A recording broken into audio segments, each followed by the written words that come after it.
I got stuff on my face. Some bump.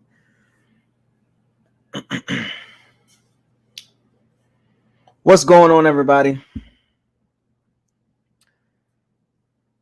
This is Bucko's Locker coming to you again with the last locker room talk of the 2021-22 season.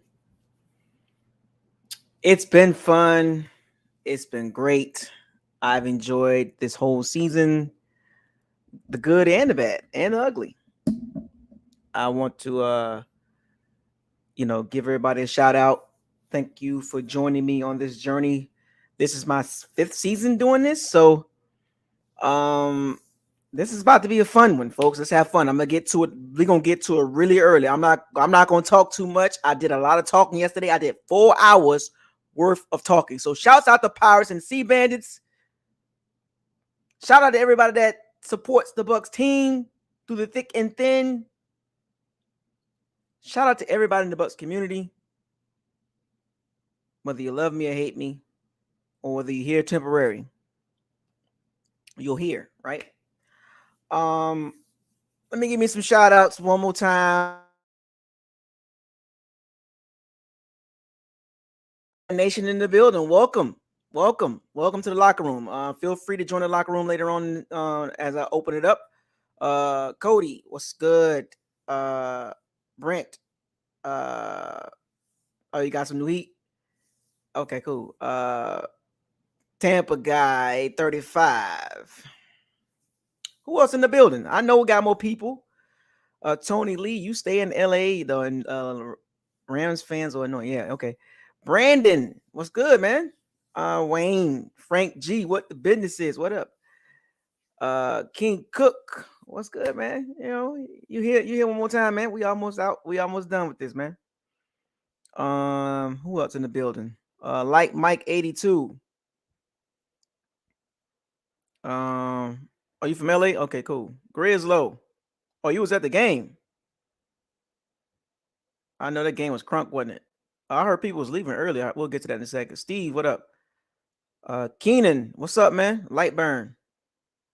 Tommy, what's good, man? Got about $22 million in the salary cap.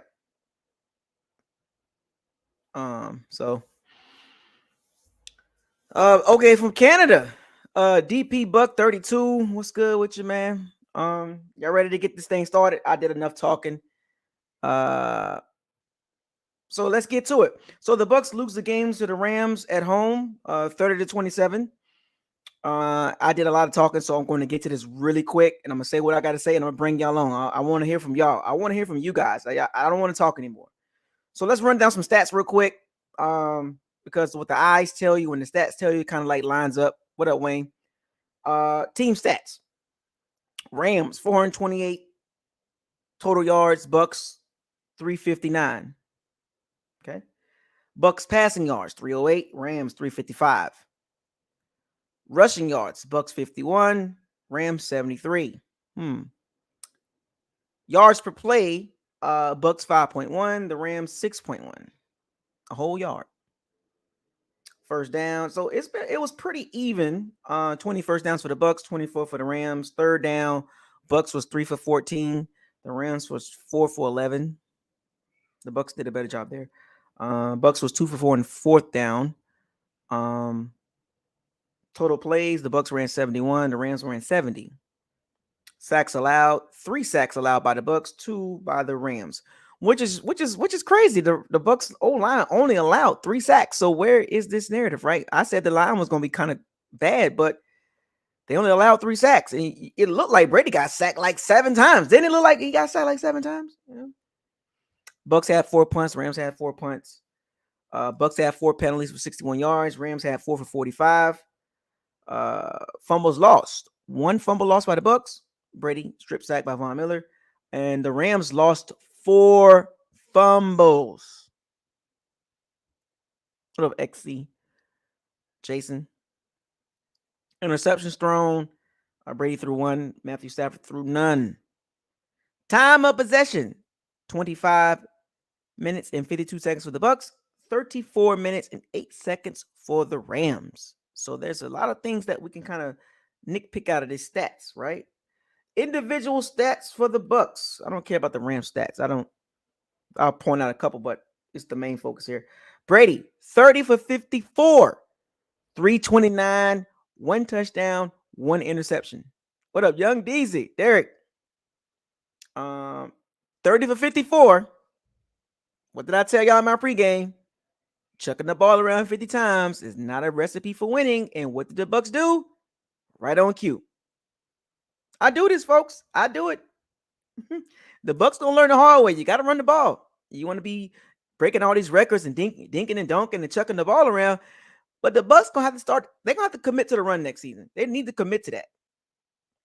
Rushing, Fournette, 13 carries for 51 yards, 3.9 yards to carry, 2 touchdowns. And most of those 51 yards came on the first 2 carries. Because if you look at it, 2 of those 13 carries, I guarantee you, out of them 51 yards he had, I guarantee you about 20 of those came in 2 carries. About 20 to 25 yards came in those 2 carries. And the rest of the game was 11 carries, about 20 yards. So the Bucks running attack was irrelevant for obvious reasons, but that's not how you win games. And it bit the Bucks again. Receiving, Mike Evans, 8 for 119, 14 yards, 14.9 yards per catch, 1 touchdown on Jalen Ramsey. Good job, Mike Evans. I knew you had it in you. My guy. I'm gonna stay hard on you. I'm gonna be hard on you, fam.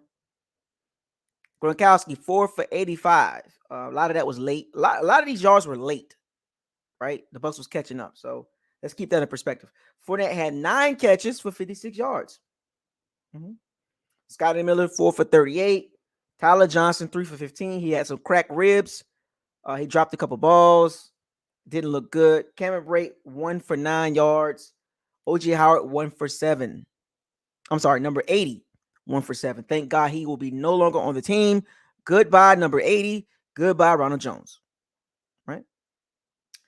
Giovanni Bernard was not a factor in this game. No catches.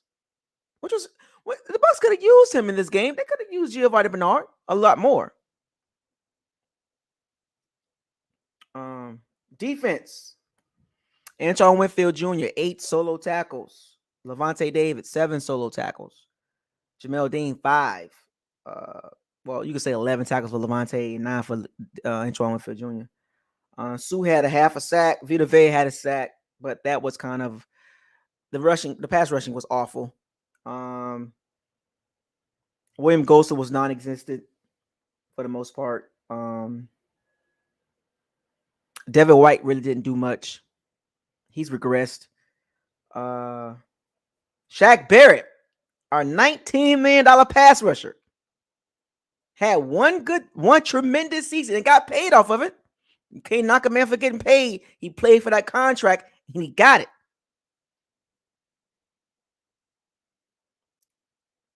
Three tackles.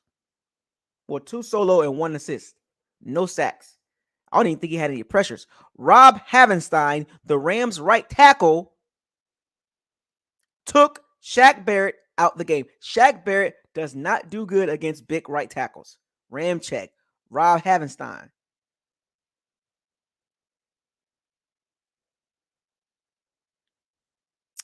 The Washington football team right tackle.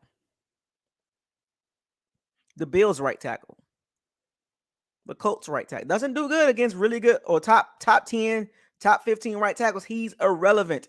The Bucks need to really load up on the D-line.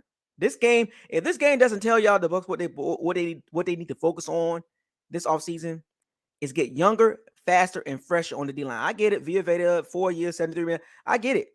But they need to get pass rushers, not run stuffers. All this 6'5", 300-pound D lineman, Nacho and William Golson and Vita Vea and Dominic and Sue, all that's cute, stopping the run.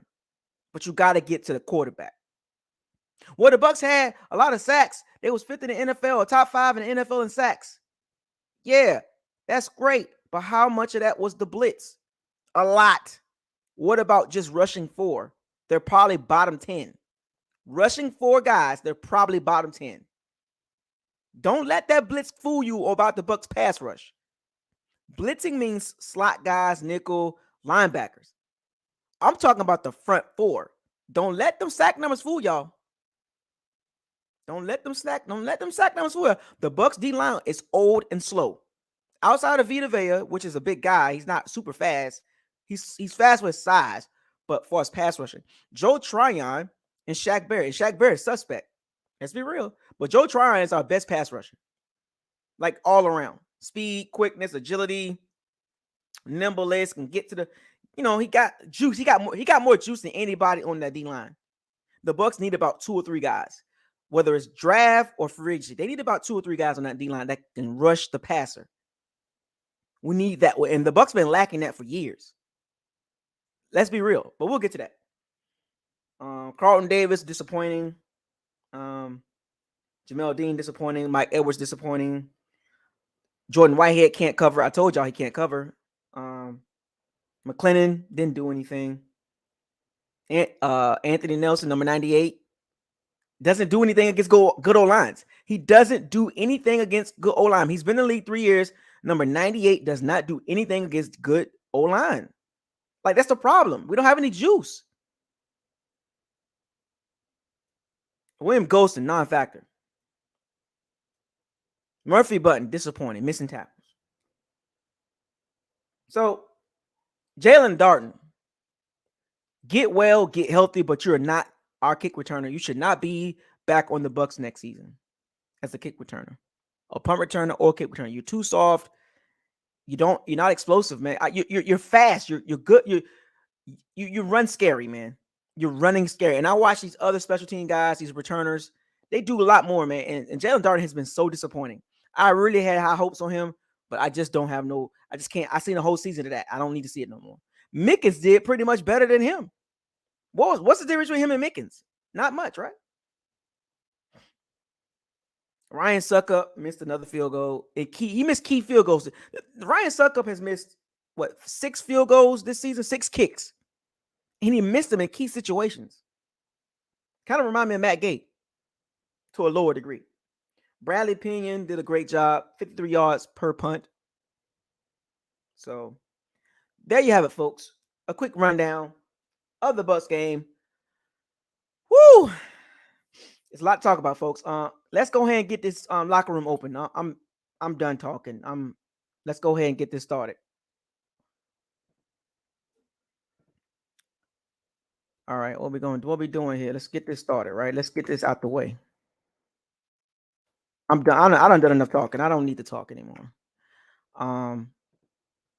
If we lose Todd Bowles, who would you like to be our D coordinator? That's a tough one.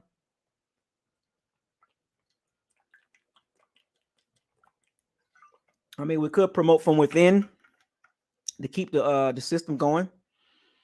We could look at Mike Zimmer. We could snack somebody off of the Ravens defense. And I'm trying to stick with the scheme here, right? Mike Zimmer's a 4-3 guy. He's a straight up 4-3 guy from the Parcells tree. We could get somebody from the Ravens staff or the Steelers staff with the hybrid 4-3-4, 4-3 type thing. Vance Joseph, maybe. But I don't think he'll leave Arizona. Somebody from the Broncos staff, Vic Fangio. It's gonna be a tough one, man. It's gonna be a tough one. It's gonna be really tough. Who else can the Bucs can get? And I'm trying to stick with coordinators that can fit the scheme. 3-4 hybrid type thing. We're not getting Flores, man. Cut it out. It's gonna be a head coach. What's the problem? What? Come on. Remove your emotions, please. Look, folks, when you come into the locker room, please do not come in here with emotions. We're grown men and grown women. We're not going to do that. I need you to come in here with logic, okay? Please. Because if you get the whining, I'm just going to listen to you. If I don't respond back, you're whining. If I don't respond back to you while you're in the locker room, I'm letting you get your emotions out. Don't take offense on it. I'm just letting you know now. If you come in here and if I feel that you're very emotional, I'm gonna let you talk. I'm gonna let you get it out, get it off your chest. We can hug it out. You know what I'm saying? I'm not gonna, I'm gonna let you rock. But if you come in here with some logic, I'm gonna dialogue with you back. That's how the locker room is going to work today, because there's a lot of Bucks fans that are very emotional right now. So I know some of you are going to come here with emotions, but please try to check that at the door. Come in here with some logic, real logic, okay? Thank you for the super chat, DP. So we got the first person in the locker room today, Young Deezy. Young Deezy, baby. What's the business is, man? Word on the street, man. What it do? What the business is, man? Not much, man. Hey, look, I'm with you, man. I'm not mad at all, bro. I'm not mad at all. I mean, like you said, like, when's the last time we, won a division and go to the playoffs with this much excitement? And we almost pulled it off. Like you said, we waited to the fourth quarter. I'm not mad at all, man. Like, I'm just thinking about the future, like what's going to happen with, what decision that Brady gonna make. Mm-hmm. And all season free agency. What we gonna do in the draft? Like you said, we gotta get young on the defense, man. I know you big on the trenches, and I'm with you on that, but we gotta address that secondary, bro. Like, man, we need like a straight up slot corner, man. Cause like receivers like Cooper Kupp, Tyreek Hill, Stephon Diggs, what's the other dude? Jamar Chase, Jalen Waddle, man, them dudes gonna tear us up, bro. Mm-hmm. You know what I'm saying? We gotta address. We need, like, I like Sean Murphy Button, but he's not a straight nickel guy. We need somebody, huh? I think Murphy Button's more better on the outside, to be honest with you. Yeah, me too, bro. Me too. Cause he's kind of tall. He like 6'1" or something like that. Yeah. We need like a. He's not twitchy. He's not twitchy enough. Right. We need somebody like a Marcus Jones will be good in the draft for us to get him. Hopefully he there. But I would say somebody like Mike Hilton. Like the Bengals picked him up from the Steelers. Mike Hilton. Ty Johnson from the Buffalo Bills. We need somebody that got short area quickness in that slot nickel spot. You know what I'm saying? Not somebody tall. Like, that's not gonna work. Yeah. And we need to get a safety to go with Winfield. We need somebody, because like with Mike Edwards and Jordan Whitehead, it's like you get that yin and the yang. You got one who can cover but can't tackle, and you got another one who can tackle but can't cover. So we got some positions to address this year, man. Running game. Well, it got covered up. It got covered up a lot, but we saw it during the season. We just had we had explosive offense, and then we played some garbage teams. We played some garbage offenses. So it kind of covered it up. 8-0 against really bad teams. With rookie head coach, with one of the more following rookie head coach, incompetent roster, not a good scheme. We're 8-0 against those teams. So that should tell you a lot. It covered up a lot of the flaws defensively, because Jalen Hurts, Jacoby Brissett. You know what I'm saying? Like, I can go on and on, but you get what I'm saying. Like, that's not really. If you see the schedule coming up for the new season, woo! It ain't no joke. It is Rams, no joke. Rams, Cowboys, Packers. You see that? You see the Bengals on that schedule too. I'm telling you, folks, we about to really find out what the business is. This is what happens when you get success. You win your division, you get the first place schedule. So now, how many cupcakes you see on that schedule? The last 2 seasons, we had a lot of cupcakes. Yeah, and you know who's gonna be back in our division? Jameis. We don't know. We already know what defense they got. We already know defense. So, man, no cupcakes, but I say about maybe let's see the Falcons twice and the Panthers twice. So that's 4 cupcake games, and I think we got one more, and then I think the rest of them are like, man, like that's a lot of teams. That's gonna be like, whoa, like we about to really find out. Like, okay, we about to really find out what the business is for real. Yeah, and we play. I think if I'm not mistaken, I think we play the NFC West, right? I believe so. Yeah. I believe so. Ooh. I'm telling you, folks. I'm telling you. Go look at Ooh. that schedule for next year. It ain't. We don't know what weeks and who playing with what, but But they as far gave as the us the teams, teams. Y'all see the teams on that thing. Y'all see the teams. I'm telling y'all, man, it's not yeah, gonna be easy.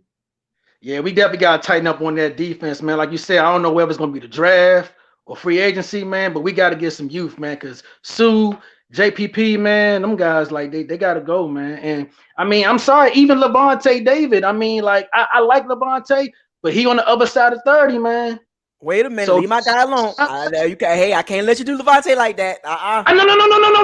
I'm not saying get rid of Levante. We keep Levante, but we gonna have to get another linebacker like for the future. Cause Devin White, he might not be it, bro.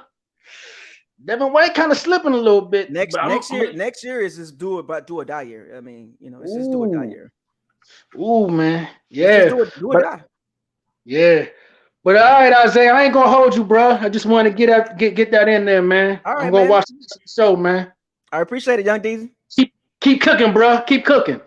Yeah, I gotta cook, man. So All we right, got a bro. lot of people. Appreciate it. We got a lot of people in the locker room right now. The locker room is being filled up. We going to the big bucks. What's up? We going right to it. Big bucks. What's up, man? Hey, look. The locker room is lit tonight. It's lit Yeah. tonight. You know what I'm Hey, saying? I'm Everybody gonna get watching. straight to the point. I'm gonna get straight to the point. Secondary wise, man, think about this for a second. If Baltimore's scrapped for cash, they probably gonna unload some of their secondary members. Would you take a shot at bringing in Marcus Peterson? I knew you was about to say that. I knew you was about to say that. Would I you take? knew it. I didn't say take him, but would you take a chance on him? Why not? That's a veteran. Can he be a lockdown corner? But you're taking a risk because it'll be a 1-year deal. Now, I strongly believe that we need to build a defense through the draft. Now, I'm still kind of like, I'm not saying it was a bad pick to pick the guy that they had last year at from Washington, Joe, what's his name? Can't think of his name. Our first round pick this last year. You talking about Tryon? Joe Tryon. I felt like the better pick would have been you had that D tackle from out of Alabama sitting right there. That's Gallimore. Yeah, Barmore. Well, that's who I wanted them to get. I said that's perfect because you got him sitting right behind Sue and learn from Sue. You can build your defense from the inside out. Like I said, but I also like in this draft with the guy that I'm low key targeting, depending on if you're gonna keep that 34 defense. Take a look at Jermaine Johnson from Florida State. Low key D lineman. D lineman, outside pass rusher. He had 12 and a half sacks. His numbers are identical to the guys from Michigan and somewhat better. The only reason he didn't get any recognition because Florida State lost a bunch of games, but he showed up in every big game. Yeah, I caught him a little bit. Yeah. I remember him. Every big game he showed up with multiple sacks. He showed up in big games and made the plays. It just offense couldn't close it out or anything like that. Right. I signed on late, but I didn't realize this. I started thinking about it yesterday.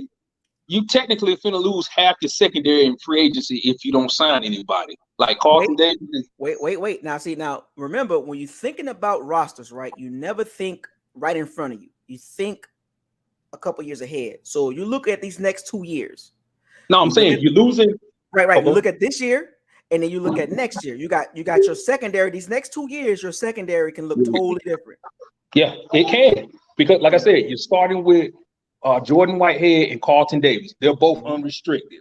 Then the next year, if Jamel you don't Dean, resign, Murphy Bunton, they go in the next year. So it's going to be like, I'm curious to see how they're going to do that and who gets re-signed and who's bought back.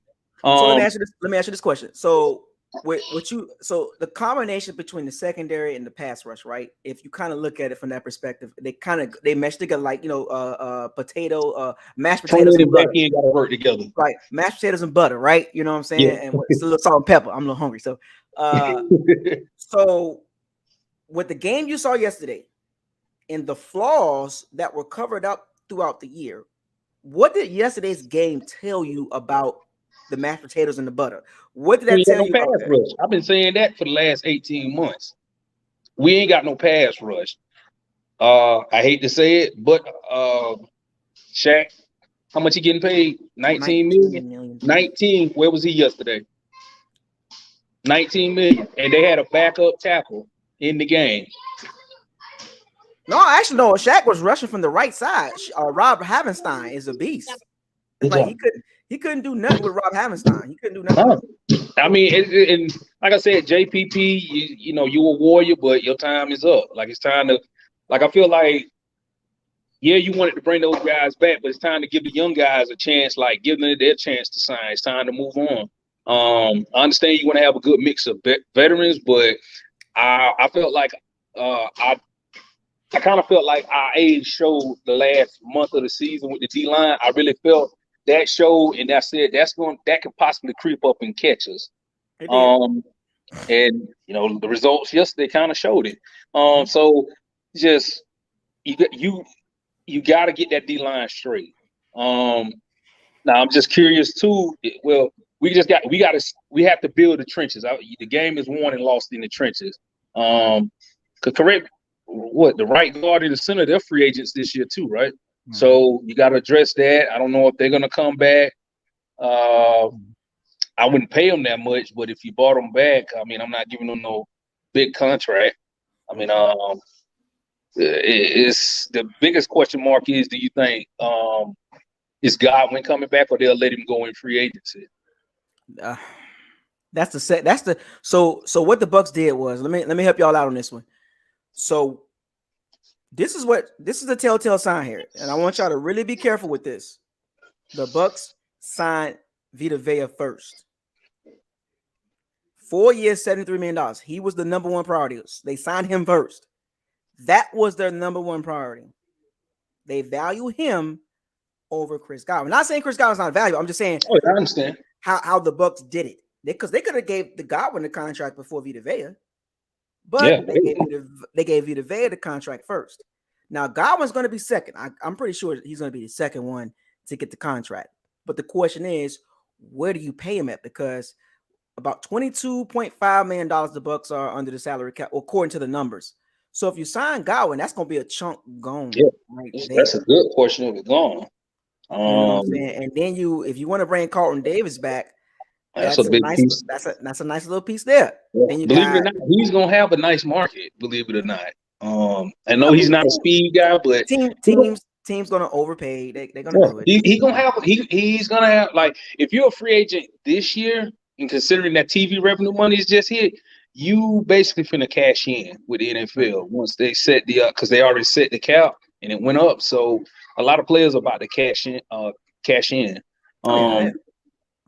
I mean, I'm all for the players getting paid, but like I said, if a garbage dude signs a huge contract, I'm just like, come on. But like I said, Tampa's done that years ago too, so I can't really say much. So, but let me ask you this: Fournette, Ronald Jones, both of them come back, or Fournette comes back on a 1-year deal, or he looks for a payday? He got to get the payday. He's got to go for it. This is his last contract, late 20s.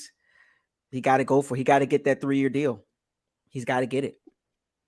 He's got to get a 3-year deal. It's no, if he's valuable, his stock is up high. You cash in. You cash in on your last big contract. Before he hit 30. So the Bucks got to find a way to get a reasonable contract with him. 3-year, $27 million deal type thing. 3-year, 25. That $7 to $8 million range, like somewhere up in there. I mean, but he got to cash in, and he's gonna be big on the guarantee. He's gonna be big on that. He's signing bonus.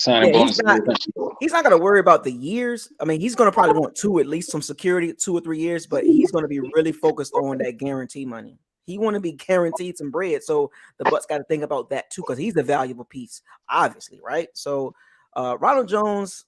Salute to you, but out of there. Yeah, because you know what's so funny? Like I've seen a few people were trying to talk up Keyshawn Vaughn the last few weeks, and I was just like, really? And I told him, I said, you got to think he had fresh legs those couple of weeks he ran good. He hadn't played all year, fresh legs. So anybody was going to look like that. And I'm not saying he's not a good back or not capable of getting the job done. I mean, but the jury is still out on him. I mean, it's just one of those things that so many question marks. I think we got like 25 free agents. So in this game, it didn't go the way we wanted it to go as a fan, but when you look at it from the totality of it, it's like, dang, they only played one really good quarter. Like that's and I couldn't. That's what was so startling to me yesterday. Like how we started out, and I'm sitting there saying like, dang, they done went down 10-0, and I'm like, it's starting all over again. But then that one quarter they just got on fire. You just saw crazy stuff just happen. Like weird, yeah, like that fumbles back to back, like a strip sack, and then you have the over snap. Like that was so mind blowing to me. And abnormal. That's abnormal. Yeah, I was just like, wow. That was weird. But I just felt like this when they tied the game up. I said, we taking this. Like, I was just like, we finna win this. And then overtime. I said it. Like when they got that, honestly, when they got the sack in that last 40-something seconds, I said to myself, oh, the Rams just finna play for overtime. They're gonna really choke. And then we just saw those next two passes. I was just like, oh, God. But it goes to show you, I mean, that correct me if I'm wrong, that 70-yarder Cooper Cup caught. What was that? Was that cover two? Because Carlton Davis just let that man run by me. He was just jogging right before the snap. Now the thing about playing DB, right? DB is a lot of their talking is done by pointing and eye contact. If you notice, Carlton Davis did point back at Mike Edwards like, I'm sending him to you. I'm sending him to you. He pointed back. I'm sending him to you. Remember, I'm sending him to you. So when the ball got snapped, Carlton Davis, you could tell he wasn't even in bail technique. He just kind of shifted back or drifted back. Yeah, he just shifted off, like, and just let him run by. Then he saw him turn around and try, and I was just like, I guess he thought the safety was over the top. That's why he pointed. And I was just like, man. And then I was just like, why? I just couldn't get why Edwards just came up. Why he just didn't stay back? Like Devin White had Van Jefferson up the seam. That's your job in that type of that situation. You run with the seam receiver, and you had the other safety on the other hash over the top. Edwards was going over to help Devin White, but he didn't need to do that. No, he just stayed back in his half. That's right. Winfield was over there on the other hash, and Van Jefferson was going this way over to Winfield. So I don't know what Mike Edwards was looking at, or what did he see? Because after the play, Carlton Davis was like, "What was you doing? Like this is what we've been doing the whole. What you doing, fam? Like what you over there?" Type moments, But like I said, it's gonna be interesting to see how they address in the offseason and the draft. I mean, it's a priority, but which one takes precedent? Defensive line or secondary? Like I think that's really gonna be. I would want to see what happens. Like I'm kind of torn between it. I mean, I feel like the front line, defensive line takes precedence over the secondary. But I mean, maybe you can find maybe they can hit on a solid secondary player in the draft and hopefully develop them. But I think the key is going to be if Bowles leaves or not. That's going to, and Leftwich, that's going to dictate a lot of stuff, in my honest opinion. But like I said, I think you can build a defense through the draft. I really do think that.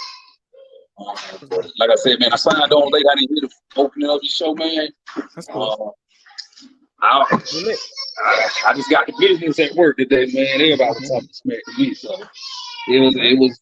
I was just like, I wasn't mad, but I was mad deep down. You know what I'm saying? So, but like I said, but back to my original quote, and I'm gonna let you go.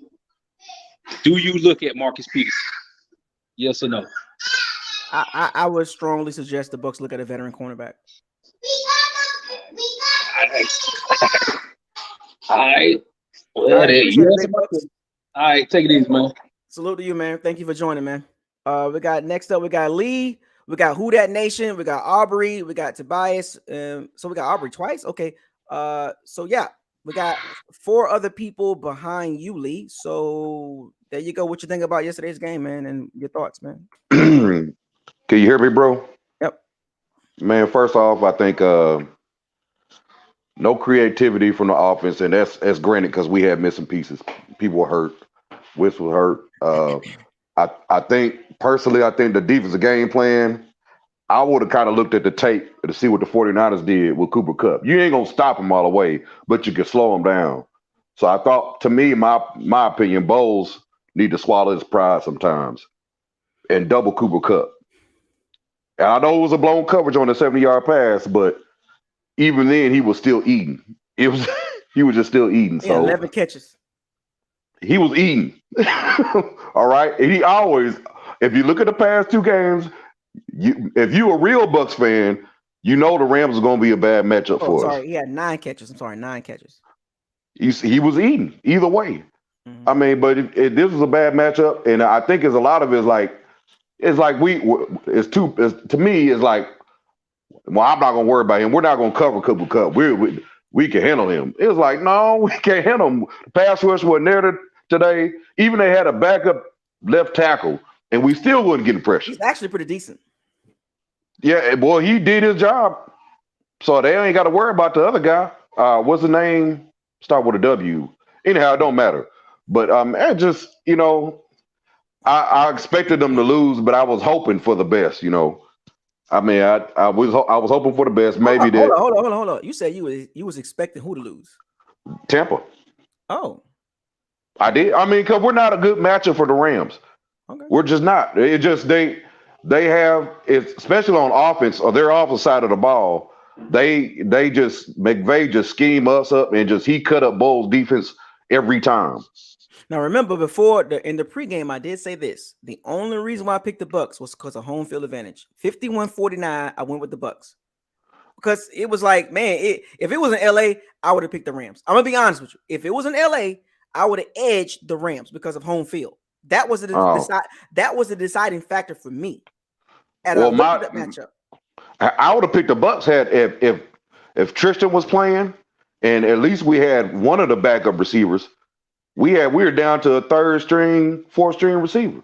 Mm-hmm. So I mean, we didn't have any weapons. It was like in the defense, like I said, I don't know what that scheme was about. I don't know. Oh, wait. Well, you said we didn't have any weapons. Now, wait a minute. See, this is why I have to kind of disagree right here, because all season long, all these guys have made plays last year, this year. Now we don't have any weapons. Like, what? No. I'm not. I mean, we had Mike E and Gronk, but and Tyler. They weren't getting free. And it could have been result of the play calling. And I hope Leftwich go ahead and get that job with the Jaguars, because there's no creativity on offense. I mean, you got to be a little bit more creative, and especially if you down. I know we were just down a lineman, but it's still, I would think you would try to do a little bit more creativity wise with the offense. I'm surprised the Bucs didn't run a lot of 12 packages. Me too. 2 tight ends kind of helped the. Honestly, I was getting excited the first 2 plays on offense. They had 2 10-yard, I was like, oh my God, they running the ball. And then they stopped. But then I don't like it when we get down and they just abandon the running game. You can't do that. 13 carries. The Rams 51 yards. So the Rams had 30 carries. Mm-hmm. They was up though, but still they abandoned the run. They had 30 carries. They even though they weren't successful, they had 30. They had 30 carries. Yeah. I mean, they abandoned the run, and they've done it every time they get down. They go fire offense, and it drives me crazy. That's why I'm saying, good luck to Leftwich, please. I hope you have a successful career with the Jaguars. But man, you can't abandon the run. I think we have decent running backs enough that we can continue to run the ball and be creative with running. I mean, you don't have to be just run up the middle every time. The first 2 carries should have said. The first 2 carries could have told the Bucs, "Oh, we about to pound y'all. We gonna keep doing it till y'all stop it." The 49ers do it. Right, they do it all the time, and the 49ers do it in spite of Jimmy G. You know what I'm saying? In spite of. So it just, man, I was thinking a little bit more creativity. I kind of want Bowles to go too, because I'm thinking. I mean, sometimes you got to rush 3 and drop coverage. But I told people this at the very beginning of the season. People was hyped up. We're bringing all 22 back, and I made sure I emphasized this. Do you understand? Every season is not the same. Physically, you can bring the guys back, but everything else is not the same. It just, and people just didn't get that concept. And look at us now. Like, you brought all 22 guys back. You know how hard it is to go back to back. It is rare for a team to bring everybody back from the previous season and then, oh, we're going to win it. It don't work like that, folks. Like, no, I mean, we didn't get the luck we got from last year, right? We were mostly healthy the whole year, and everybody else was injured, right? Everybody else was injured, and so when we went through the playoffs, especially when we played the Saints, Drew Brees wasn't the same, and so they was able to press man, and he couldn't throw like he wanted to. The Packers had 2 tackles and a guard, I think, that were hurt on offense, so we ate. The Chiefs had 2 tackles that were hurt, and we ate. So it was like we weren't healthy. That's just what it was. I mean, we were healthy, and no one else was. So we stayed healthy, missing by 2 people. This is why. What makes coaches kind of special is you always looking to change something. You never stay the same, because if you stay the same, people behind you or under, they're going to get better, and they're going to keep getting better, and they're going to figure you out. Because what the Bucs did this year versus last year is very similar. The difference is we had another year in the system, but everybody else around us got better, or they made some adjustments, or you know what I'm saying? Like you can't stay stagnant just because you bring back everybody. It just does not pan out the way you think it's going to pan out, because nobody knows the future. Just because you bring back people physically, that doesn't mean you're going to get the same results. It just don't work like that. I think the ideal was thinking the offense would be more cohesive with another year with Brady knowing it's not even about that. It's about they pretty much, remember last year they started out no risk and no biscuit 7-5. Remember that. Let's keep that in perspective. It was 7-5, no risk and no biscuit, 90-10, no risk and no biscuit, 10% Brady style. So then right at that point, they said, we got to change something. We got to go a little bit more shorter. We got to run the ball more. Going into the playoffs, they ran the ball more. They threw the ball a lot shorter. Think about this. Brady against the Saints wasn't good. Brady against the Packers was not great. Even in the Super Bowl, it's not like he played lights out, but they made adjustments with the passing game and the running game. So this season, they was like, all right, now we can implement the Brady style passing attack. We can do a 70-30 Brady style, 30% no risk and no biscuit in situation. And it worked. But remember, when we played the teams that got top end coaches or competent coaches, what happened? Struggle. They shut them down, man. And our coaches weren't smart enough to overcome them. It's just what it is, especially on the offensive side of the ball. So it's like,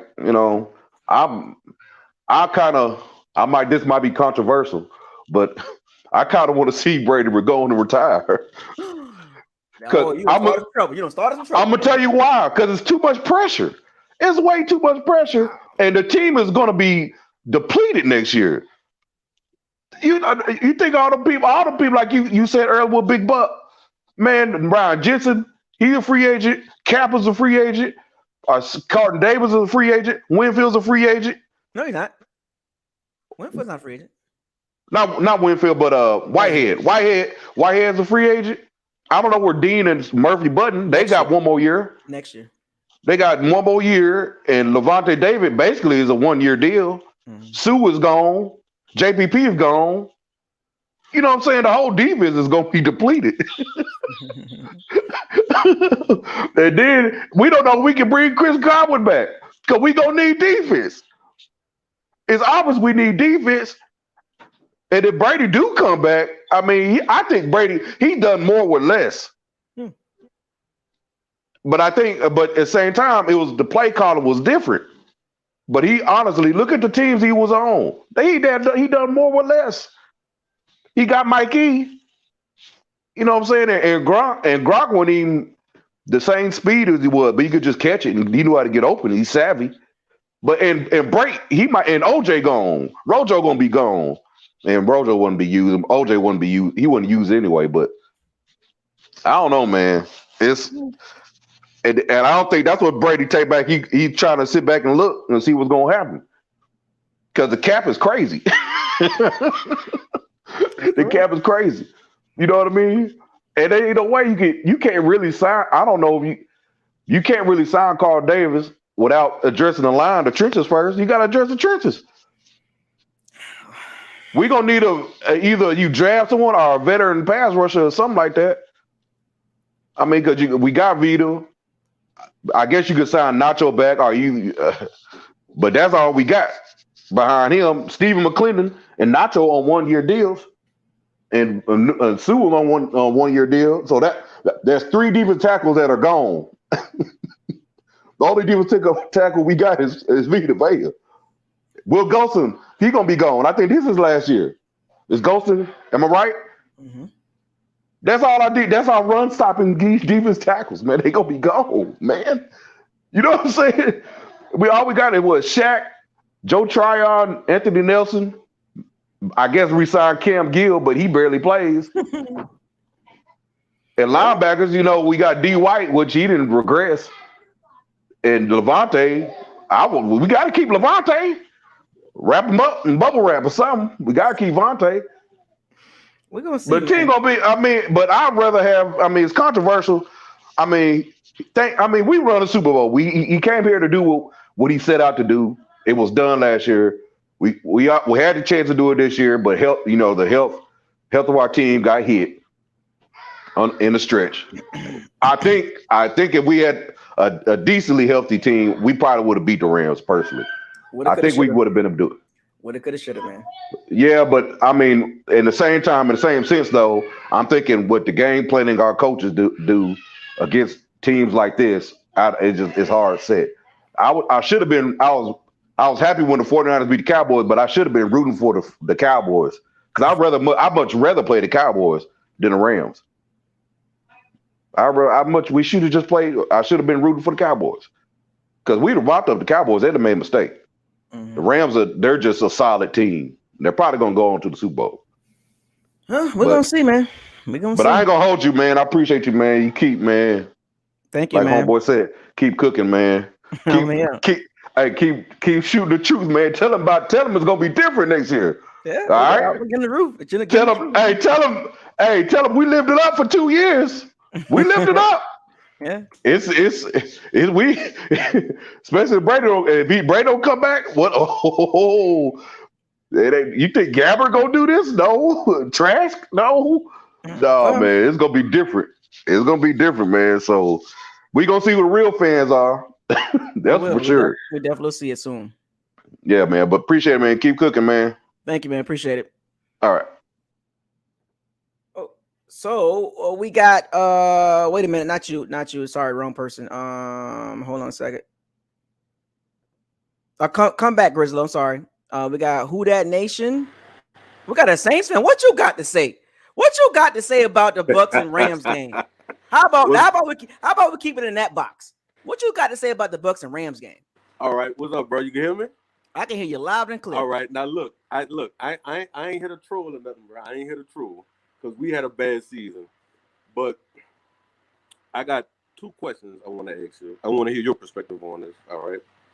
Now, I know y'all Bucks fans, y'all might not want to hear about this topic. AB, if the situation didn't happen with the coaching and all that, and y'all had Antonio Brown on the field, one, do you think it would have made a difference as far as y'all being able to keep up offensively with the Rams?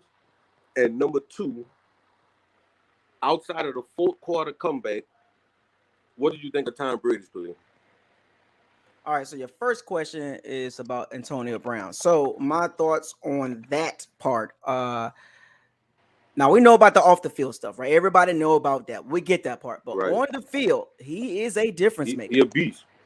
Him on the field yesterday would have made a huge difference. I think so. Would have that would have put us over the top. Let's be real. Like we might not like him. Look, I know how y'all feel about AB. Y'all know how I feel about it. I wasn't great, but him on the field would have been the difference. Probably more than likely. You know what I'm saying? Like, because that would have put another weapon for Brady. You know, Brady would have fed AB like crazy. Right. And the Rams had some issues in the 4th quarter covering. Right.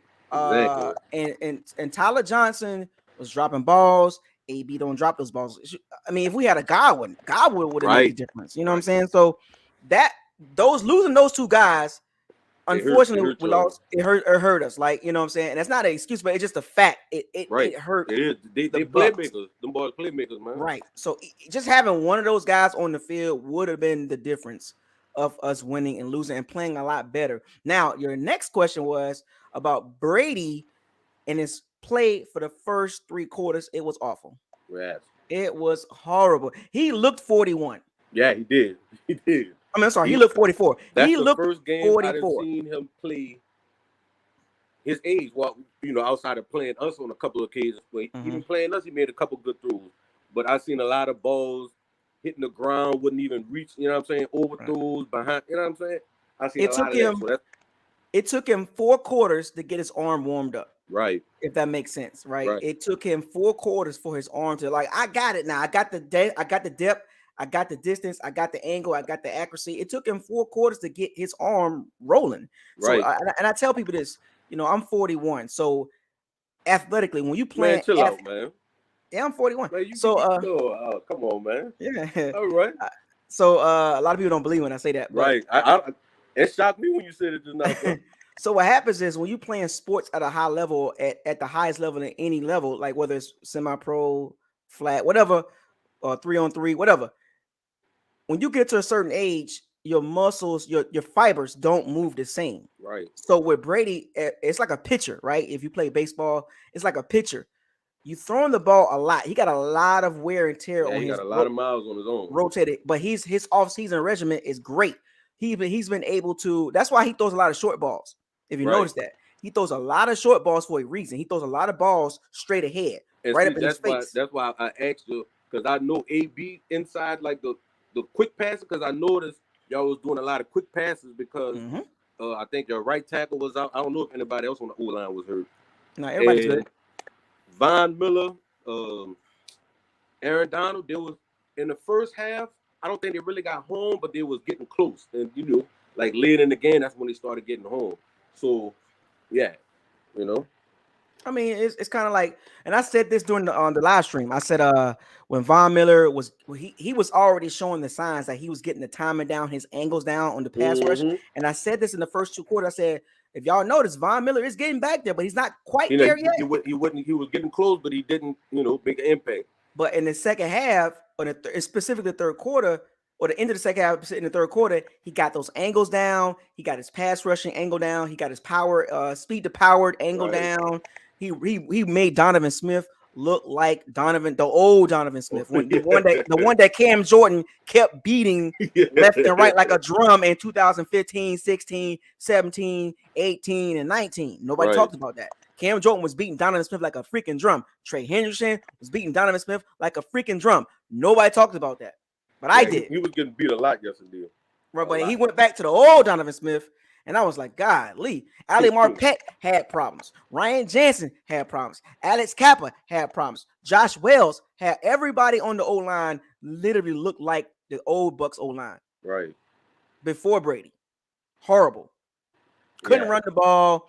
Couldn't pass protect. It literally looked like the old Bucs from years ago. It literally looked like the old Bucs. The first 3 quarters, they looked missed field goal. Special teams can't get right. It looked exactly like the old Bucs that we've seen the last few years before Brady got here. It looked exactly like that. Couldn't run the ball. Couldn't do nothing right. And that shocked me. Leonard Fournette had how many carries? 13. That Leonard Fournette is he's like all right. He's the type of running back that needs like 20 carries or so in the game to get a rhythm and get going because once he get going, he hard to stop. He's hard to stop. Trust me. Being from Louisiana, seeing him at LSU, he still got some of that left in him. Even though he close to 30 right now? 27. He still can ball. He still can ball. I mean, yeah, he's not that old, but for a running back. 30 years old. That's it. Yeah. That's it. For a running back, that's it. Unless Adrian Peterson or Frank Gore somebody. But I said this too. I said Fournette is not a 10 carry running back. He is a 20 carry running back. And I don't know why Byron Leftwich can't get it right. Right. 20 to 25 touches a game. Easily.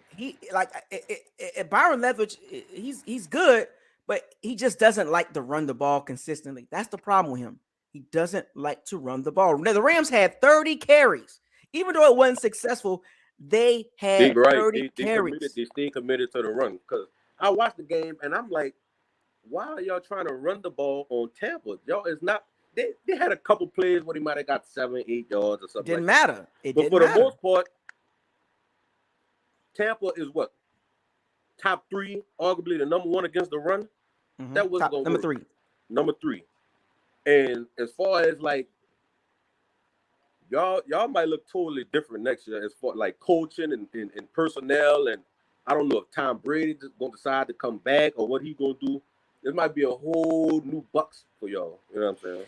Well, I said this when we got Brady. I said when I seen the roster look the way it looked, I said it's a 2 or 3 year run. And that's the best you're gonna get out of this roster. It's not built long term. We had the oldest roster in the NFL, and I said that I warned Bucs fans. I warned anybody that watched this channel. The Bucs are not built long term. Right. They're not built long term. And what did you see yesterday? You saw the reason why I said that. I do this. I'm a football fan first. I do this. Right. Like I watch football. I watch football first, and I'm a Bucs fan the second. I don't do this bias and this ridiculous delusional stuff. I don't do that. Right. I literally look at football exactly what it is, and I called it. The Bucs are the way it's set up. It's a 2 or 3 year run. This is year number 2, and we regressed. Yeah. You go from the Super Bowl to not making an NFC Championship. That is a regression. That is a regression. No matter how you try to look at the numbers or the stats, we got no. What did you end up at? That's a regression. Right. Super Bowl and you lose in the second round. That's a regression. Year number 3, where you go from there? Because next year or this season coming up, it's literally kind of basically Super Bowl or bust. Because after this season, this new season a lot of players getting older. You know what I'm saying? Yeah, the older you get, the better you don't get. After about 28, 29, like you got your prime years, 27 to 32, right? Right. In certain positions, right, you got to take advantage of that. And every year teams get better and younger. Right. You know, so that's why I say bringing everybody back and high in sight, was it the best move? You know what I'm saying? So I mean, well, yeah, you could say that because all right, y'all defense got hot. What the last part of the season last year. But look who we played. But look who we played, fam. Y'all had a come on, man. Couple cup, yeah, y'all did. Y'all had a couple cup, but still in all, dude, the defense was legit. Now, right, the defense good. It just I don't know what happened this year, but offensively, injuries offensively for y'all this year. And I was in the locker room, I think last month after we played Tampa in Tampa, mm-hmm. And I told you, I said, y'all secondary eventually will be y'all down. I don't know what happened on the last play with Cooper Kupp. I don't know how that happened. Like I don't know what coverage they was in, or did they blitz or something? Or? It was a blitz, but it was supposed to be an all-out blitz. But Levante David and Devin White, right? And right. I think Todd Bowles and Bruce Arians talked about this. And it was a mix-up with the blitz package. So it left Antoine Winfield Jr. one-on-one. Right, one-on-one, right. So there was, once again, we are in the playoffs, and it's still confusion on what to do on situation football. It's just weird. What are we doing here? Like that's coaching. That's coaching. Like, come on, man. That's coaching right there. You can't have that in that situation. You got to play cover 4. You got to play cover 4. Yeah, in that situation, you have to. You can't blitz in that situation. There is the probability of you getting burnt is high if you don't get there. If you don't get to the quarterback, right. Especially like a Matthew Stafford, Josh Allen, Mahomes, right, Herbert, Burrows. If you don't get there, you're going to get burnt. Yeah, they're going to get burnt. They're going to burn you. See, me, I'm not a real big fan of the blitz because just like you pointed out just now, if you don't get home, you will get burnt. Especially against even a competent quarterback, not even an elite, a competent quarterback, you will get burnt. And then miss tackles. You know what I'm saying? So you got to take all that into consideration. There's so many missed tackles on key situations. Murphy Button didn't like the way he played. He's not a slot guy. That's not his game. He's an outside guy. Yeah, he's more of like a boundary cornerback, right? That he was drafted because I saw him play in college. I looked at his tape. He's an outside guy. He don't have the fibers, the twitchy muscles to play in the inside. He just can't do it. That slot something different. Slot is something different. It's a different animal, man, because you remember the slot. Here's a concept a lot of people don't understand with the slot. A lot of people think that you got to be super fast as a slot. No, it's about how you cut and turn. Yeah. Because you're guarding. You got to have fluid hips. Right. You're guarding a lot of the field inside and outside. You're not just guarding a boundary. You're guarding literally the middle of the field. So you got to be that 3-cone shuttle. You know what I'm saying? You got to be able to turn. That position in the draft, as far as the testing at the combine, that's going to become more major now. That's going to become a bigger position or bigger part of the draft when you're looking at cornerbacks and nickelbacks. Right. Can you turn and run? Yeah, because the game evolving now. There's a lot of boys coming out of college and they slinging it all over the field. They got a lot of speedy receivers coming in, and you got to be able to keep up. It's not about the big corner. It's not about the big corners anymore. If you're gonna get a big corner, that's outside, right? 6 foot, 6'1". That's where you belong at. But them inside guys, that's like 5'9", 5'10", 5'11". And if you're at 6 foot, you better be super quick. Yes. Yeah. That's a must. That's a must. But I got one more thing, Brian. I'm gonna let you go ahead with your thing.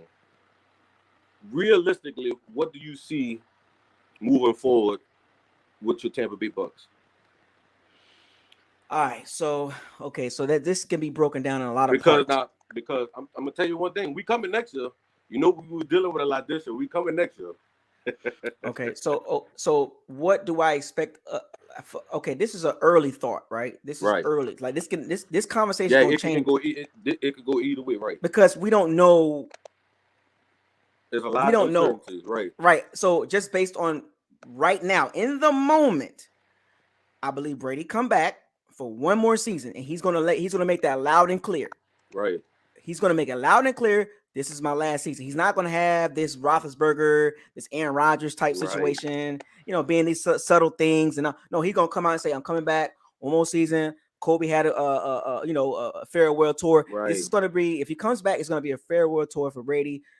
Now, the expectations as far as what the Bucs going to do is pretty much Super Bowl the Bucs, because Brady's not coming back. Right, just to play. He coming back to win.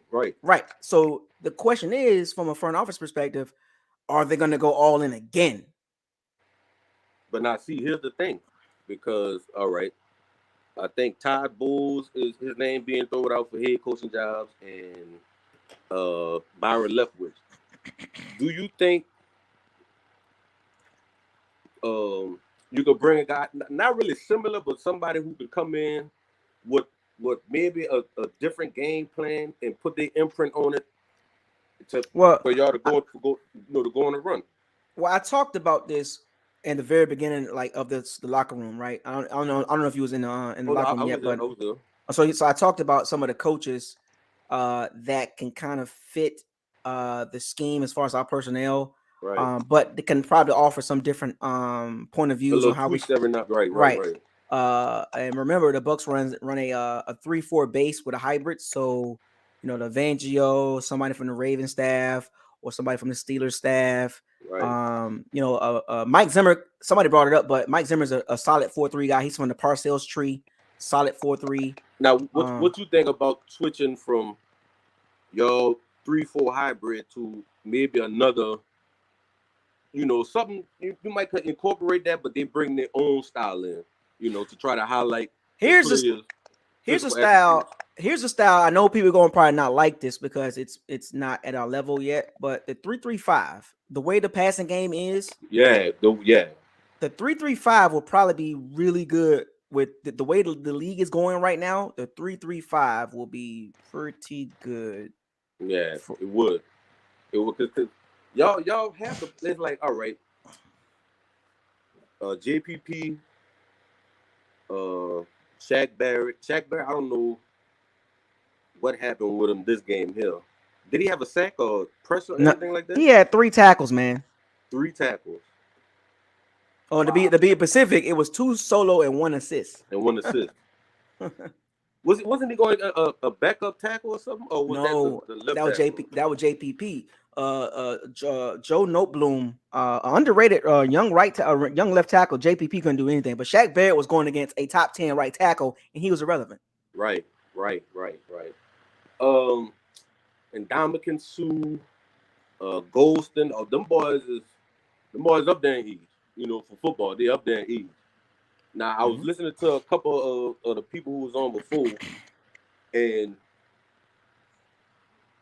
really, the game is one inside of the trenches. So if I was like a GM or something, I would go more on that because it's like you can have a decent secondary, but the linemen, you know, they can help them, you know, by getting pressure on the quarterback quick and making them make quick decisions. Or it could be vice versa. You can have a shutdown back end and an average, you know, because I know you heard this a lot of times where the commentators will come on and say, well, this was a coverage sack. Like they had everything sealed up in the back, even though you might not have no big time names on the D line, they're able to get to the quarterback because of how the back end plays. So it's like either way, it could go either way.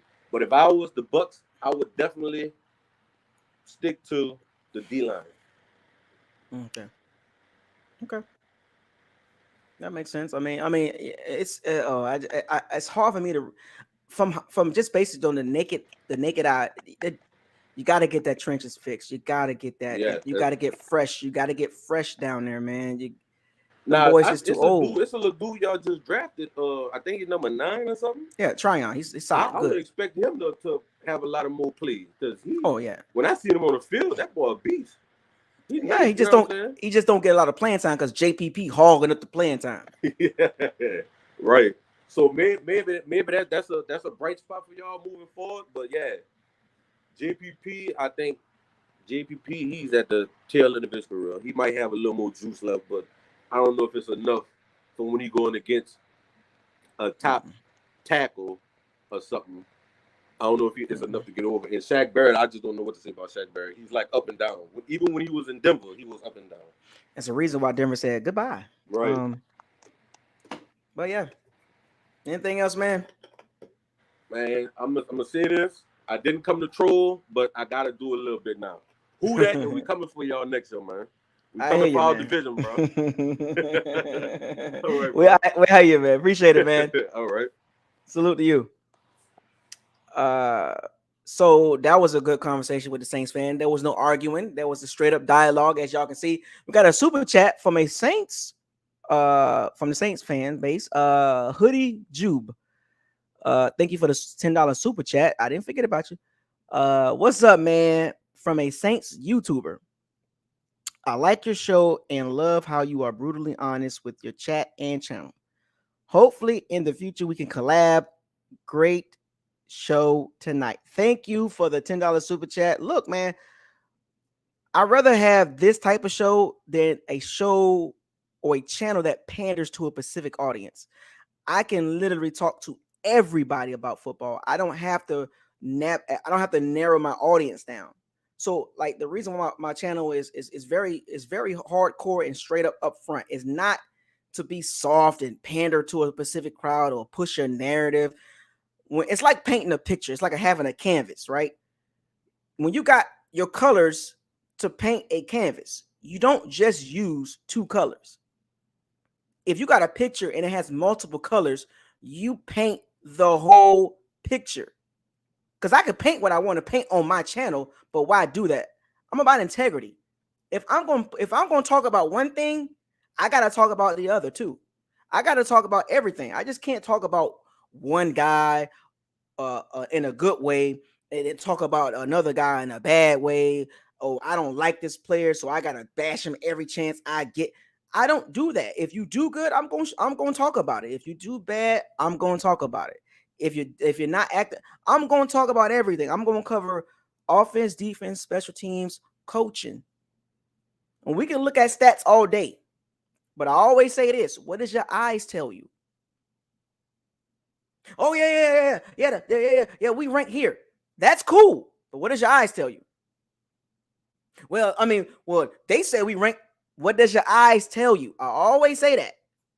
I try to get people to look at it from a football perspective, not just numbers. Numbers is a part of the formula, if that makes sense. Numbers are a part of the formula, but you also got to look at what your football eyes tell you. And this is why it's kind of hard for anybody to just come on here and troll me, because it's always gonna come back to football. It's hard to troll Buckles Locker. Ask my Pirates and Sea Bandits. It's hard to troll me because, for one, I don't entertain it. Two, you just coming with emotion, and I hit you with. It's hard to argue facts. It really is. So, and as far as the collab, man, hey, look, my off season is always kind of quiet. I show up in the draft.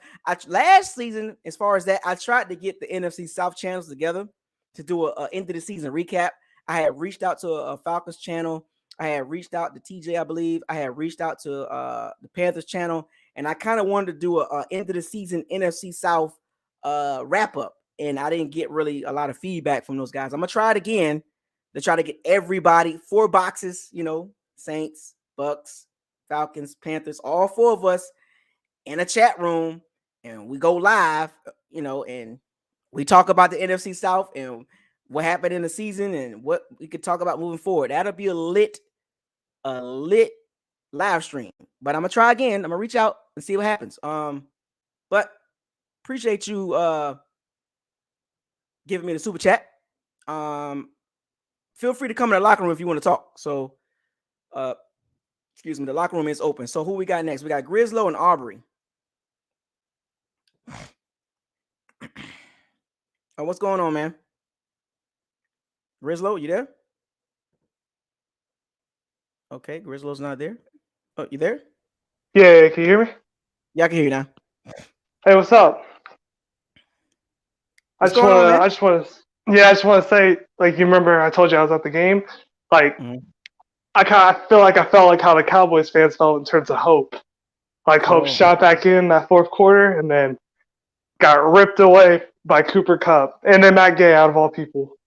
So I heard people was leaving the game. Yeah, they left at halftime, most of them. Oh my god! And then, like, towards the end of the third quarter, like right before, like when the touchdowns started rolling in, everyone just like booked it.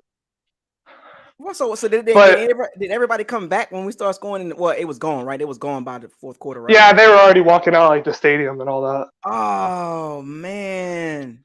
But I tell you, for like all the fans that stayed, they were loud. When we started scoring touchdowns, like all the energy came back in, because in the second and third quarter, there was really no energy. And I mean, I can't really blame the fans too much because like we didn't really have a lot to like go off of, especially when Suckup missed that extra kick. Like it was dead quiet for the most part, and then you saw like a little bit of blue. Which shouts out to Bucks fans, they actually showed up these last 2 playoff games. Okay, like 100%, they showed up. Like I barely saw any blue, and I barely saw any Eagles fans. And Eagles fans that were there last week. Yeah, you there? Yeah, I'm here. I'm listening. Oh, okay. And the Eagles fans that were there last week all got, arrested because they wanted to fight us. So they left like halftime. Yeah, there was a bunch of fights at that stadium. I saw a couple of videos that was getting rough in there, man. Like they try to come to Tampa and act like this ain't Philly, fam. Like you ain't just want to come down here and just do what you want to do. Yeah, I saw a cop escort a Philly fan out. He was talking to everyone like, "You want some?" Like he could do anything because the cop was right there. But I seen one. Yeah, it was crazy. I seen one that was. I guess he got blood. He had blood. He was like bloodied up or something like that. Like I saw a video. I was like, "Oh, the Bucks fans was not playing with the Philly fans. Y'all thought y'all gonna come down to Philly and come down to Tampa and just bring that Philly cheesesteak nonsense here? We don't eat Philly cheesesteaks in Tampa. We about them Cuban sandwiches over Philly cheesesteaks, homie. Y'all gonna learn by 813." Yeah, a lot of Eagles fans, they like to like fight when like they're at their home because everyone's like an Eagles fan. But like they'll still try to fight even though there's like little, and they can't do that in like away stadiums because it's like your fan base ain't there to back you up. You know what I mean? Right. You better know where you at. Know where you at. Yeah. Yeah, be smart. Humble yourself. See, they're too emotional. It's like you said, too emotional. Mm-hmm. Get caught up in emotions. Yes, they get caught up in that. What you think about the game, man? What you think about the game? This is what I want to ask you. That penalty that was called and we didn't get the ball back, turnover on downs when they hit Mike Evans. Oh, I was wondering what your thoughts were on that. So I went back and I looked at it. In the moment, it was like the way they explained it, a lot of us didn't understand. You know, a lot of us did not understand the explanation. This is why the NFL rule book is kind of weird, because some of these rules are just like, there's a lot of rules in the NFL rule book that you don't know about until it happens, right? Yeah. And this particular situation is exactly what happened. This game, the entirety was weird. So that specific moment, right? Fourth and 13, by the way, or 4th and 14. Brady throws a pass to Mike Evans. For those of you that don't remember what happened, Brady throws a pass down the sideline. It was a chuck pass. It was a chuck play. He just chucked it down the sideline. Jalen Ramsey defended it well. Mike Evans got his hands on it. He hit the ball, and his other hand hit he hit the ball. His other hand hit the ball, and it went to the ground. And when the ball hit the ground, Eric Weddle gave Mike Evans a chest shot, but his helmet hit Mike Evans in his helmet on his chin, basically. Like, it was like a personal foul in a nutshell. And that's what they call on the field in that moment. So they had a conversation about it. And the commentators brought it up. They said, if the ball hit the ground before that shot, it is a dead ball. You would think, like, what does it matter if it's a dead ball or not? It still should be all ball. 15 yards, personal foul, Bucks ball. But being that this specific rule says if the ball hits the ground, it is dead, and that shot from Evans came a split second after the ball hit the ground. So I understand the rule. It's a stupid rule, but I understand it. So it was a personal foul on the Rams. It was still Rams ball, 15 yards from the spot where the Bucks had the ball. Rams ball. So I understood. I get you. I understood that rule, but it's stupid. Just like the overtime. Yeah, I get that. Especially, like, I feel like if, like, that's kind of like a rule, then, like, roughing the passer should be changed a little bit, because when the ball's out the QB's hands, like, you hit them, and then they still get, like, the ball back. Like, if that was, let's say if Tom got, like, a roughing the passer in a 4th down, but it was incomplete, then it would be, like, it would have been still our ball, you know what I mean? So it's like, once the ball leaves the quarterback's hands, like, it shouldn't change. Like, you know what I mean? I also, it's a couple, I'm glad you brought this up. Here's another rule I don't like. If it's 3rd and 15 or 3rd and 10, and you get a 5-yard holding call, that should not be an automatic first down. Like, what in the world is that about? Like, that specific call be bailing teams out. Especially if it's like on the other side of the field, like a corner's like holding or something, and the ball's not even going over there. 3rd and 20, 3rd and 17, before the pass, holding, 5-yard penalty, automatic first down. Are you kidding me? A 5-yard penalty is an automatic first down? That's crazy. I gotta change that. That is a ridiculous rule. The overtime rule is ridiculous, and that personal foul dead ball crap is ridiculous. Those are 3 rules that they really need to. No, that's not it. That's not happening. No, get rid of it. Yeah, I feel that. What else? Oh, especially, I feel like, I don't know if you heard this on TV, but I feel like Suckup had like sort of like a mental problem, like where he couldn't focus, because the play before that, I think it was Tom's like roughing. I don't know when Suckup missed that field goal, but there was like a play before where every fan was chanting "Refs, you suck" during his kick. Like, no one was quiet. Like, that's what the whole stadium was chanting. So I was wondering if that had some like issues with Suckup kicking, because some fans were around me were telling the other fans to like shut up. Like, you know what I mean? Well, like, he's trying to. I don't know. When you're on the road, you in hostile environments, and you get it pretty bad, you know. So yeah, I mean, being at home, the fans gotta. This is what fans can kind of get in the way, you know.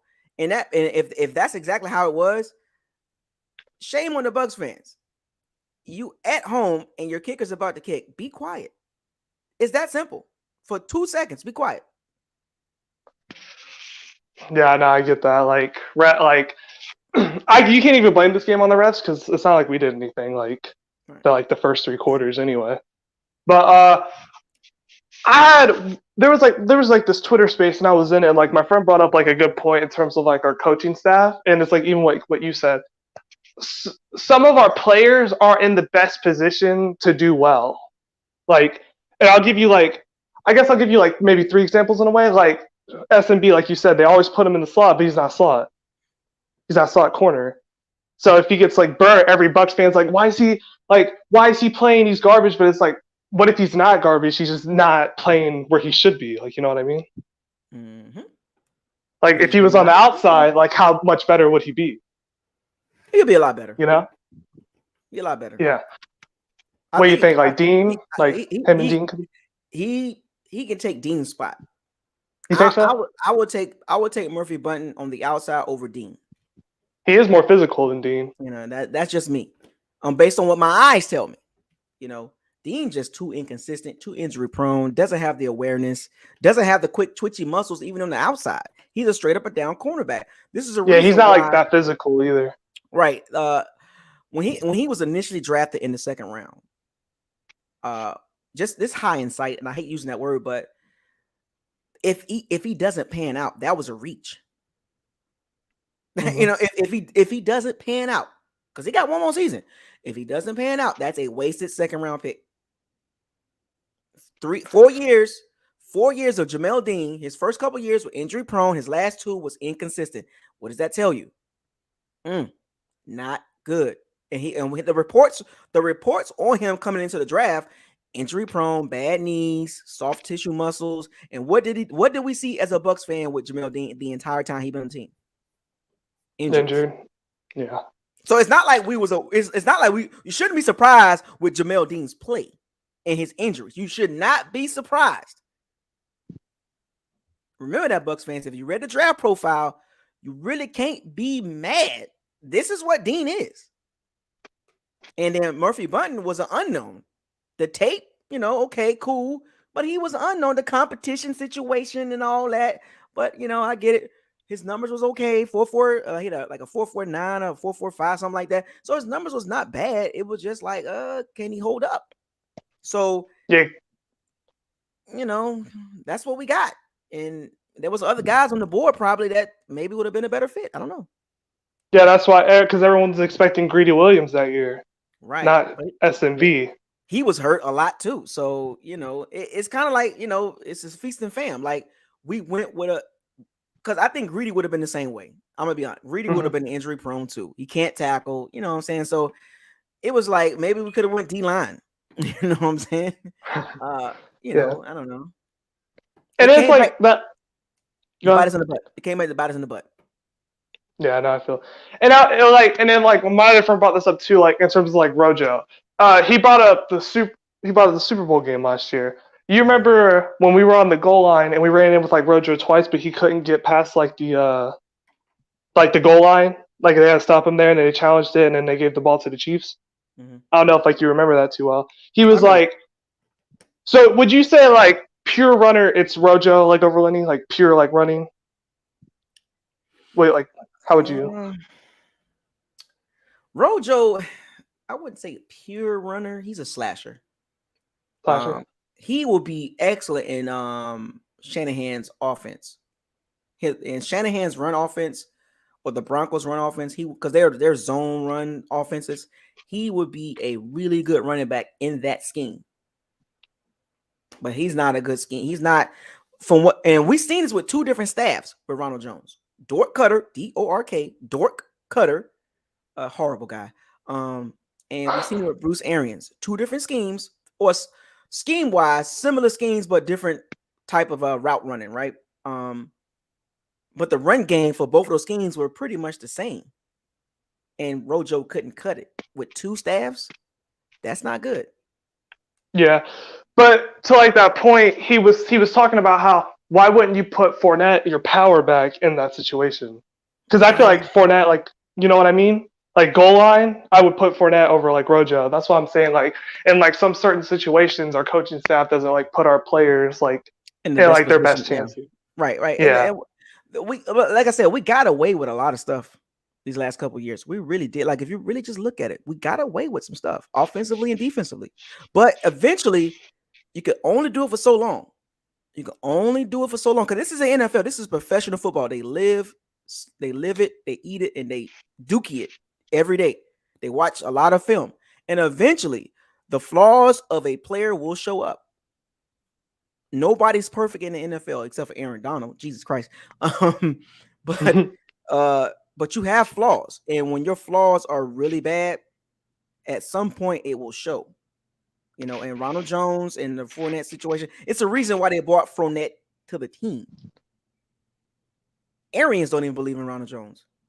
The minute he fumbled early in the season, remember this past season, he fumbled right into the doghouse. Right into the doghouse. They didn't even. I thought that was like wrong personally. Like, God, Lee Arians, like, are you kidding? That man's confidence was shot. Dort Cutter did the same thing. All the fans were like, Rojo's mentality is not there. I'm like, well, when you make one mistake and then can't play like a couple games, I mean, what's that going to do? It's not going to help anything either. Dort Cutter did the same thing on Ronald Jones. Killed his confidence with Peyton freaking Barber. And Dare. And Uber Wally? You had them over Ronald Jones. Confidence done. Had a fresh start with Bruce Arians, and Bruce Arians killed that man confidence, and he was never the same. Then he had a chance. Yeah. He fumbled about one. Remember, now Fournette had some hiccups too. But he didn't snatch Fournette out. So something to think about. Yeah, like I'm just giving y'all things to look at. Ronald Jones is not a bad running back. He's just the staff just don't tolerate whatever. I don't know his work ethic, because it looks like to me it's not just his on the field during the game situations. It's more about what he's doing behind the scenes, the pass blocking, his hands not good. It's just those things that comes with film study and practice and work ethic. And I think there's a problem there that we don't know, that we haven't really heard about. You know what I'm saying? His work ethic outside of what we're seeing, because what we see is game day. We don't see what he's doing when the camera's not on him. And I think that's where the issue lies with Ronald Jones. Yeah, we don't know like what goes on that like in practice that's not available to the open media. You know what I mean? Right. It's like, I'm telling you, he's good enough to be on the roster, but he's not good enough to be starting. And it was a bad look when they brought Ronald Jones in. I mean, when they brought Fournette in, that was a bad look for Ronald. And I told y'all when they first brought Fournette in, I said Fournette is a starting running back. He's this Bucks, but the Bucks never committed all the way until this year. Yeah, I feel that. I called it. I called it when he got signed. I called it. It's a wrap for Ronald Jones. I said it. Yeah. All right, a few more things. Like, I'm going to go back to the game real quick, but I might get back to that. So Josh Wells getting beat. Like, Josh Wells did not have a good game yesterday. Like, from like what I saw, I feel like his injury like had like a little part, because this man pressure coming through, which is crazy to me. I'm surprised they didn't do what they thought about doing, which I feel like this would have made more sense, because put Kappa at right tackle and Stinney at right guard, because Stinney played lights out in the playoffs when like we needed him. Like he was pretty good given like his situation, and Kappa's familiar with right tackle because he played that in college. So that was kind of strange. That was kind of strange there. Yeah, was Josh Wells like injured Josh Wells better than like a right tackle Alex Kappa? Like that's just me though. I mean, I don't know what was going up with that. Josh Wells is a definition of a journeyman. Been on a lot of teams. This game he had a quad injury, ankle injury. So, and then you got the Rams pass rush. That was just a recipe for disaster. Remember coaching. That was the number one thing I told y'all about this game. The first thing about this game, it wasn't even about the players. It was about coaching. The number one reason is the moves. It's like chess. If you guys are familiar with chess, coaching, you should have known better. The Rams pass rush and Josh Wells injury, you got to plan a better. You got to plan better. That was unacceptable. Having Josh Wells out there 1-on-1 with Leonard Floyd, Aaron Donald, Von Miller, that was ridiculous. That was irresponsible for Bruce Arians.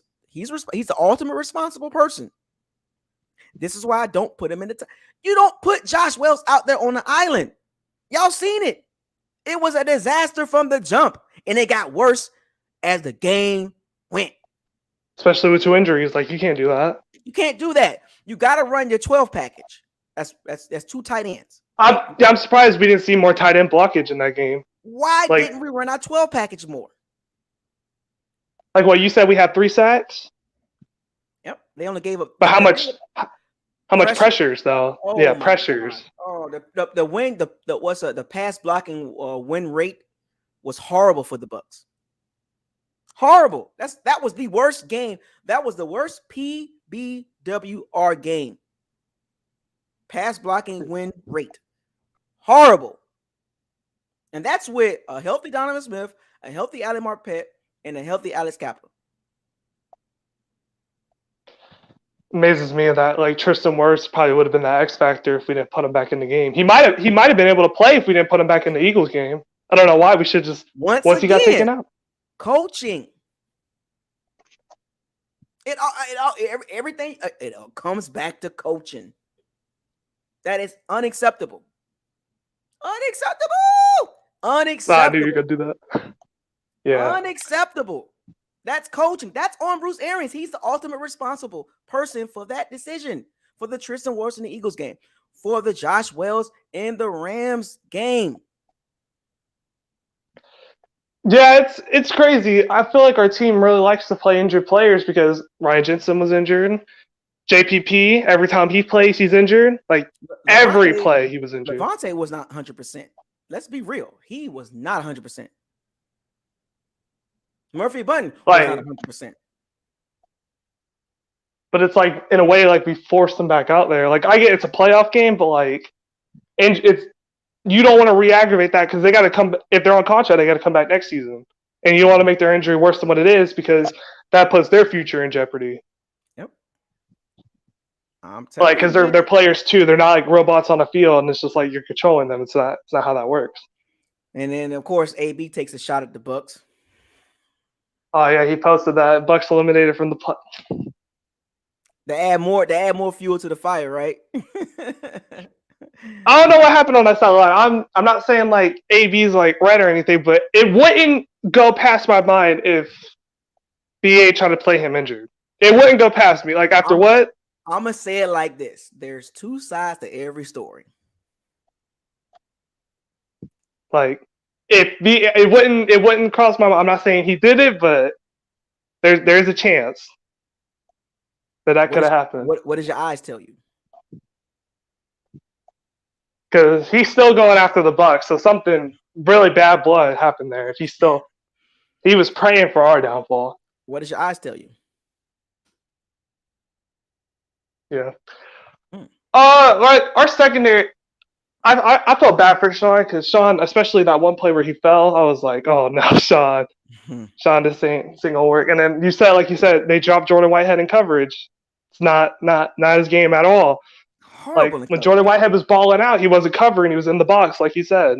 I tried to tell people, but hey, Jordan Whitehead is the top safety. No, he's not. In the box, top safety. Yeah, but safety. That means everything. Yeah, safety. And yeah, I get you. Not and it's great when SMB came back. Mike Edwards barely had any snaps. Barely saw him on the field. It's crazy too, because what if he played more? Could he have been that difference? Like we don't know. We don't know. Jordan Whitehead is Bob Sanders, great value Bob Sanders. Let's keep it real. He's a missile. Hits hard. Can't cover. But they probably have a short career. He's going to have a short career. Yeah. That body's not going to keep up with the hits for much longer. He's about 15 or 20 pounds bigger than me. Let that sink in for a second. And plays like a freaking linebacker. We've seen that story before. Bob Sanders. There you go. Watch football. I can take it back now.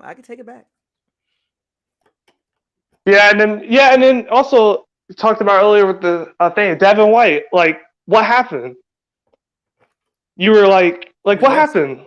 Regress. Like you are like, no offense to Devin White, but you were bad when Levante wasn't here. Devin White he's a bat out of hell.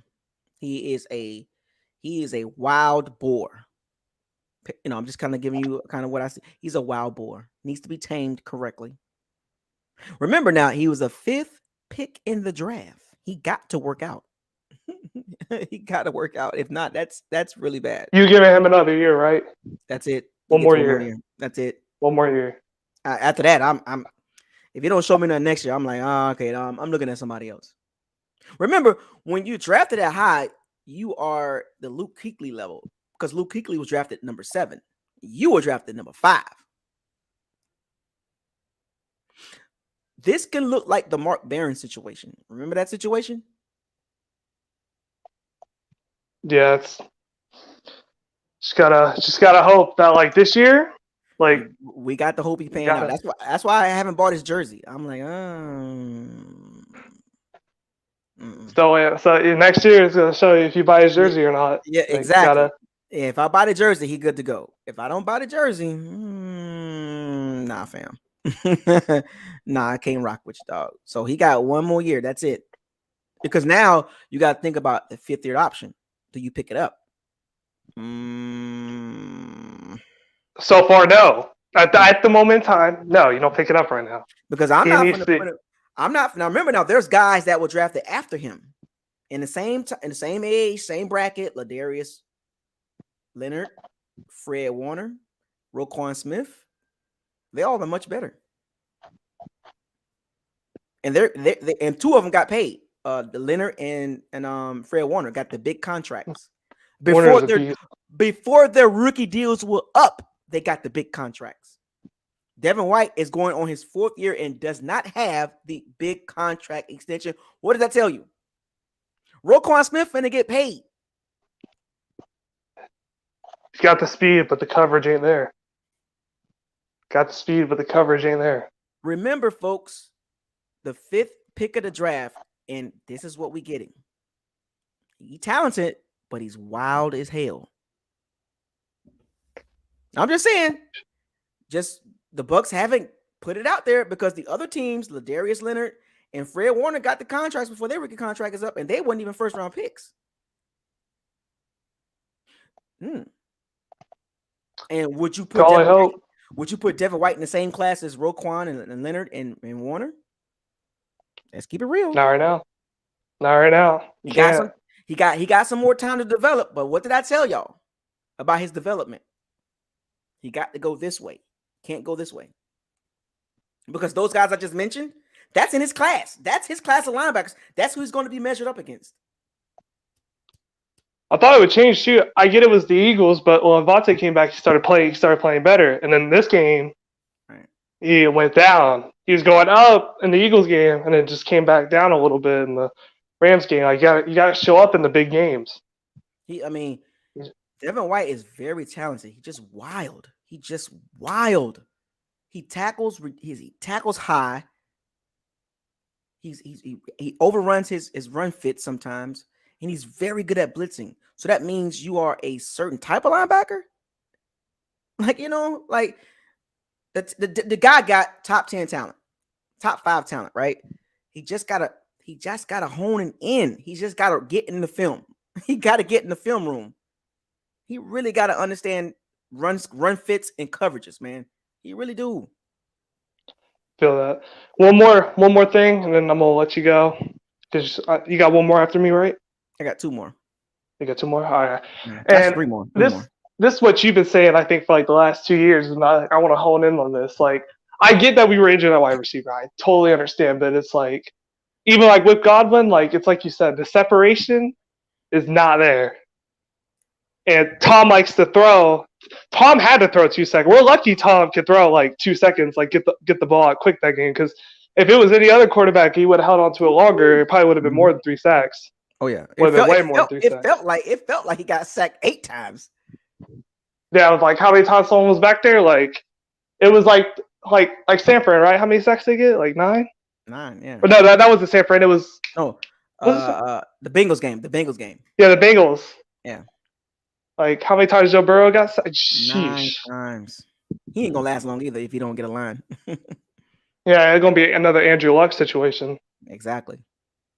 Yeah, but it's like you said, separation, a linebacker, like separation with our wide receivers was not it, especially like Tyler. Because I'm not gonna lie, I feel like this year Mike's gotten better with his route running. Like from like what I've seen, I feel like his route running's gotten.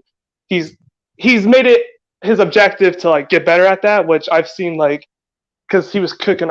He was cooking up those Eagles cornerbacks last week. Cooking Ramsey up too. Yeah, and Ramsey. He was cooking up Ramsey with them short because it's good though because he lost weight, so it made him a little bit more, right, a little bit more jumpy. But aside from that, like Scotty, every time Scotty's on the field, it's like a deep route, and then he's like a non-factor out that. He doesn't. His short route running game is not good. Like he's ineffective with the short routes. Oh my gosh, like dude, you need to do a little bit more than just run deep routes, man. That's kind of Get you, and then it's kind of weird. Yeah, and then like with Tyler, it's like I feel like us as a fan base overrated him because of that one catch that he had in the Saints game. Because we were so happy that we beat the Saints, and we could thank Tyler for that because that was a clutch catch. But like after that, it's like he's dropped balls the past 2 weeks. A lot. That's confidence. Dropping a lot of balls. That's a confidence thing, man. He got hands. That's just confidence, man. He got the case of the yips. I'm not gonna bail on him. I understand, you know what I'm saying? It's just the yips. He got hands. Do you think he's a solid wide R3? He's a solid 3 or 4. Solid 3 or 4? You think so? Yeah. He's not good. He's not good on the outside. Doesn't have enough speed. Do you think if let's say Godwin resigns and like Brashad's like low key, you think those 3 would like work? Like Mike, Chris, and then Brashad is like our 3rd? Low key, the Bucs might need to look at a number 3. Low key, number 3, a number 3 guy. If you know, I'm just saying if they resign Godwin, they might need to look at a number 3 or number 2 with some speed. Because we go. Anyone out there catch your eye? I haven't took a look at the free agent class or the draft of receivers yet, but I would definitely start taking a look at that. Could Grayson be that though? Because he's been showing up. He just got injured. Do you think Grayson could? It's a nice story. Be that speed. I'll leave it like that. All right. Well, I'm not gonna keep you much longer. Glad I got to talk to you as always. Appreciate it, man. See you, bro. Thank you, man. Thank you. One of my shooters, y'all. Y'all be careful in there. You act up, you out of there. We got Aubrey, Tobias, and John. Aubrey, what's up, man? Yo, what's happening? What's happening? You can hear me? I can hear you loud and clear, man. I mean, the locker room is open. It's been open the whole time. Right. I don't know what's up. Okay, man. Sitting here, the last guy who was talking, I was just sitting here getting a little frustrated because I'm like, okay, what I'm gonna talk about, what I'm gonna say. Everybody kind of saying the same thing. Well, what you got? Maybe a little right. Kind of summarizing it a little bit. I keep hearing. So I'm thinking to myself, I'm saying, okay, ownership. I'm gonna take it from the top. I'm gonna take it from the top because everything started at the top, right? Mm-hmm. Ownership. I like our ownership. They spent, we know they'll spend the money. I just feel like maybe they hire the wrong people. So, I mean, okay. What do you mean by people? People like who? Like Jason Light. The front office, right? Okay. So, listening to everybody talk, going back to the drafts, Jason Light is average, below average GM. Okay. Are you talking about you talking about the totality, or are you talking about from 2014? Like, are you segmenting this? Or just in general. Just in general. Okay. He's average, maybe average. I wouldn't put him in a good category. Maybe above average, below average, somewhere up in there. Good, somewhere up in that range. Let me help you out. So you got 32 GMs. Where would you put him at? Right. What number? I put him in the middle to the bottom. That middle range. Well, give me a number. Give me a number range. I put him in the high teens. So you say about 11 to 15? 11 to 15, maybe from 19. I put him at 15 to 20. Oh, okay. All right, go ahead. Keep going. 15 to 20, right? Mm-hmm. I think that's about fair because he hit some, then he missed. Mm-hmm. He hit the JPP. Okay, all right. The initial JPP signing trade thing. Okay, all right. Okay, cool. Coaching staff. Coaching staff is, for me. If you remember, I was on here a couple months ago and I talked about the culture. Mm-hmm. And that Yeah, you did. it's, Yes, I remember you. rearing its head remember. again, and I I'm remember. listening to everybody talk. I remember you. The culture. Yeah, I remember. It's rearing its head again, and you keep saying, "What do you see? What do you see? You slapping people on top of their head." Mm-hmm. The AB situation is two sides of every story. Go ahead. Players playing hurt, killing people. I mean, hey man. Go ahead, man.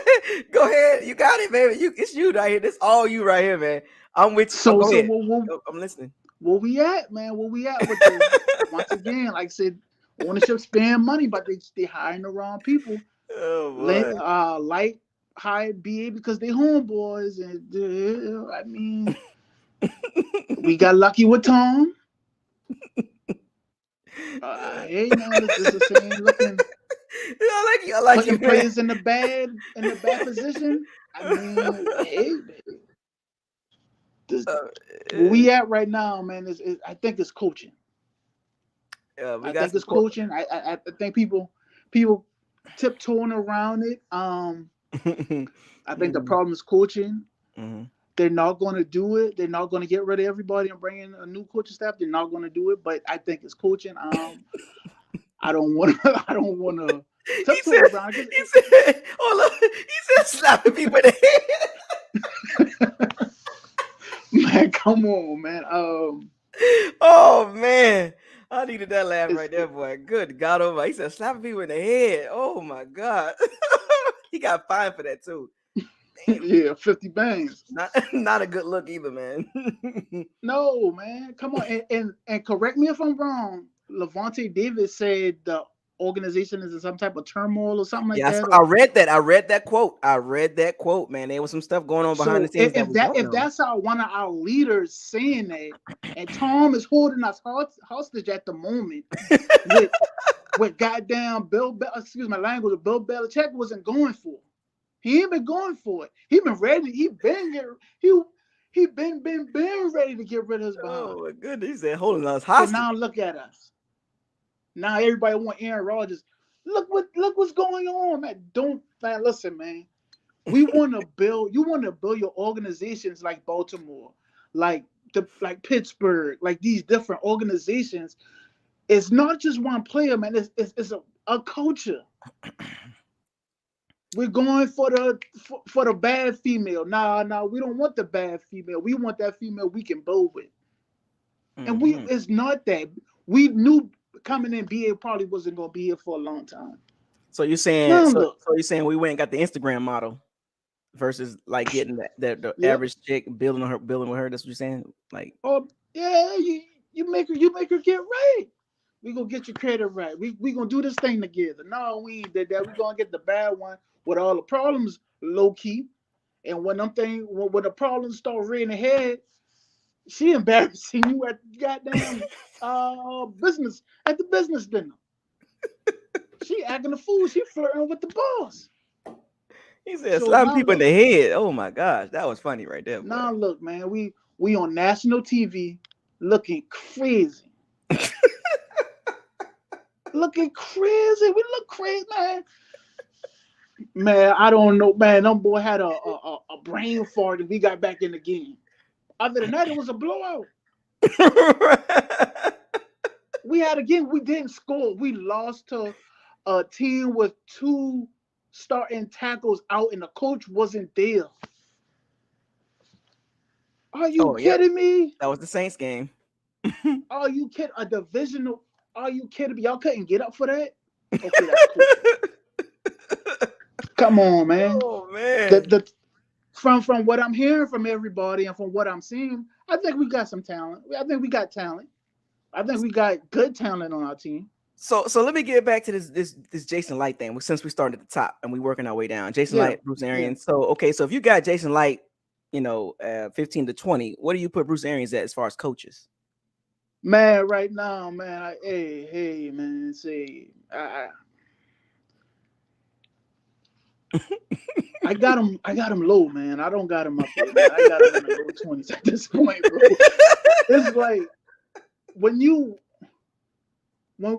I'm watching us, I'm like, okay, we keep doing the same thing over and over from game to game. It's like they're not adjusting. They don't have.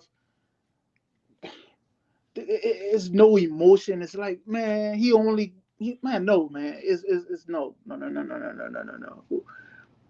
And he's like overrated. Is what you're saying. At this point, he's very overrated to me. We were getting by on talent and shock value. Last year was shock value, and so he's average. He's a below average. He's a below average coach with good talent. Okay. So he's able to fill in, and I guess he's personable. I think the players might like him to a certain extent. They might be cool with him. I'm guessing.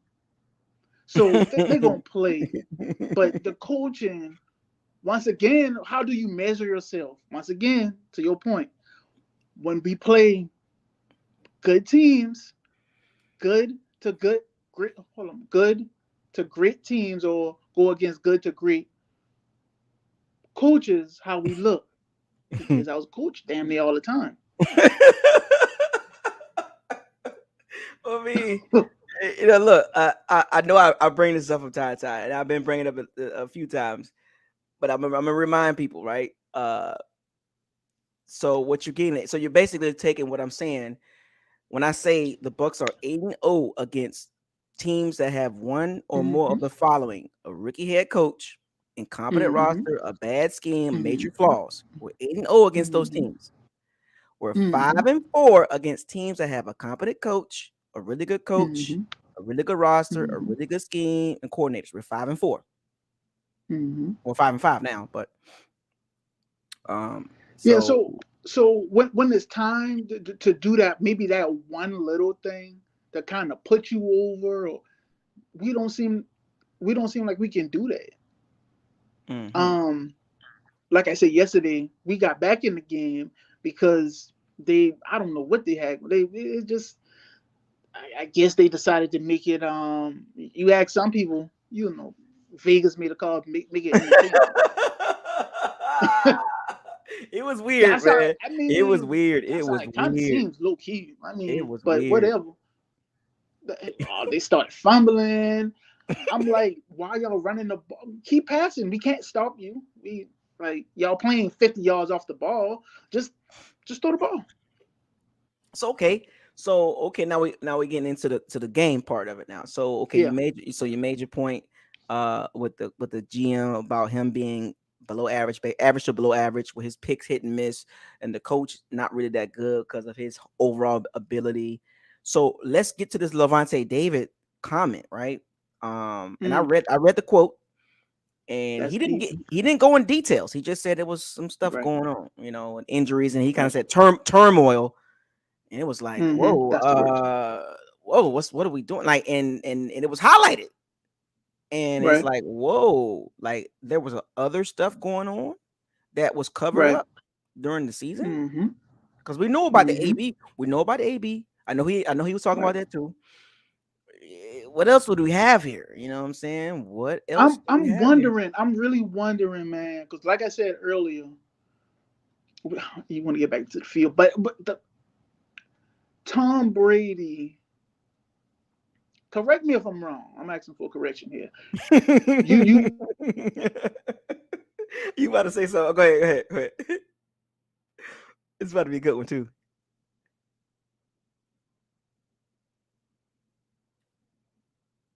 I think you went on mute. Aubrey, you there? You went on mute. You muted yourself. Oh, this is getting good. Can you hear man. me now? Yeah, I can hear you now. It's getting good. Good. Oh yeah, I can hear you now. I can hear you. Hello, hello. Oh man, come on, Aubrey. Tighten that sound up, man. Your sound going in and out. I'm gonna keep you in the locker room. I'm gonna bring Tobias on real quick. Hey, what's going on? What's up, man? Aubrey trying to get his sound fixed, and I'm gonna let you rock for a little bit. So now we got 3 people in the room right now. So All right, cool. Well, I'll say this. Sometimes it's good to lose because sometimes losing opens your eyes. You get to see sometimes you don't see the forest for the trees when you're winning. Mm-hmm. And last year, you're right, there was a lot of good fortune. Remember, the Saints went turnover crazy. Not that game, people missing out on.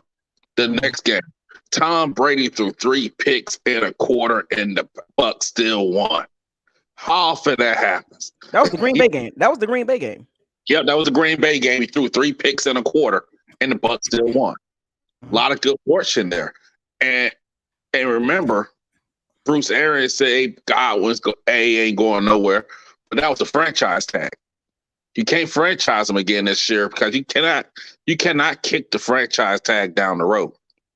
And people, y'all talk about the cap space. Well, people miss out about cap space. You guys a lot, like about 10, 11, 12 million, somewhere around that, depending what you're picking for your draft picks. So you can sign your draft picks. That cap space factors that in. You got to sign them with that cap space. So wait, right there. So it's 20. So it's projected to have 22.5 million. So if you subtract the draft picks, which is about 8 to 10, I believe, somewhere up there. So now we're talking about 10 to 14 million dollars in cap space. So you got to either do a lot of restructures or hope guys take cheap contracts again. Do what the Saints did. Kick the can down the road. Yeah, especially if Brady comes back for one more year, just do it. Just give yourself every shot to do it, to be honest with you. And that's what I would do. But dangerous. That's dangerous to do that. It is. And I think what happens is you have to make some tough decisions. I've been on record saying I want to bring Chris Godwin back. I do believe Chris Godwin needs to get his money. I know fans say, well, he gets to play here and all that. I'm like, look here. These players will sign Detroit Lions. And think about it, Jacksonville always get free agents. They stunk for the past 10 years, It's about the money and setting up your family. Because this, we've been around athletes. They do want to win, but they want to get paid first. I tell people this all the time. They got families to take care of. No, he gonna take a pay cut. What? Like, what the heck? Like, how do you know that? Like, you cool with him or something? Like, oh, it's because of Brady. He gonna take a pay cut. What? Man, I be telling folks, like Adama I'm not taking no pay cut. Nah, I wouldn't either, because it ain't my job as a player to do the GM's job. Figure it out with the cap. Adama Sue don't take pay cuts. He gets his money. He's older, so he get his $9 million. He ain't taking no pay cut. He's about his paper. Godwin gotta get his cash. But then also Ryan Jensen's a free agent. He's 30 years old, people. He said he wants to stay in Tampa. He said it. He said he wants to stay in Tampa. Until someone comes in with that bread, we'll see how much that is. I never, like, when people say that, I take that with a grain of salt till I see pen on paper. Mm-hmm. Because I remember in the NBA, Carlos Boozer said he's going to stay with the Cavaliers, so the Utah Jazz gave him a max contract. Guess where he was at? Salt Lake City. Money talks and BS walks. You ain't lying. Especially you got a wife and kids. But I just want this. But it wasn't a fake, because I always believe last year was a year to get the Super Bowl because Brady was getting older. Gronk's getting older. I think Gronk should retire. It's over. And I just think that this front office cannot make emotional decisions. You have to let some people go, because a lot of these young guys, people are going to offer Carlton Davis money. Somebody may offer Jamel Dean $7-8 million. I don't know if he's up. They may offer him some money next year. Yeah, next year. Alex Kappa, someone's going to offer him some money because offensive linemen are hard to find. If they someone offer him $10 million a year, can the Bucs match that? And then the Bucs still have holes to fill. You have a receiving core you got to replenish. Yeah. See, this roster was built to win right now, so I get it, but long term, It's rude, and it's hard because I know a lot of fans love Tyler Johnson, but we got to be honest with ourselves. The dude was scared to run the 40 for a reason. Why are we drafting receivers scared to run the 40? He's like a 4.65 guy. We knew that. I knew that. Yeah, you can look at him play, and then like Devin White, I think he's gonna play his 5 years. But I think that may be it. But the problem people missed out on when they drafted him, the reason I wanted Josh Allen, the pass rusher, is because Devin White came to college as a running back. Time out. Didn't I bring this up before? Yep. Multiple times. Yep. What happened? Yep. And they took White. Don't get me wrong, he's a good player, but he came to college as a running back. He's not instinctive. Levante Davis instinctive. Derrick Brooks was instinctive. So I'm gonna be honest. He's Quan Alexander with better PR. Not saying Quan's a bad player, but you see the same errors. Quan got better. Like that's what I'm saying. Devin White can get better. You know what I'm saying? Quan got better, even though it was after he left the Bucs, but he's learned how to cover better now. You know what I'm saying? That's what Devin White's lacking at. And his instinctiveness, wild boar. He has the talent, but his tackling ability, but he had questions coming into the draft with his tackling ability, his instinctiveness. These are already on his draft profile. And the Bucs said that with the 5th pick in the 2019 draft, the Bucs select Devin White. Yep, because Derrick Brooks was the end of the first round. Ray Lewis was the end of the first round. 2 of the best linebackers ever. Brian Urlacher was later. Luke Kuechly was high, and I still don't understand how the heck the Bucs didn't pick him. Mark Barron. I know. Hey, man, I'm a Bama fan. I was like, why are you picking a box safety? But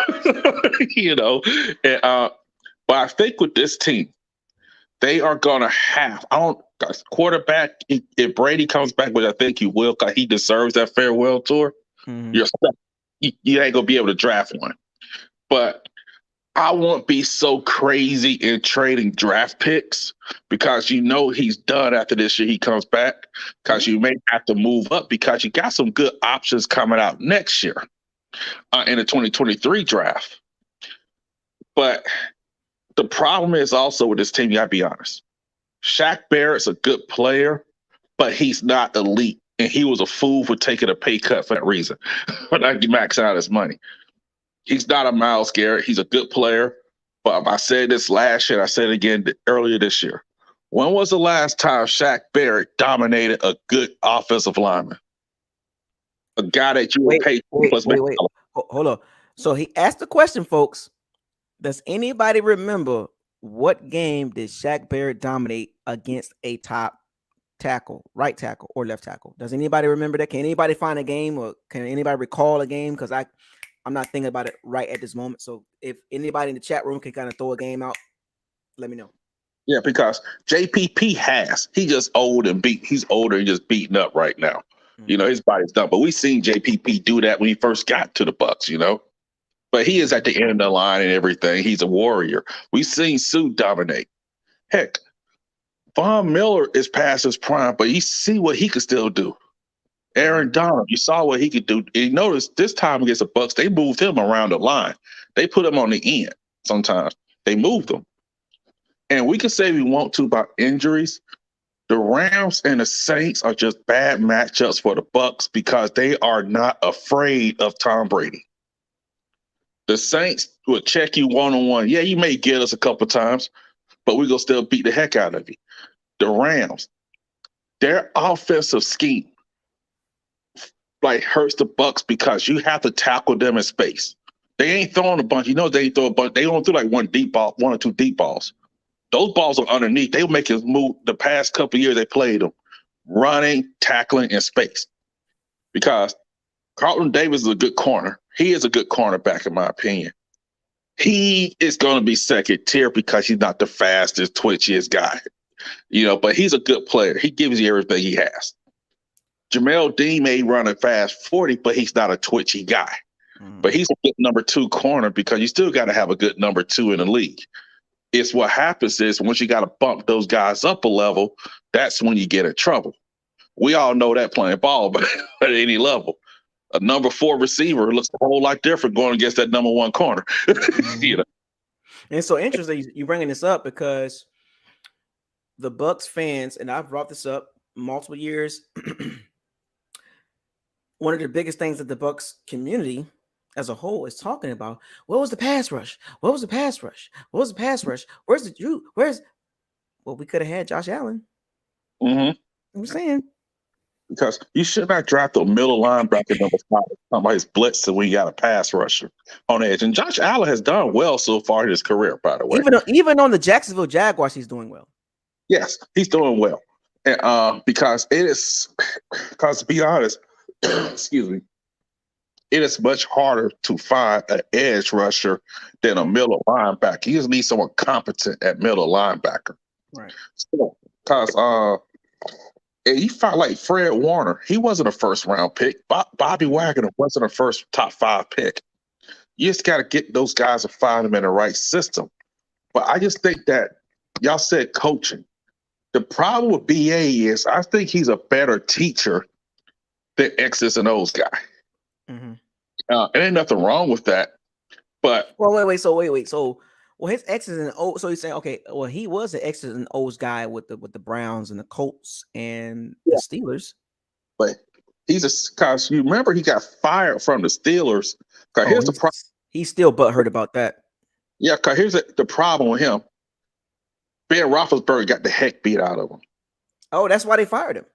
Yep. And you remember when he first got to Tampa, he told James to go up to 250, gonna take a lot of hits. He don't take. Yeah. And he gained a lot. You saw he lost that weight when he left. Because those hits will mess you up because it speeds your clock up. You don't trust your protection, things like that. You don't even. What happens when your quarterback gets hit? You got to get those guys an option.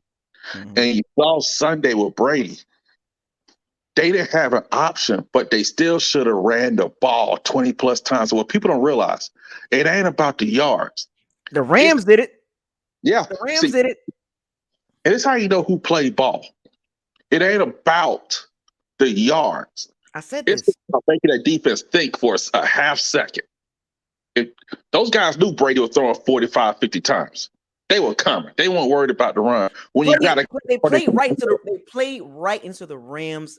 Like they played, oh my gosh, the Bucs you played right into what the Rams wanted you to do. Brady threw the ball 54 times. Week 3, he threw the ball 55 times. Both L's.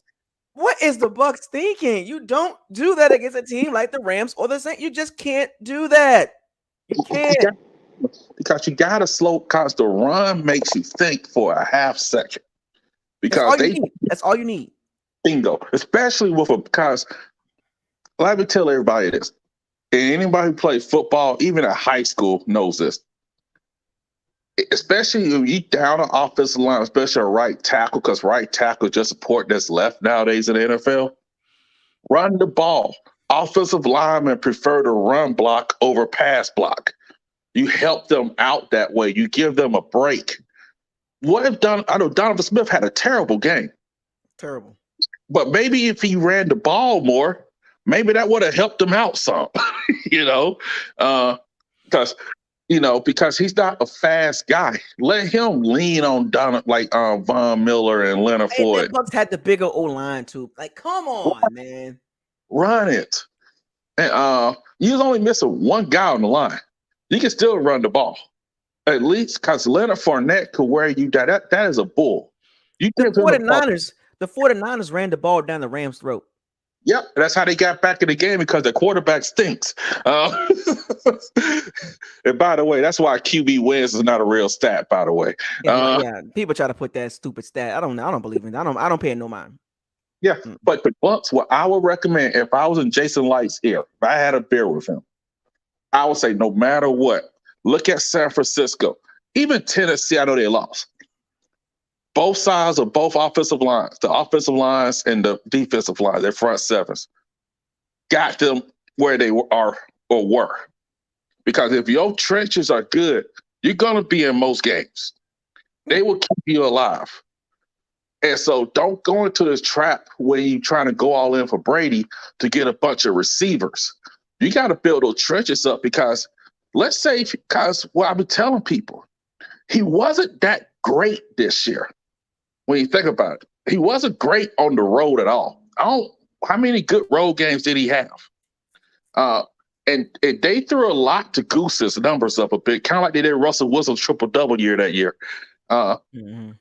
Because remember, Peyton Manning was killing it in Denver. Then midway through that last season, he just lost it. And lucky they had like a generational defense to win that Super Bowl.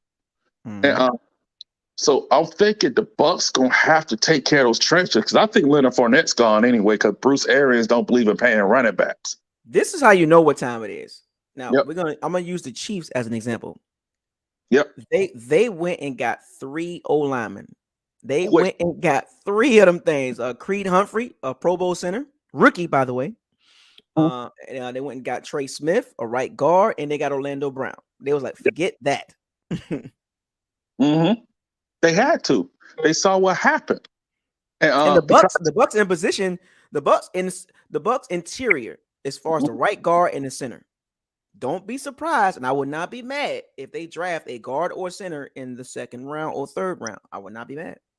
You got to, because a lot of your better interior linemen are in round 2, round 3.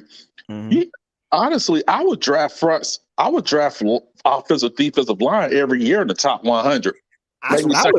Look, man. Look, it is what it is. Y'all know I'm an advocate of the trenches. I'm an advocate of the trenches, baby. Y'all seen this? Y'all seen in the Rams game yesterday?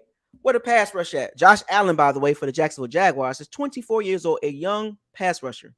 What do the Bucs need? Young outside juice. Got Joe Tryon, but we need another one. And the thing with Tryon, he's learning. I think with him, this is what people miss. He's an athlete. He's a great athlete. He needs some strength. He has to be physical. Yeah, he got to get strength. Because you cannot run past the quarterback. You have to bull rush a guy sometimes to get in that man's face. Now, he had a good season. Yeah, because he wasn't going to get much snaps anyway. JPP was in the way. JPP was in the way. Yep, because that's the only way you learn you play. They got to let JPP go. I love him to death, but they got a lot out of that 3rd round pick for JPP. That was a steal. They did. They got a lot out of him. Yeah, they did. His first couple years in the Bucs. Yeah. This year he fell off of a cliff. And you know what? And that's okay because he's 33 years old with a bunch of injuries. You know, sometimes they just gonna let him go. He knows it too. I listen to the interview here. He knows it. After 30, you don't get better. And you don't get better. You just don't. And then like Levante David, how much juice does he have left? I'm gonna say 1 or 2 more years. 1 or 2 more years, man. 1 or 2 more years. Because if he because remember when he was out, that defense was not that struggled because he had. What happens is people don't understand. This is what Devin White doesn't have right now. The upstairs, the cerebral ability. Levante David has that, and because that's what people understand. You got to have it upstairs in the league. Also, I'm not saying Devin White's stupid or anything. It is that Levante Davis at another level. You get what I'm saying? Upstairs, because he's seen it all. Well, we need some juice up that front, man. It showed yesterday. Oh my gosh, it showed big time. We need some juice. They're not a fast team when you think about it. Who's on the secondary that's fast? Shoot, the D-line too. Outside of Joe Tryon, what do we got? They're all effort sacks guys. Now JPP in his youth, he had it when he was younger, but he's an older man. So when he was younger, all we have is Tryon. Yep. As far as juice, that's not going to work, man. That's not enough. And they need to change the defensive philosophy, in my opinion. Who cares about being number 1 in the league against the run? Oh, number 1 in the league against the run. Yeah. Bruh, we number 22 against the pass. You're in a passing league. Just be top half. That's it. Because Vita Vea can rush. He is a tenth of a second on the 40 off. If you get what I'm saying, but he's great, and I'm glad they paid him because congratulations. Yeah, because he's worth it. He doesn't think he's actually a good pass rusher for his soccer. He pushes the middle in segments. In segments. He's not like a normal normal D tackle pass rushing. He's a nose tackle, not a D tackle. People gotta understand that. He's not a consistent pass rusher. He's a spotty pass rusher. Mm-hmm. And that's not going to cut it. That's not going to cut it.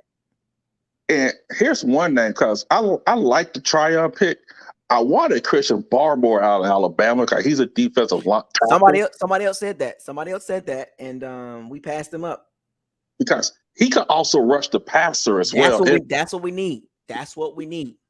And New England got him real quick in the second round. They picked him up quick. He balled this year too. He had, matter of fact, let me see how many sacks he had. As a rookie too. He started as a rookie. And we need that. We need a guy like that next to Vita Vea. Yeah. And because it's especially like you said, a rookie, because guess what that rookie is too? Cheap. Let me see how many sacks he had. But yeah, we got some work to do on that D line, man. Yeah.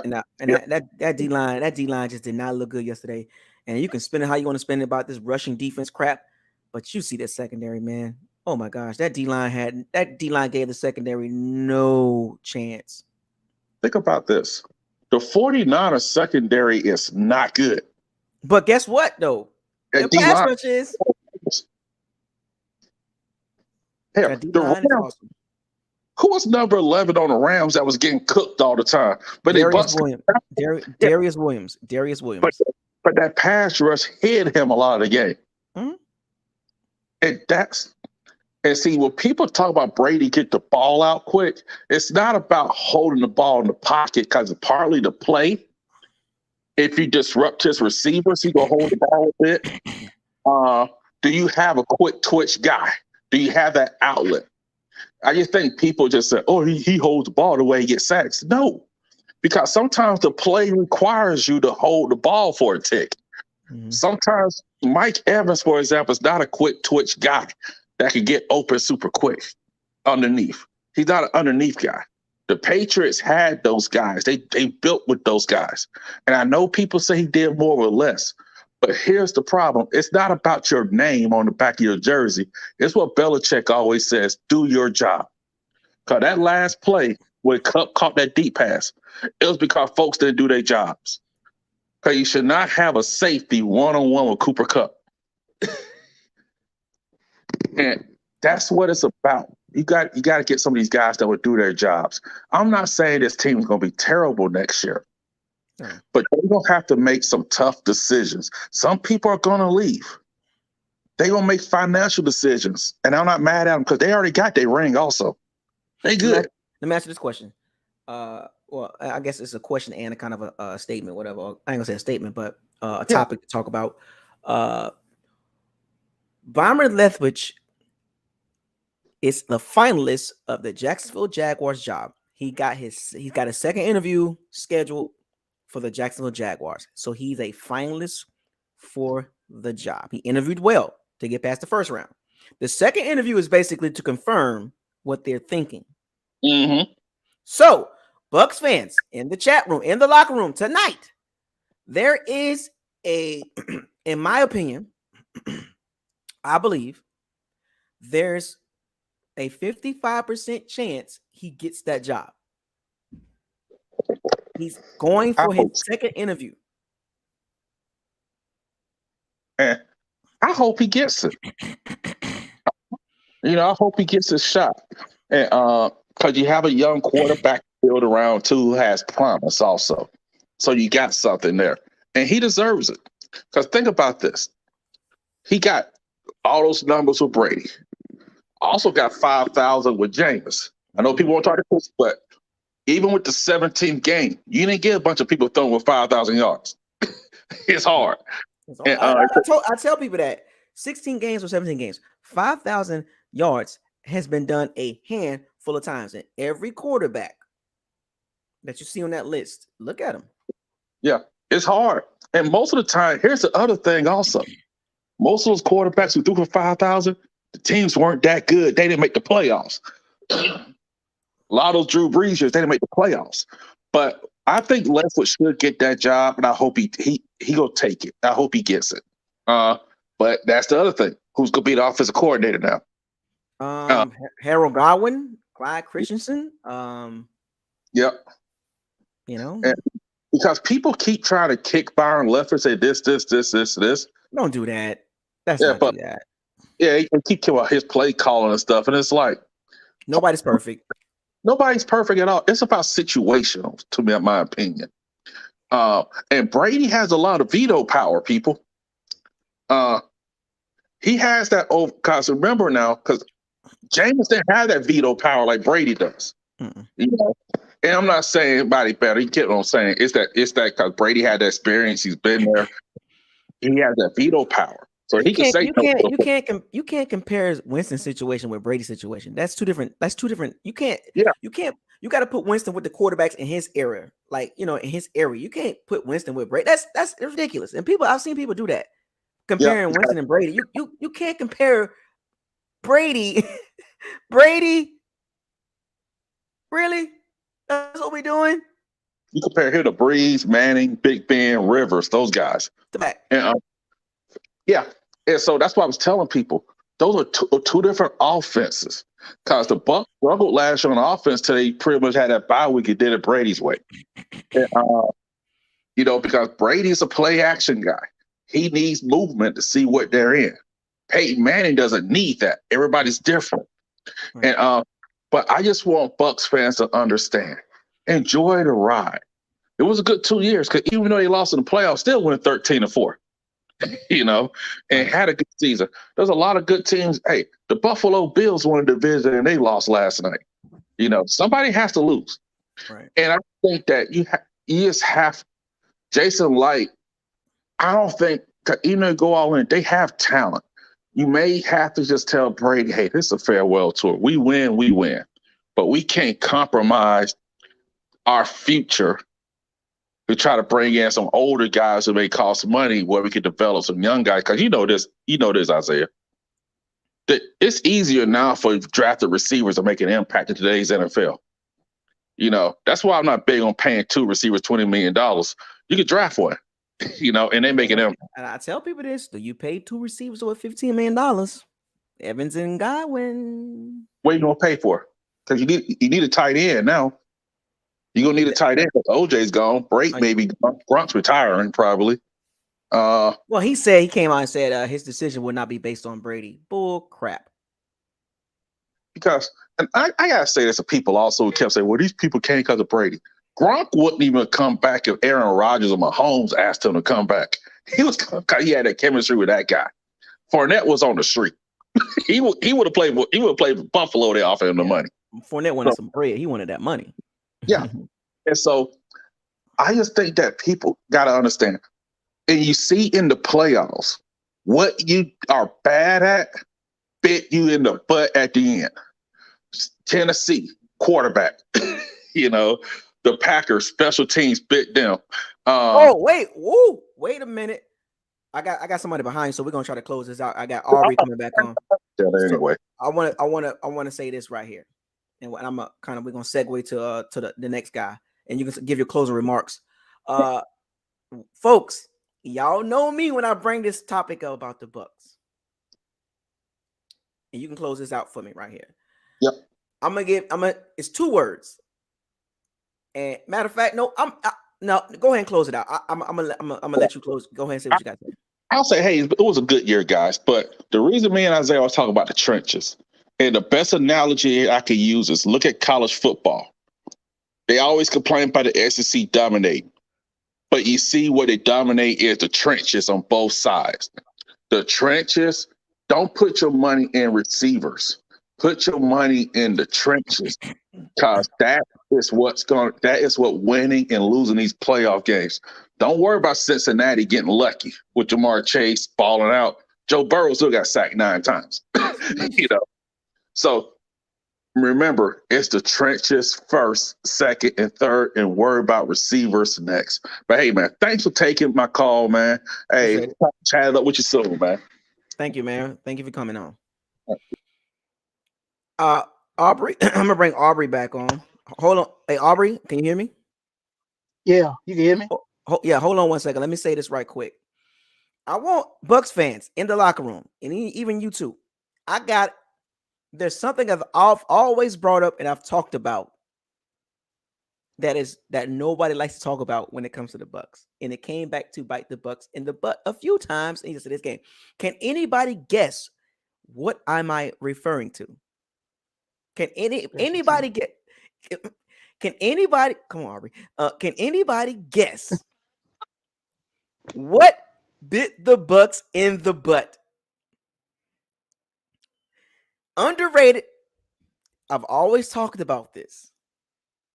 What did we discuss? What have I talked about when it comes to the Bucks for years? And nobody talked about it because of a freaking narrative that was created by the media. Can anybody guess? We got Mom for Christ. Can anybody guess what am I talking about? What happened in yesterday's game? What specific area that the Bucks have been bad at for years, and it reared its ugly head? But nobody talked about it because that was not the narrative. You let the media fool you to focus on one player instead of in the other areas that the Bucks were weak in. Oh, everybody's bringing it up. That's right. Special teams. Special teams. Aubrey, you can come back on. Special teams, folks. Didn't we trade up for Darden? Yes, we did. We traded to get him.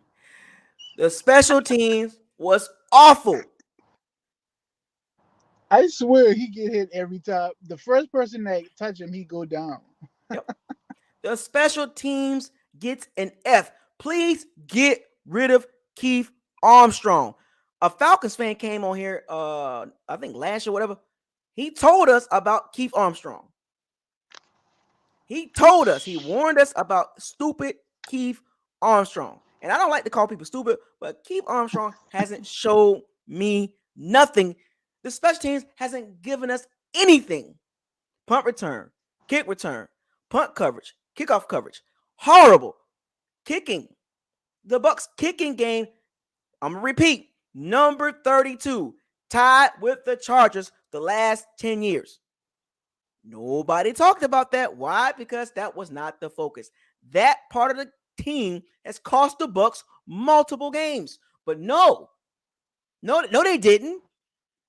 No, the special team's fine. No, the special team is fine. We good at special teams. Shall I remind you? Shall I bring up these games? Special teams is awful. Can't get right. Bobby Boucher can't get right. Can't get right. I don't know what is going on with the Bucks special teams unit for years. Did y'all see the game yesterday? The Rams special teams made the Bucks special teams look like high school. Did you see the Rams punt return and kickoff return units? They were doing things that were so different that the Bucks has never done. They had a punt return by Brandon Powell, a Florida Gator guy, by the way. Brandon Powell caught a punt. I kid you not. The Rams had three guys, three different. Yeah, it was like section, like after the punt, after like 20 yards, it was a guy right there, and then another 20 yards, there was like two guys. So when Brandon Powell caught the ball, he had three blockers directly in front of him. Their gunners, they blocked the gunners. So when Brandon Powell caught the ball, he ran that thing back like 30, 35 yards. I was like, why the Bucks don't do that? Kickoff return. Like, what is going on? The Rams special teams ran circles around the Bucks special teams. Ran circles. Real quick, in conclusion, I'm not going to go into the X and O's too much because I feel like everybody said all the same things, made great points. I'm gonna say in my conclusion, sometimes I go off the deep end, but I feel like the problem is coaching. Right back to that coaching. Because I get passionate about it, You going back to it? Yeah, go ahead. And I think about it, and I'm like, okay, I don't want to jump off the deep end right away. But if I keep thinking about it, I keep seeing things, the same thing keep popping up, and the people who come on before me keep saying basically the same things in different ways. Like my man just now, he was like, "Oh, Bruce is a good X and O guy," but he said teaching X and O to me, teaching the X and O, that ain't the same thing. I don't know. But it is, to me, it's not translating. It's not translating well enough. Maybe it's not translating well enough. Maybe they're not adjusting, making adjustments on the fly from week to week. I think the problem is coaching. You going back to that coach? You're gonna hit and miss on players. You're gonna, are we developing players good enough? Okay, Devin White regressed. Who else? Vaughn didn't do anything for us. We started running and we didn't finish running. We didn't. We had Josh Wells on the island. You can't do that. Coaching. Brady got too much power. For play calling or whatever. So to me, it boils down to the coach.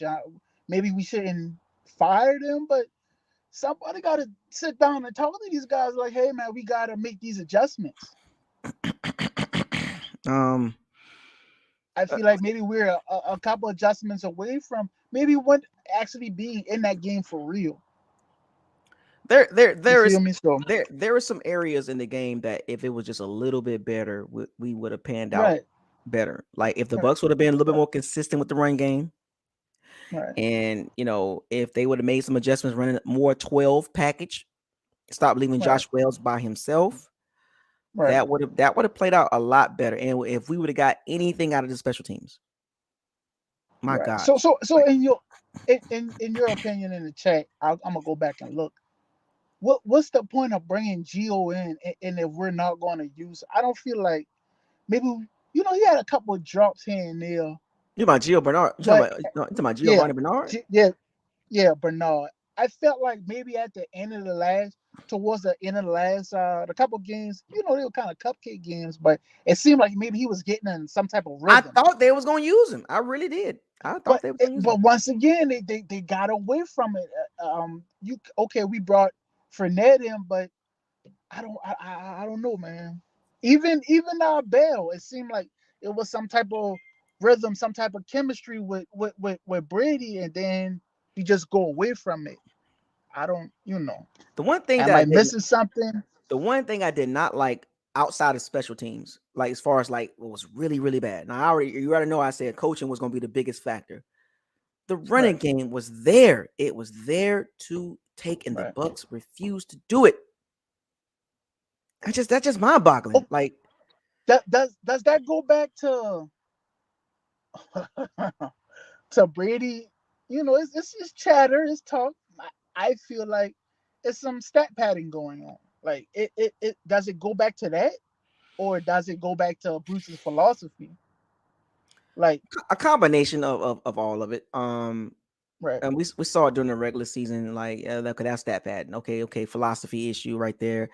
Is a combination of both. You know what I'm saying? And the Bucs are predominantly a passing team. And it's crazy is the Bucs can be a top level running team because the advanced metrics show that the Bucs can be that, but they just don't. They're 21st, 22nd in the run. And like I said, you can add the numbers in, but what does your eyes tell you? You got to put in. You got to put in everything. You just can't just say the numbers say this and then that's it. You have to factor in all aspects. So that's why when I look at the Bucs advanced metrics and I look at the film, I'm like, well, why don't they run the ball more? They actually can run pretty well off right tackle, top 10 per yards per carry off right tackle when they do it. Advanced metrics. So why don't where's the analytical team if they're going to use analytics and use numbers to help them make decisions? If something's working and you're not doing it enough, I think you probably should need to try to do a little bit more to see if it's actually really there. And the Bucks just kept shying away from it. Is BA an analytical guy though? No, he's not. He's not an analytical guy. Right. He old school. He's old school. Stubborn. He's not. He's not with the times. Let's just say that. No. So, man, that's all I got, man. My conclusion is coaching. Let's take it back to the drawing board and really, sit down and figure this thing out, man. And they can do it. They can do it. And one more run though with if they're gonna stick with this current setup, 2022 is this is it. There's no more after this. Get one more run out of this. So squeeze the lemon as much as you can with this current roster. Bring everybody back. But after that, my 100% last thing, they kind of go together, right? Kyle Trask. Mm-hmm. And do you know who went before Kyle Trask? All the quarterbacks. Jones, Fields. I talk about one pick before Trask. You mentioned his name, offensive lineman. Creed Humphrey. Yeah, Humphreys. Yeah, they got us. I think that might have been our pick if they didn't. Pro Bowl center, rookie. If the Chiefs didn't take, I think they would have took him. You think so? Okay, and that leads to for me that leads to why draft Kyle Trask in the second round if he's not even going to be on the sideline. That is going to be a question mark. Ooh, wait, I'm a whole judgment on that. That's going to be a question mark because I will come back to it. Y'all know me. I did it with Josh Allen. I did it with Josh Allen and Devin White. I will come back to picks. I will come back. Once again, I get it. He's not going to start. Brady might not even coach him up, whatever. But I feel like he just needs to be in the moment in them situations to kind of see maybe how to handle things. If second round, you taking a second round backup. I get it, but I get it from a future perspective. But if you're trying to win now, you don't make that pick. The pick, man. Like you're trying to win now. You're all in now. You have to get an impact guy in the second round. Like Creed, you could have got Creed. If Creed would, if people don't even see, I knew he was going there with that when you said he went right before Cal. I was like, that's Creed Humphrey, and we look at Creed Humphrey.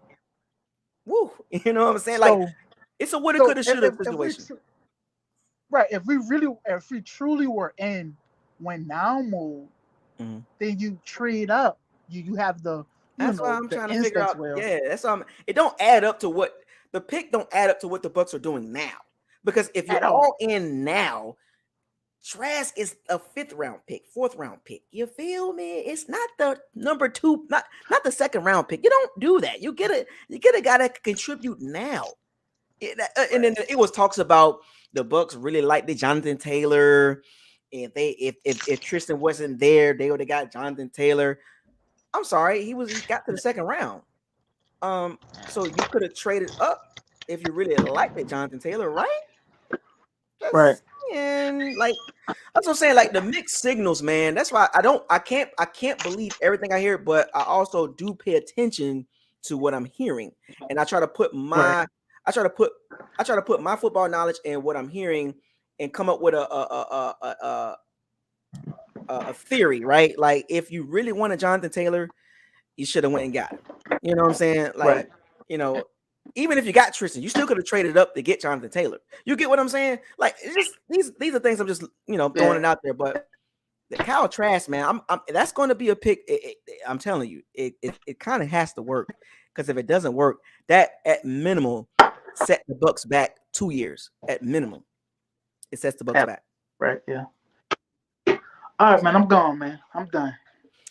Appreciate it, Aubrey, man. I enjoyed your topics, man. You're the funniest guy that's been in the locker rooms. Everybody in the locker room has been pretty serious. You kind of gave the light on, like, okay, everybody breathe. Let's laugh a little bit.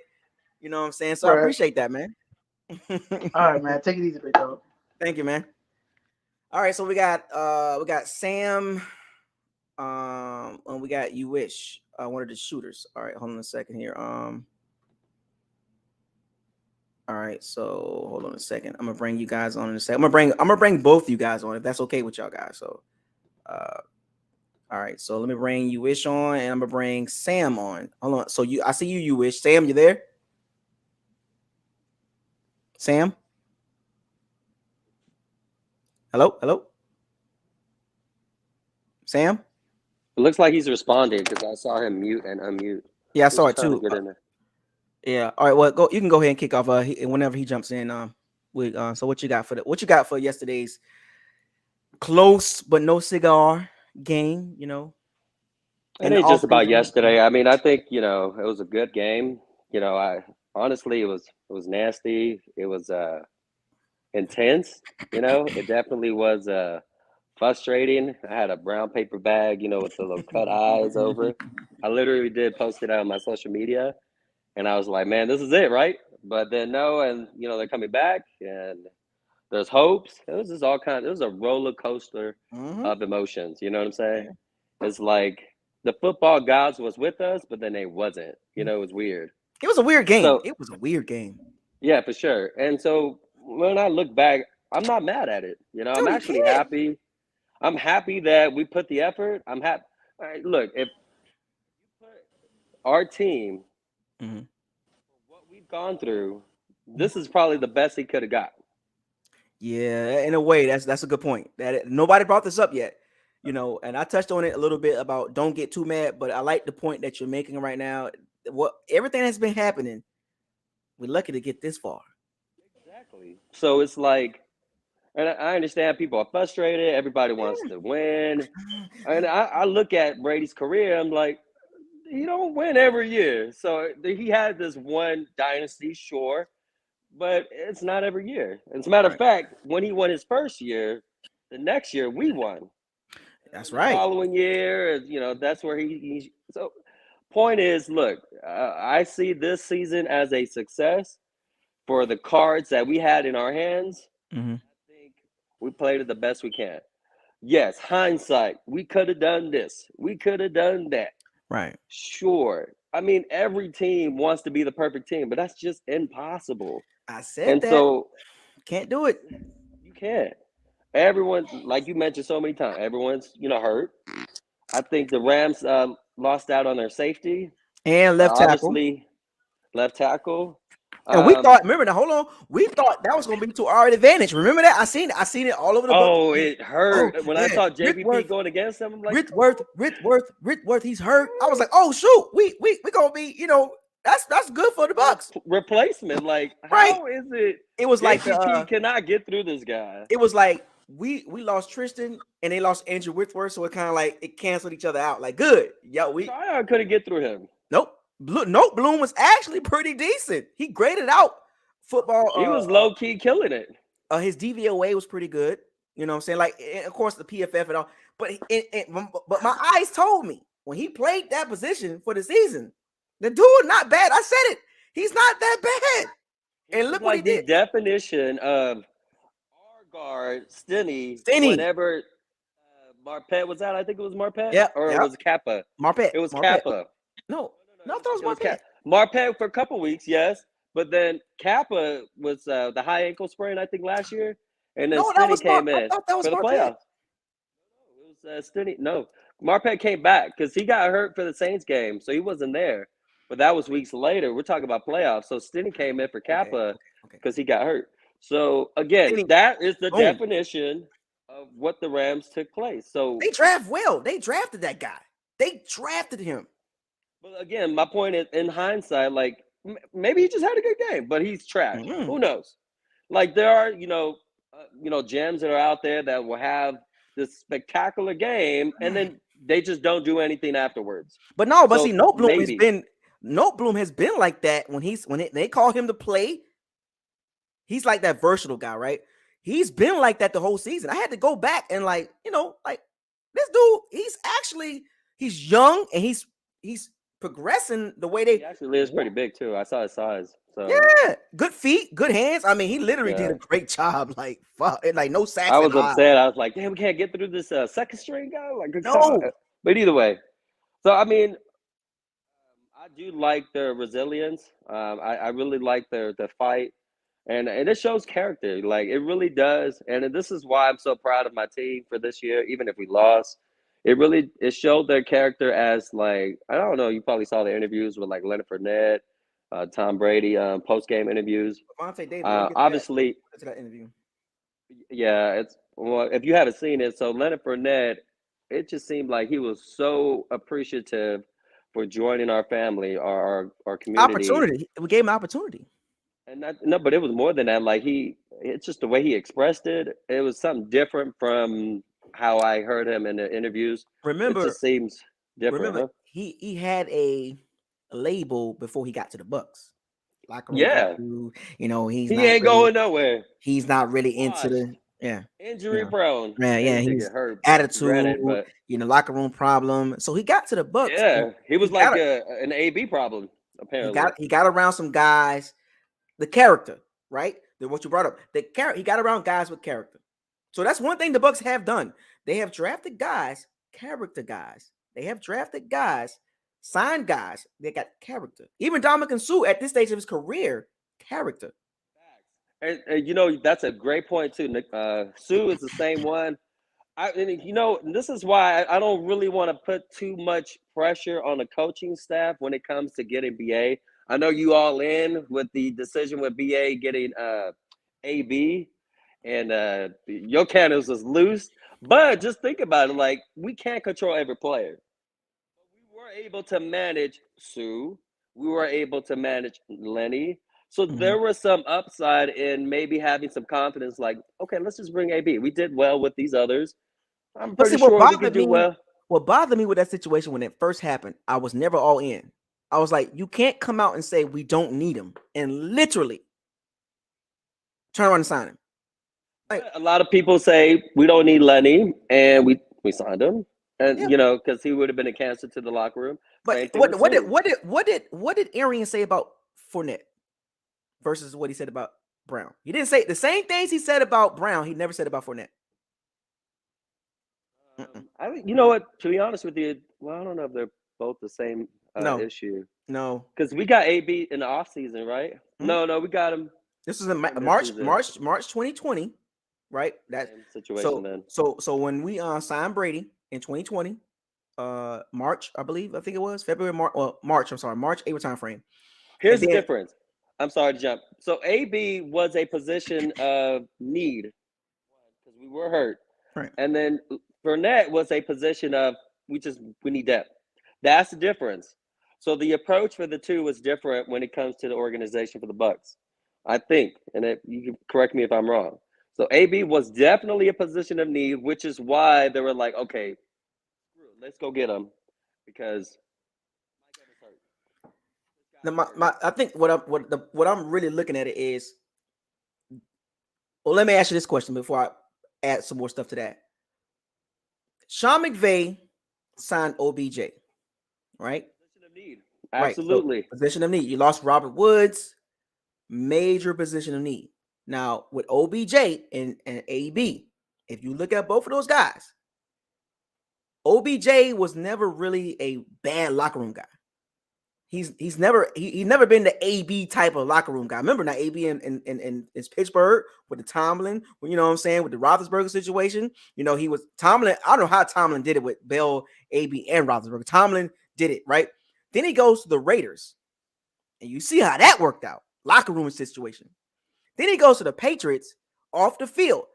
Odell Beckham has never had that background like that. Like, correct me if I'm wrong. Can you recall anything that Odell did off the field with all this? Yeah, but the difference is contracts play a role. So, it could. I mean, I see your point in personalities. What I'm saying is, like, that's what I'm saying. When BA came out and said, "We don't need him. Too much of a diva." So you know exactly what you were getting with AB, and you got burnt. So I think it was a position. Well, we got to understand what our cards are at, though. Remember. But should we trade and give up capital, or should we just get AB, don't give up capital, and we'll just give him contract? Because he didn't have no contract. High risk, high reward, right? So high risk, high reward is what AB was, right? It was a high risk signing him. But the bad side about it, or the good side was it was a high reward. The bad side was it was high risk because of what can happen. And from the time he got on the team, you saw the little things that were popping up with the off the field stuff, distractions, and what's going on? Injuries, and then the icing on the cake was, and I said this early last season. I said, why is he not playing? If he's not going to play, why you didn't put him on injury reserve? Oh, like earlier, yeah, I can see that too. That was strange to me. You held him out for a reason.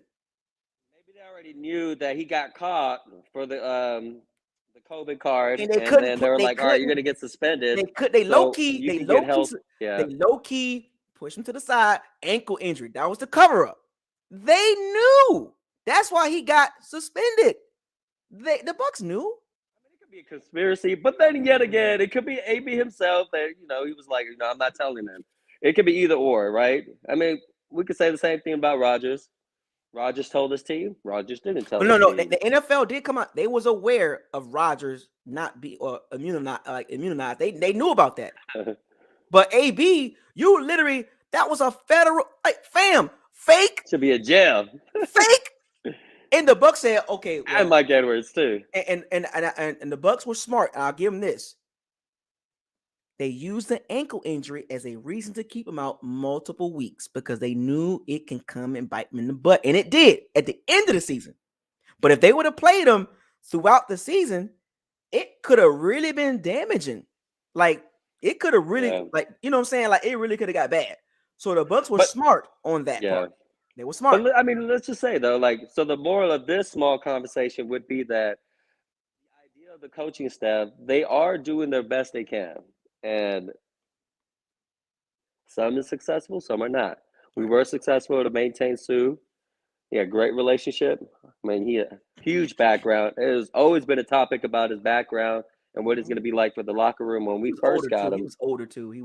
So true. And he actually last year he got twins, so he got a kid, so he was even more mature. But then it kind of showed, like his true colors kind of show with because I see what Stafford did and why. Yeah, I saw it too. Yeah, I saw it too. So Stafford had his legs up. Yeah, he gave him the kick. Yeah. And Stu was like, okay, whatever he said. He said what he said. I'm gonna beat your mom. And so his true colors came out. Yeah. But he did pretty good for the most part. He didn't really do all that throughout the year. Past 2 years. So he had a couple. He had a couple of personal fouls, but it wasn't like step on somebody's feet. Right. You know what I'm saying? Like Aaron Rodgers back in the days. But I mean, look, I think I'm proud of the Bucs. I know we lost. Everybody's gonna be sour, bitter. It's toxic right now. It's very toxic in those Facebook groups. It's very toxic and chaotic right now. Bro. Me being a moderator, it's so hard to see. Like everyone's so negative, Nancy. I'm Jesus Christ! I posted a video in the Buckles Locker Facebook page, and I was like, and I had to talk about that because I went into groups, and I don't say too much. I kind of just read the comments and in the topics. I'm like, we won the NFC South. Like, damn! Like what do you want? it didn't end the way we wanted to end, but overall, from an overall perspective, folks, we are 13-4, back-to-back winning seasons, and we got an NFC South. Yeah, and true. Like every team has their flaws too. So like the Bills lost to the Jaguars. Well, I mean, we play a sorry team and we lose to them, like the Washington football team. Bad loss. It just happens, It's just part of football. I mean, there's a time and place for everything, It's just not there. We are not perfect. So here's the concern. So here's the concern. Like, and Aubrey brought it up. 0-4 when they started. Sorry, go ahead. Aubrey brought it up. Tobias brought it up, and there's a couple of people. This game highlighted where the Bucs need to really fix. Like, we got away with it with the explosive offense, and we played some bad teams with some bad quarterbacks. So we got away with some stuff. But this game, out of all the games, of course, my bad. Okay, the Saints game and the Rams game, those 4 games really showed where the Bucs really need to work on. I kid you not. I'm all in favor for getting another safety. Not another. Well, so wait. So you rather go safety versus trenches? depends. So if we can get a lottery pick in the free agent market for the trenches, we might be able to benefit off of We need to that. get younger. We need to get younger there. I have to look at the free agency. True, but I mean, it's not. There's no Juice. knock We need to. juice. We need juice there on the We got D line. one. That's not enough. That's not enough. The Rams had nothing but juice, nothing but race So cars. what caused the game last night? The O-line. Okay. Well, we got a couple phases here. We got the play of the call. There's different. But then also the play of the call, the communication. So our secondary, which Mike Edwards. It's been bad that we already knew let this. up twice. It's been bad for multiple years. Not just this year. It was last year wasn't good. The year before it wasn't good. The year before it wasn't good. The year before it wasn't good. The year before it wasn't good. Say we can get like a Derwin James to replace, and I'm not saying we're gonna get Derwin James to replace Mike Edwards because we got a good Winfield. He's solidified. He is. You better keep that guy. You know we want. But the I'll problem pick is him over Whitehead. The problem is the Bucs spent a lot of draft capital in the secondary, so it's almost hard for them to just say, "All right, let's just try it again." That's why I say they're going to draft the trenches because they know that's an old D line. That D line is old and not enough juice. Round first, D line. Round second, safety, and then round third, wide receiver. And that's low key a need to a number 3 with some juice. We need fast receivers, bro. Darden just was not it. He's very horizontal, actually. I'm not even gonna do Darden like that. He tried. He tried. You know, I'm gonna just leave it like that. He tried. Hope he gets healthy. He's still a rookie, so he might turn out to be kind of like number 15. What's his name? The guy hit in the head when they first threw the ball at him. You talking about Grayson? Yes. So it took him 7 years. I mean, the Bucs just need to get younger. We have the oldest roster in the league. The league is a young man's game. We have 29.3, I believe. Well, the average, whatever. But the Bucs got to get younger. Specifically, the D-line. We need juice. We need some juice, and it showed bad. It showed so bad, and we got away with this. I agree. Multiple games. Like we know the secondary bad, right? But if you can juice that D-line up, maybe the secondary. Not that bad though. I want to slightly disagree, and I only say it is not that bad only because our pass rush. That's what I'm saying. Like, if we can juice that D-line up, like, I'll use the 49ers example. The 49ers secondary is top 10. They stacked up, yeah. Top 10 in the pass defense. When you look at the secondary, you're like, how? The D-line got juice. They got juice on the D-line, and they're young. We need to get young on the D-line. We need some pass rushers. But give our front line some credit, though, because rush I think defense? we're top 5. Yeah. I think we're top 5. It's a passing league. Well, hear me out. So I think we're top 5 on the sacks percent or the amount of sacks. How many was that without blitzing? How many was it without blitzing? You have to go deeper than that. You just can't throw a number. You gotta go. How many was it? Which is rushing for? Because we gotta help that secondary. You keep blitzing. You putting the secondary in a bind, and it happened again multiple times yesterday. Yeah. You can't keep doing that with that secondary. Juice that D line up. You can rush 4. That secondary. I think we had some success on the pass defense. If there's no blitz, but against premier O lines, we didn't. But that's what we're looking at. We're not looking at the bottom of the barrel teams. I'm talking about teams with the quarterbacks and the coaching that can really hurt us. That I'm not worried about those bad teams with our pass defense. I'm not worried about Jalen Hurts and Joey Brissett. And I'm not worried about. I'm talking about the top of the creme of the creme. Pass defense is horrible. Juice on the D line. Because I know that secondary will do damage against bad quarterbacks or quarterbacks that can't read. But against the Staffords, the Mahomes, the Allens, the Herberts, the Joe Burrow, we're going to get shredded. So you got to get to the quarterback. You got to get to him. We need some juice.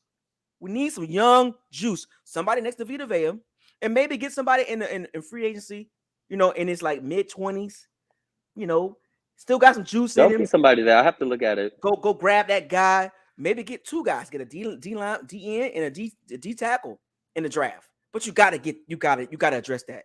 Like the Chiefs, the last time we traded was for Rob Gronkowski. I think we could give up some capital. So here's an example right here.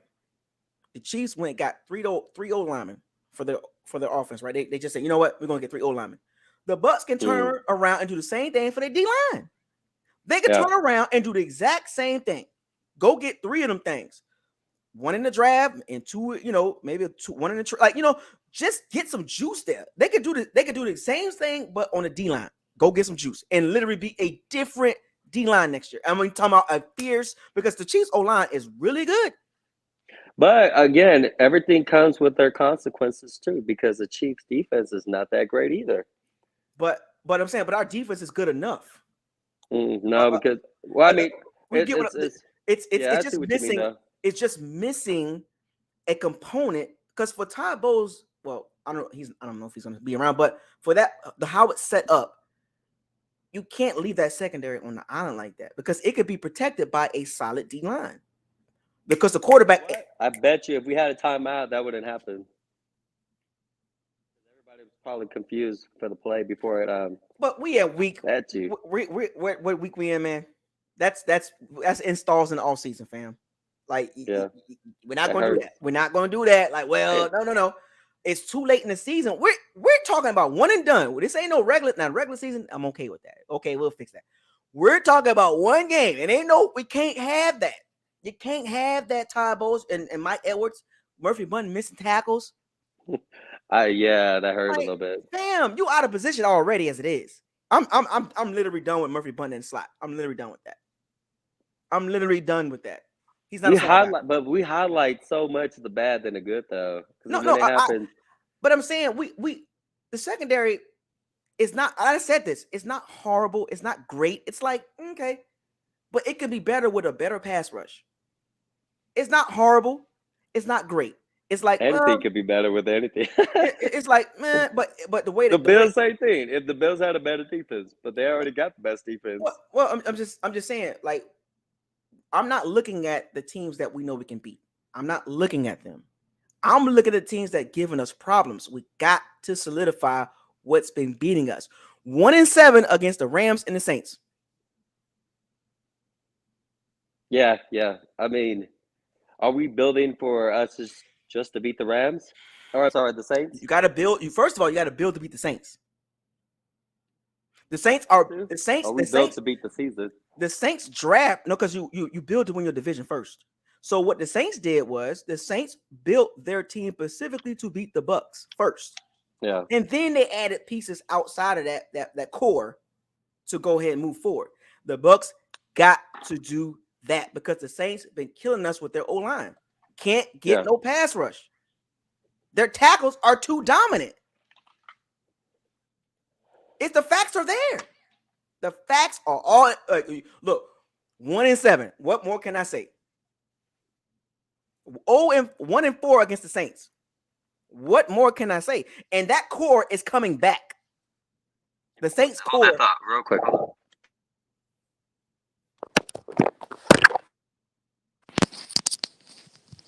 So yeah, folks, in the chat room, we're having a great conversation with one of my shooters here.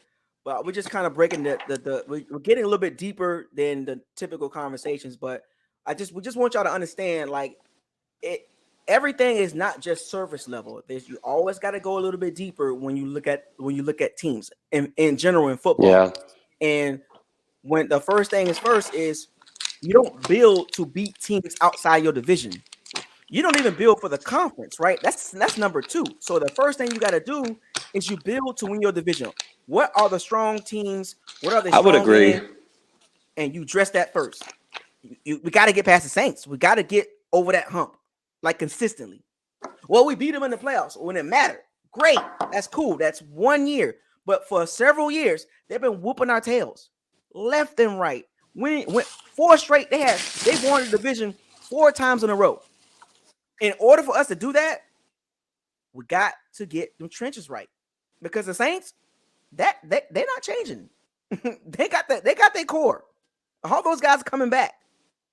You know what I'm saying? So this offseason, D-line for me is the number 1 priority. I mean, outside of the Godwin, I get that part. I'm just saying, like, as far as like adding on, like bringing back, I'm not worried about Godwin. I mean, I think a little worried, but as far as a upgrade that can really like put us back into Super Bowl, because with this current setup, we're going to have another season exact same way.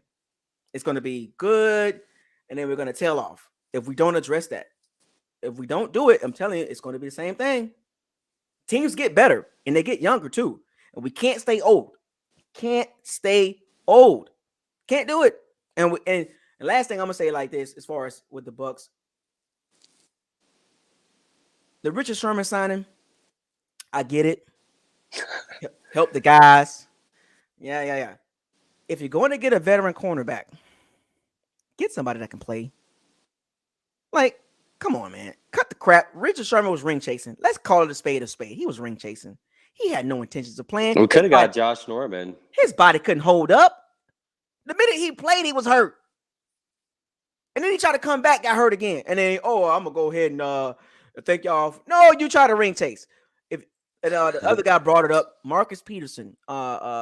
Somebody in their late 20s that still got some talent that can get back there and get those guys right. Not somebody on the sideline just running his mouth. No disrespect to Richard Sherman, but that didn't help. That didn't help. It helped to a certain degree, but we need somebody that can get on the field. We don't need no more young cornerbacks, no more drafted cornerbacks, none of that. Can you hear me? Yeah, I can hear you. Okay.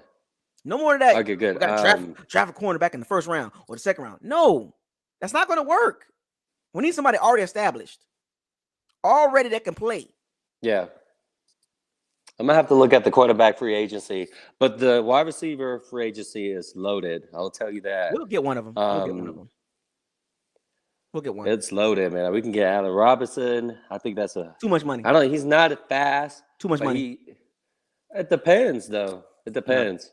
Now, there's other ones, though. But here's the thing about it: that salary cap. You don't want to spend. You need a receiver between $5 and $8 million, like somewhere in that range. You don't need You don't need another $10 million receiver, because if you sign Godwin, that's two. That's two over $15 million, and you're kicking the can down the road with Mike Evans, and then you throw Godwin 18. No, can't have another $10 million receiver. That's three. So now all your resources are tied up in three receivers. You got to build other areas. You got to re-sign some guys, possibly, right? So. Yeah, but we can get rid of Gronk. We can get rid of all of the 1 year starters. What's the key word you might have to get rid of Lenny? What's the key word you're using though? We could. This is the thing about the offseason. Everything is up in the air, right? It's so many conversations that we can have, but just by right hot quick take, the Bucks can get a number 3, a fast one, but just be financially responsible. Don't just throw money at another receiver, $10 million. You already trying to re-sign Godwin. It does not make no sense to have $30 million. So it comes down, which one has a better investment? Makes. Did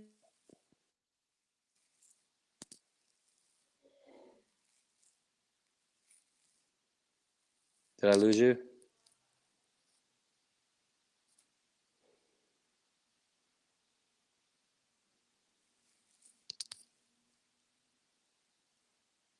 Something happened. I can't hear you. What happened? Can you hear me now? Yeah. Yeah, I can. I can hear you. All right, good. I don't know what happened. Yeah, it's kind of weird. But yeah, we So don't need it comes down to the better investment. Who has the better investment, right? Right. It's better. The better investment. It makes sense. Yeah. I mean, let's see what happens. But I'm saying, what team do you see with 3 receivers making $10 million or more? Do we need 3 though? I think 2 solidifying 2 is good enough. Yeah, I'm saying that third receiver can make about $5 to $7 million. That's a perfect, that's a perfect facts. Perfect range for that third receiver, because third receivers don't get paid a lot of money. Like Tyler Boyd, right? Tyler Boyd is probably the highest paid third receiver because he's getting, like 9 to 10 almost. But Jamar is on a rookie contract. He's been on a downtrend ever since Jamar Chase came in the building, too. Right, and Jamar and T. Higgins are on rookie contracts. See how that works? Facts. So you can pay Tyler Boyd, I think it was a 4-year, $43 million. So you can pay Tyler Boyd a contract like that. But when you already got Evans and a Godwin, that's going to be $15+ million. That third guy can't be over 8. You can't do that. It's just ridiculous. Like, you got to get the O-line, D-line right. You might need a veteran guy in the secondary. You need some depth. So much moving parts. Look, this will not be the same roster. Let's make that clear. This will not be the same roster. Let's run it back. Let's run it back. Let's run it. No. Yeah. I've seen enough. Everybody's gonna be gone. Almost. Yeah, I seen. Look, 2 years for this roster. I've seen enough. If you stay with that roster, it's going to go like this. It's going to go like this with the current setup. Well, I've seen some people talk about this. Let's run it back. Let's run it back. Are you kidding me? With this roster, it reached its peak. It's peaked. We overachieved last year. Let's be real. Nobody expected us to win the Super Bowl last year. We overachieved. We caught people off surprise. This year was like, well. No, it was by surprise. Like 11-5, it wasn't expected us. It was like the second year will be the better year for the Bucs because, you know, the second year in the system, they kind of get more cohesion. We caught fire and we caught people off guard. So this year was supposed to be. All right, I'll give you that. Everybody assumed that we'll have a good season, but did not assume that we'll win the playoffs and the Super Bowl. This year was supposed to be the year. This year was supposed to be the year, but actually it was reversed. You know what I'm saying? Exactly. So like you can't Super Bowl, right? And then we got both cards played right this year, but then we just got hurt. So and with injuries and turmoil with Levante David comment, I'm kind of like, what was going on with that? I don't, you know, but from the Super Bowl to losing in the second round, it's literally a regression. It's for what it is, just for surface level, that's a regression because if we would have made it back to the Super Bowl, that means we low-key improved. So we really didn't improve based on what happened, the results. But on paper, the numbers, with the passing yards and all that improved. But the results were not what we expect, not what we wanted. You know what I'm saying? And then a lot of factors played a part in us not getting to the Super Bowl. You know what I'm saying? So which is why I really appreciate our season for success, because for what we actually had and what we've gone through, this is probably the best scenario we could have got. So let me ask you this then. So there's people in the chat room here and people in the groups. Some people are saying Brady's gone. Giselle came out and said, she made her comment about she kind of want her husband home. You know, she's been asking for this for the last 5 years. Like, hang it up, fam. Like, honey. And then Brady opened his new business, the Brady brand. He got a lot of stuff going on. We're making money off of that. He got a lot of stuff going on. He's doing a lot of NFTs of himself. Movies, commercials. What do you think? I don't know. I still think 50-50? The tables will turn as soon as he's gone, huh? It's going to turn regardless, whether we like it or not. Whether it's this year or next year, it's going to turn big time. And that's why Aubrey we're gonna really the Kyle Trask pick. I think that was a pick, and just in case Brady gets hurt. You know what Bruce Arians said about that? He said, he's confident in Blaine Gabbert and Kyle Trask, but I took that with a grain of boo-boo, a grain of salt, with a lot of doo-doo. We can see what's behind door number 2. That's what you're going to do, Bruce. That's what you're going to do. You're going to see behind what's door number 2 because we heard the story before. The Robert Aguirre pick. We heard this before. Well, we're going to see what's behind door number 2. You're not confident in Blaine Gabbert and Kyle Trask leading this team, fam. Who you fooling? Look, that's true. I know how Bruce Arians moves. He talks a lot. He talks too much. But you think nobody with a football brain believes that Kyle Trask and Blaine Gabbert is ready. Especially Blaine Gabbert. We don't want to see that guy. And we definitely Kyle Trask, no. So you're going to open up what's behind door number 2. That's facts. This is what you're not fooling me. Yeah, Trask is a project in the making. We have to wait for that.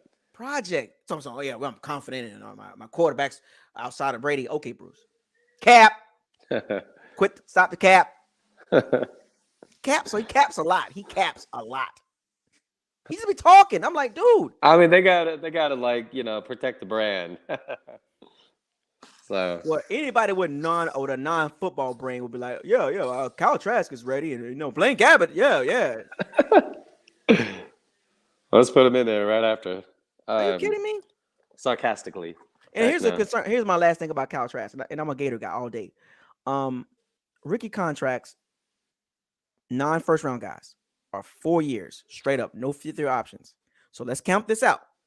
First year, nothing. If Brady comes back this year, nothing. That's 2 years gone. And he finally retires. So it's your third year, you finally get your shot. We'll finally be able to see him. Fine. So basically, 2023, expect to see Kyle Trask. So I'm like I said earlier, I think I got 55-45. Brady comes back. I think I agree. I'm in the same boat.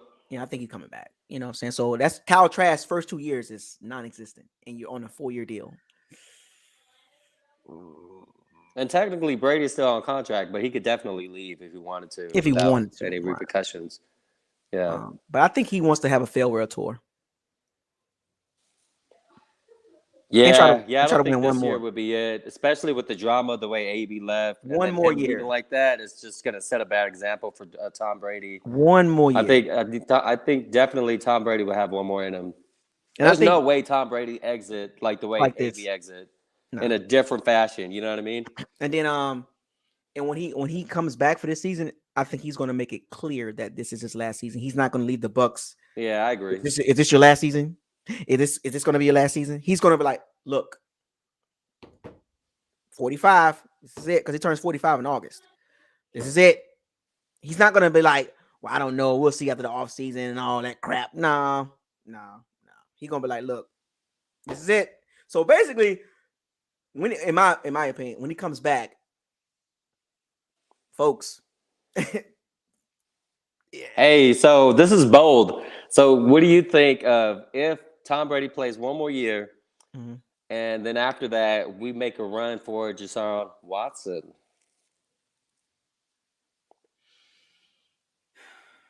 If nobody picks him up next year, of course. That's a Marvel's what if. That's a bold one, right? That's a what if. That's a parallel universe. But as forgiving we are with people's character, I can see that happening. He don't have no character issues, though. He doesn't have any. Oh, he do. Sexual assault? Oh, look at it. He's got like 20 cases. So he's guilty. No. But allegedly. Is he guilty? Allegedly. Is he guilty? That's a yes or no. But damn, 20 plus cases. Ooh. I'm not judging until I get the whole story and everything plays out. I'm not even touching that. He's gonna get fined. Remember, Jameis got fined for the sexual assault for a couple games, right? Well, okay. Well, when it plays out, it was never proven. Even if the case was dismissed, he still got fined. This story will play out. Whenever it does, it's going to play out. We're going to get some results, right? So that's the good thing about it, right? So if it was to happen and the Bucs was to pick him, wow. You know what I'm saying? Like, whoa, he's 25, 26 years old. So we got him for a long time. We got a lot of years. Yeah. So I'm with that, but let's let that play out. I'm not going to judge him. It's alleged. It's in court right now. It's in due process. Let that play out. Sure. Because I've learned my lesson when it comes to stuff like that, to just be like, and I got burnt like that. And I look stupid. Like, so now I'm like, when something that serious, and those are serious allegations, right? But also we've seen there's cases that, regular world people like us, that happens. And it's like, oh, that it never, okay, he's good to go. Or she's good to go. So America's quick to do that. We quick to be like, that narrative is strong, huh? It is. Oh, that's why I hate narratives. I try to stay away from it as much as possible. I really do, because it can go so many ways. Because you can follow, like the Pod Piper, you can follow something and run with it because it fits what you believe. It's like the belief system, right? Well, whatever you believe, you're gonna run with it, right? But the reality always gonna trump what you believe. The reality when you walk out that door every day, that's life. And we can spin up a lot of stories and speculation, but what is going to happen, we don't know. Yeah, that's facts. That's facts. A lot of things actually has happened, and a lot of things have not. So not yet. It's still the book is not finished yet. That's true, especially for Deshaun Watson. So yeah, unless they permanently ban him, like Ray Rice back in the days when he was proven guilty, it was on camera. That's the only reason why he got. If it wasn't on camera, he would have. Remember Joe Mixon? Joe Mixon hit a girl, and he's still playing. Oh yeah, when he was with Oklahoma, or was this Oklahoma State? Oklahoma. He slapped the girl. Bow. Yeah. Ooh. And he got forgiven real quick on camera. But there was no strings attached. I think Ray Rice's it was his wife at the time. That was his wife. That was really bad, and it was on camera too. Oh. It was so bad. Anyway, but hey, so I look, man. I just want to say. I'm gonna wrap this up so that way I don't know who else is behind, but there's one more guy. I want to say like John is in here. John, I don't know who is John. I never heard him before. Him in? All right, you want to bring him in? Bring him in now. Yeah, let's see what he got. Hey John, you want to come in because I see you pop back in. You came out and you pop back in, and I can't put you in until you connect your cam. Let's see if he responds. John. I guess not. I'm going to kick him out the room. He did something on the chat. He says, "Yeah, I'll join." Okay, well, come on, John. We waiting on you. We're gonna close this out with you and one of the shooters. Yeah, he comes in the room, the waiting room, and then he pops out and he pops in, and I've seen him do it a couple times. I was wondering what he was doing. We're gonna have 3 people this time. You got kicked out. Well, come back in here. Here's the link, man.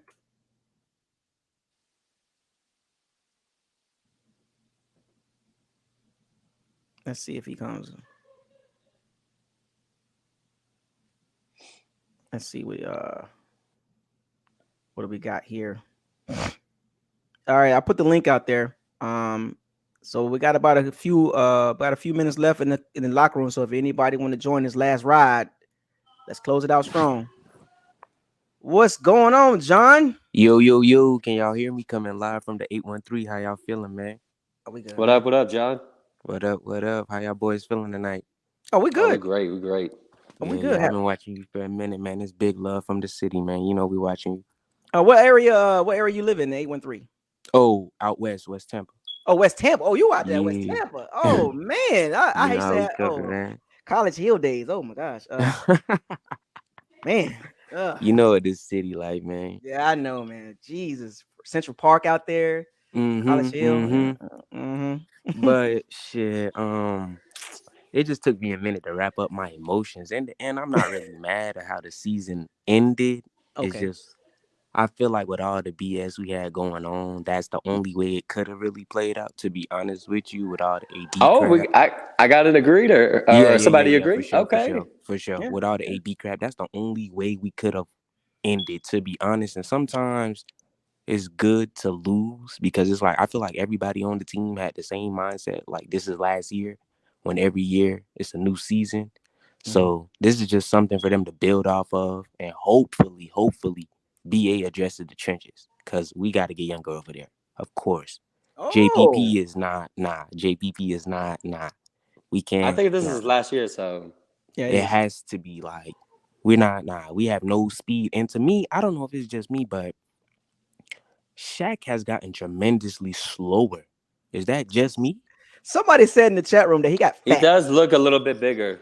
Because I don't know if you guys remember the first year he came, Shaq was getting off the ball like quick. Like he doesn't do that anymore. Is it like how we're scheming him or what's going on? He got that money. Well, so wait, I'm gonna bring another person on. We're gonna get this thing live. We're gonna live. We're gonna close it out. Let's end it with a bang, right? Deep. Yeah, we're gonna get deep over here. What's going on, Brent? Brent, yo. What's up, homie? Can you hear me? Hey, we hear you, man. We deep up in the locker room right now. We got 4 people in here, man. 4. Yeah, I feel you. Hey, man, I just saw something on TV about Brady talking about it's gonna be up to his family if he gonna come back or not. Brady I'm done. laying down watching this right now, homie. You wish? You want to take that? I'm gonna let you take that. Oh, so this is definitely unexpected news. So I'm gonna have to reconsider his thoughts. He might not want to come back. Ooh. But I ain't tripping though, even if he don't, man. I'm tired of the whole Brady thing, homie. Yeah, me too, low key. I'm I'm low key kind of tired of that. man. I'm Because kind of tired my of it bad, now, Brent. dog. I mean, but think about it though. I mean, like, be careful what you wish for, because if we get rid of Brady, we are in a whole nother predicament. And then we're gonna be, chasing potential free agents from quarterbacks or trades. Let me see. Hold and on. it might not work out in our favor. Hold on. Let me see if I can get another guy in here. Let's go. We gonna For close this out. We gonna sure. close this out like lit. Let's see if we can push let's see if we can get to the max. Let's see how many people we can get up in this thing. Okay, let's bring in okay, we got a Saints fan. We got Who Dat Nation again, and we got George. So we're gonna see if we can fit y'all in here. I'm going to see how many people I can put in the locker room at the same time. Let's see. Okay, we got Who Dat Nation. What's going on, man? What's going on, fellas? Okay, hold on. Okay, I'm gonna bring in George. Yo, what's going on? Six people. Let's go. Hey. Let's go. Hold on, we got one more. Buck Life 91. Let's see. Oh, that's it. 6 people. That's it. Oh, we can only do 6. Oh, it's a max? Okay. Hey, Max. but I'm gonna keep it real, man. I'm ready for the future, bro. I'm ready for the future. Okay. You know what I'm saying? A lot of people, man, they be hating on Kyle Trask, but I'm like, say, man, 43 touchdowns and like 8 picks.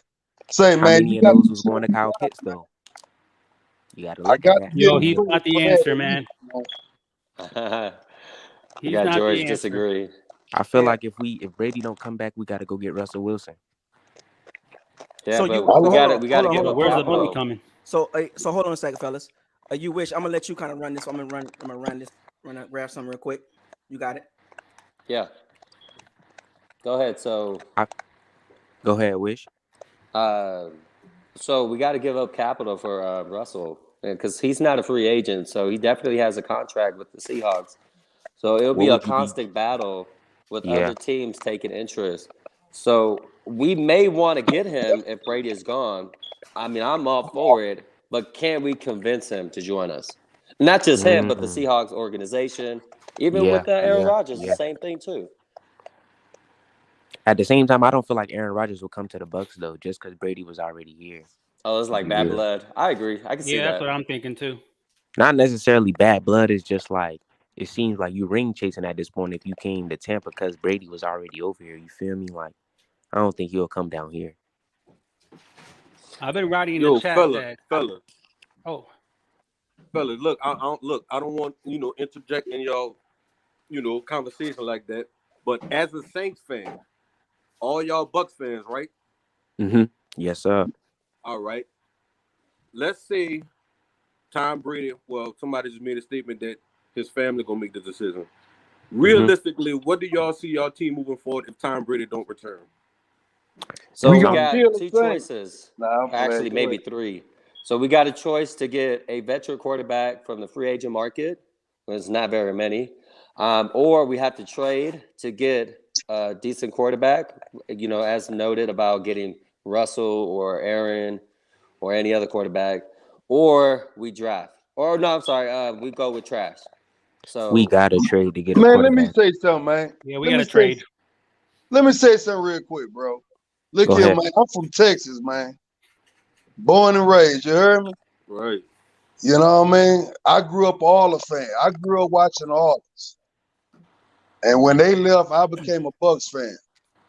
But I'm going to keep it real with you, bro. It's time for us to start trying to develop our own players, bro.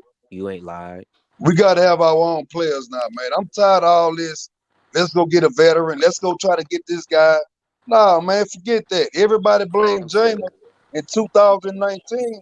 But say, bro, I mean, keep it real, though. I mean, how much longer we going to keep blaming all these quarterbacks? When, man, you ain't ever developed now. But to piggyback off with what you're saying, Brent, if we go ahead and let's just say Brady leave and we start Trask, That's not gonna look right in BA's offense. You know how It's many picks he's 50-50 going though. through first year? Yeah. BA's Right? gonna make him chuck the ball all over the field. You know how that's gonna look. We seen Yeah, that with that's true James. too, though. You know That how is that's gonna true. look. But man, at BA, some point, bro, we got, like I say, I grew up watching Moon, man. And man, like I say, I'm not all caught up into the whole quarterback thing because I saw what happened. You can have a Hall of Fame quarterback, but bro, if you ain't got no defense, if you ain't got nothing else, that crap don't mean nothing, man. Exactly. Now see, that's why I asked y'all as a Bucks fan, with all the contracts coming up and the coaches possibly leaving, if Tom Brady does not come back, how do y'all see y'all Bucks as a whole moving forward? You see what I'm saying? Yeah, so it's almost the same situation as where the Saints are at now. So, or Right. was, or now. It's either way. So, you think like the Saints, where they was out searching for a trade to get a quarterback during your season this year, and you couldn't get it, right? Right. So you had to play with your, what you Yeah, have you in have to your play with hand. what you got, right? Exactly. We don't got a Sean Payton. So it's going to be the same thing for us. So we can't get a trade for a quarterback in the market. We're just going to have to play what we got, or get There somebody goes from our free season. agent, or just bet on trash. That's just how it plays out. Because from what I've been hearing from BA, he's talking about something. He trusts Gabbert. Who in the right mind wants to see Gabbert go ahead? Let's just be real. Man, he had Gabbert one won good 3 season. games. BA runs I his didn't mouth see too. that, bro. I'm gonna go ahead and say it here, man. I'm not a big fan of BA, man. He runs his mouth way too much, man. Well, he's an old school kind of guy. Like old school kind of guy, are just like Isaiah says. When you have a tradition, you can see how old he is. When you have a traditional coaching type of mentality, you're gonna get that honesty, that rut and grunt type of personality. Right. He ain't So, lied, but he never. look at never Bill honest. Parcells. Hold on a second, fellas. You think he was He ain't nice? lied. Oh no. Hold on a second, fellas. George, you got anything to say? The chat want to hear what you got to say. I was Go writing ahead, down George. there in the chat as far as that I think it is Brady's last. I think this is it. I don't think he's coming back next year, but that's just my opinion, So, like, if you had to look at it from that situation, George, if you think this is Brady's last season, how far of a drop off? Now we went 13-4 in the regular season. We got to the second round. How far of a drop off could you see the Bucks take? I mean, can we get Russell? I mean, can we get Rodgers? I don't think so with our cap space. We only have 19 million in cap space. Let's be realistic. Let's be realistic here. Like, so what you think the Bucks can do in the offseason if Brady don't come back? What's the realistic possibility as far as the ceiling? We're 7 wins, 9 wins, 10. I mean, have you looked at our schedule next year? It is brutal. Yeah. We need Brady this year. I don't think I think we can probably go maybe 11 wins, 10 wins. I mean, it is brutal. Okay. But let me say this, man, because I'm reading it right now with Tom Brady. What he's saying about his family, man. I'm looking at my ESPN. I'm looking at TV. He say it's not always what I want. It's what we want. That's what he's saying right now. And he said, hold up. He said if it turns that I could walk away, I'm proud and satisfied. I'm reading that right Brady now. Yeah, he's Brady leaving, leader, man. Yeah, But at gone. the same time, I don't think he's done. But at the same time, bro, I ain't scared about him leaving, man. The only thing the Bucks have to do is just build that defense, man. Exactly. Build defense, bro. And I'm gonna tell you one more thing. I'm finna get off. I'm gonna say one more thing, bro. The only thing that happened to the Tampa Bay Bucks, bro, is that we went to this wanting to be a finesse team. Mm-hmm. Bucks have always been physical as far as running the ball, playing hard defense, bro. But for like the past 10 years, we've been wanting to be this finesse team. And you can even look at the Saints. They didn't start back winning until when they got a running game. Yeah. Is somebody You know what I mean? I'm sorry, is somebody texting or making somebody's phone is messed up? I don't know what's going on. I thought I was the only one hearing it. No, I'm hearing it too. Hold on a second. I'm trying to mute. Yeah, I can hear it. Can I hear now? Nah, I don't hear it. Okay. I muted Who That Nation. I muted him, but it's still. I'm trying to see if it No, was. the noise is still there. Yeah, I can still hear it. Let me It see. might be me, man. I don't know, cuz I ain't that good with this type of stuff, though. So it could be me. But I'm gonna go ahead and get up out of here. But Bucko, What's up? I tell Yeah, you gotta keep dropping them, man. I'm a truck driver, bro. I appreciate it, man. To all your stuff, man. I appreciate it, man. Yeah, Brent. Thank you for joining, man. All right, Brent. All right, All I'm right, y'all Brett. too, man. Have a good night. We got to start preparing for life after Brady, All right, so man. let's finish off on that topic. So real quick. Oh, so that noise is still there. But yeah, I'm trying to figure out. John, is it you? Not me. Oh, it's gone I now. don't think it's me. Is it going? Let me see. All right, so let's finish off. So if we built the defense, make it spectacular, and we don't have a quarterback, it's gonna be tough because we can use Who Dat Nation as an example, as having a good defense and barely getting by, because that's not easy. You can actually use us as an example as well. So in the past, we had good defense until we got obviously John Gruden, and then we got Brad Johnson, but we couldn't get to that next level until we got the quarterback. Right. That is true. So I muted John and Who That Nation. The sound is gone now. I don't hear that cracking sound. So it might have been one of them two. Let me try to bring John back on real quick. You can talk. Go ahead. I think it was John. I think it was John too. Was it me? Yeah. yeah, it is you, John.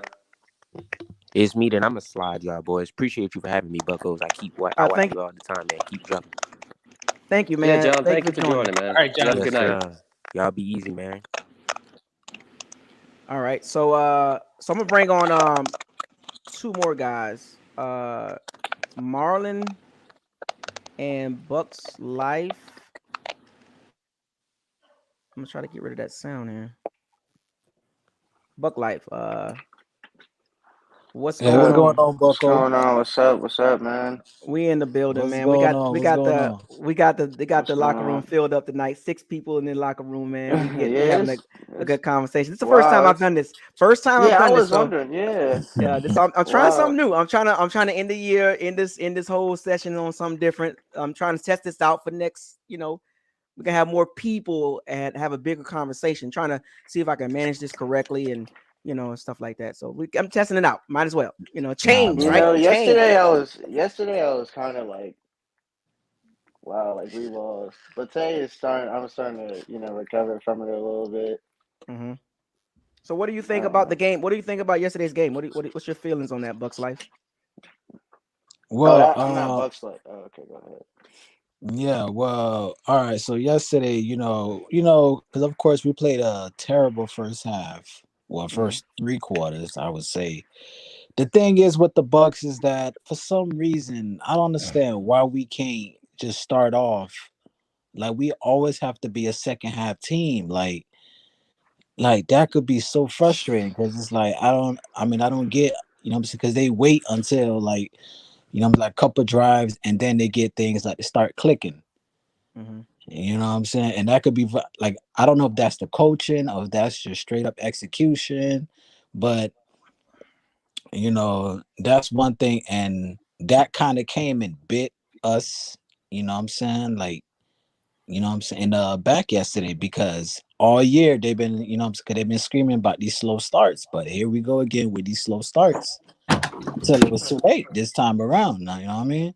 Right. So as far as like the comeback, I get it. Well, I don't get it because with the late call by Todd Bowles, what I'm saying, with the 0 blitz in that situation. That was horrible. That was horrible. But I will say because David did say that, because Stafford hiked the ball, recognized, all the guys was on the line. He hiked it before they could get their calls out to the rest of the defense. Smart so move. That's why David and Winfield was flat-footed. So Winfield, he didn't get the call either. So smart move. But I mean, at the end of the day, in situations like that, I mean, it's a playoff game, and we can't really have that. Like that's like some, that's the old Bucks. That's what I called it. That was the old Bucks that came in rear because that's like the Bucks of 2014. We would have did that. You know what I'm saying? When we was losing games, doing stuff like 2015, that. 2016, 20. Like, It was horrible. You know what I'm saying?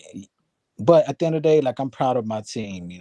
I mean, I'm not all for like these moral victories, but I'm proud of my team, with everything that we accomplish. I mean, I'm happy, you know what I'm saying? Just like how you said, Bucko, so I'll take it, So let's switch gears real quick. Marlon, what's your take on that game? I want to hear your take too. What is going on? Can you hear me, Marlon? Is he there? You're not on mute. I think he froze. I think he froze too. So yeah, George, I'm gonna go down the list real quick. So George, like, what specifically about the game that stood out to you? Like, what are some things that really caught your attention? Dude, I thought we began with a good running game, and then it just stopped. Mm-hmm. And then it was pass, and it was third down, pass, and then punt. But we had a good running game as we started, and then that just disappeared. That was weird. I thought that was. I mean, I don't understand what was going on there. So, there's Marlon. He's back. Yeah, we'll get back to him. Yeah. So, yeah, that was basically it there. It's the thing about it is, it was two good runs, two like straight up like back to back, 10+ yard runs, and then that was it. It was like for the rest of the game, 11 carries for nothing. Yeah. And the Rams still ran the ball 30 times. Even though it wasn't for a lot of yards, they still ran the ball. Yeah. And then the other question I have is, what happened to Pinion?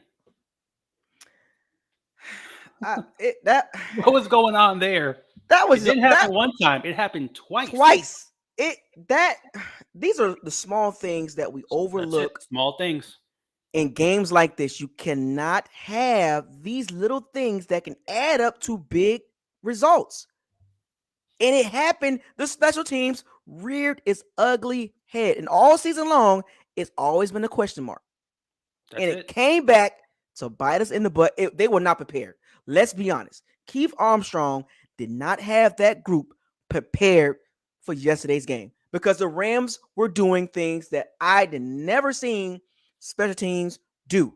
Punt recover, punt return, kickoff return. The Rams blocking scheme, they made the Bucs look like a high school special team unit. Yeah, that punt return team for them looked like a kick return, to be honest with you, because they have people. You seen it? Did you see blockers. it? Yeah. Like, why can't we do stuff like that on special teams? What is the problem with Keith Armstrong? He got to go. He got to go. He has to go. Definitely. 3 years in a row, we haven't got anything out of it. How much more evidence do you need for Keith Armstrong? He was fired in Atlanta for a reason. That is the reason.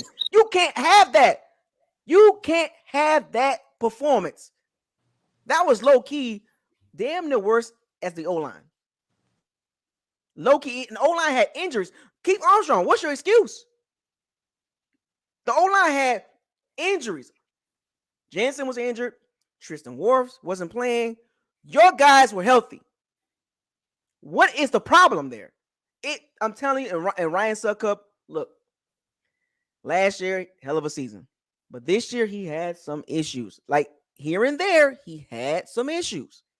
And it reared its head in the wrong time. And it hurt the Bucs. That missed field goal hurt us. It came back to bite us in the butt. It looked like the old Bucs team. Like yesterday, it literally looked like that. Like missed field goal. Yeah, truthfully speaking, if everything played out the way it did, if we got that field goal, we would have just been tied up. They would have been down 3. This is why I like talking about special teams. It's not really talked about amongst the Bucs groups. I don't see too many conversations about it. That's why I like to talk about it, because it's a taboo. Like, well, hey, You know. But Bucko, Isaiah, can you blame them? They don't even get paid. Yeah, but when you I'm just kidding, overlook, though. but when you overlook that part of the team, look what happens. Oh, yeah, that's true. Boom. At the wrong Consequences. time. At the wrong time. Not the regular season. In the playoffs, you play like crap. That's embarrassing. That's a fireable offense. 3 years in a row. Nothing from the special teams. No kick return, no punt return, nothing. I'm gonna bring one more guy in here. Byron, what's up, man? Isaiah, what up, man? Long time, brother. I know it's been a while, man, but as you can see, the locker room is quite filled. It's jumping. Hey, it's popping. Yes. One thing I want to touch on that I don't hear nobody talk about yet, and that's how annoying is it that we had all our coaches interviewing the whole goddamn week before one of the bigger games at Ray J. And I'm gonna tell you something that really bothered me. Todd Bowles made that dumbass cover 0 call at the end of the game. But if Todd Bowles and them would have been focused on the fact that Matt Stafford was rated the #1 quarterback this year against the blitz, you would have not called that dumbass play at the end of the game. Now, hold on a second. There you go. Now, what did I say in my pregame about Matthew Stafford against #1 against the blitz? I brought this up. I said, tone the blitzing down. Tone it down. I brought this up in my pregame. Matthew Stafford is #1 against the blitz. And what did Todd Bowles do? It just seems like from the beginning of the week, and then you guys notice like right before kickoff, then the Brady report comes out about him wanting to retire and all this other stuff. And it's just like, damn, like we already got injuries. Now we dealing with coaches wanting to interview during the week. Like it just seemed like we wasn't locked in at all. And I'm going to tell you right now, Shaq Barrett, I want my money back. Everybody's on him, man. Everybody's on him today, man. I want my money back, bro. He was average from the start. Between him and JPP. Now, don't get me wrong. I keep hearing JPP probably had a little bit of an injury he was battling through. But, bro, y'all let the second string left tackle dominate y'all like that. And then the thing is we didn't make any adjustments on that side of the ball to blitz that side of the ball to even get that man pressure to throw him off his game. That man literally handled JPP one-on-one the majority of the game by his damn self, bro. And Sean Murphy Bunton, get his ass the hell up out of here. That's Vernon Hargraves 2.0. Get his ass up out of here. Let me tell you, bro. But outside of that, man, besides the distractions, them cats right there, I felt like Vita Vea, at some point, he got to get his conditioning up because this dude, he gives you flashes of when he going to be great. Like, he'll give you 2 good plays of just slinging somebody around, and then he missing for, like, the next 3 or 4 plays because he on the sideline tired. Like, at some point, bro, like, we gave him the extension, so he obviously going to be the anchor of the defensive line for a while now. But, bro, you got to get your conditioning up, bro. If you going to get paid like Sapp, you got to come out there. You got to push the pile. You got to get after the quarterback like Sapp. And he makes everything disruptive, but we so used to having that D tackle that gets to the quarterback on a regular.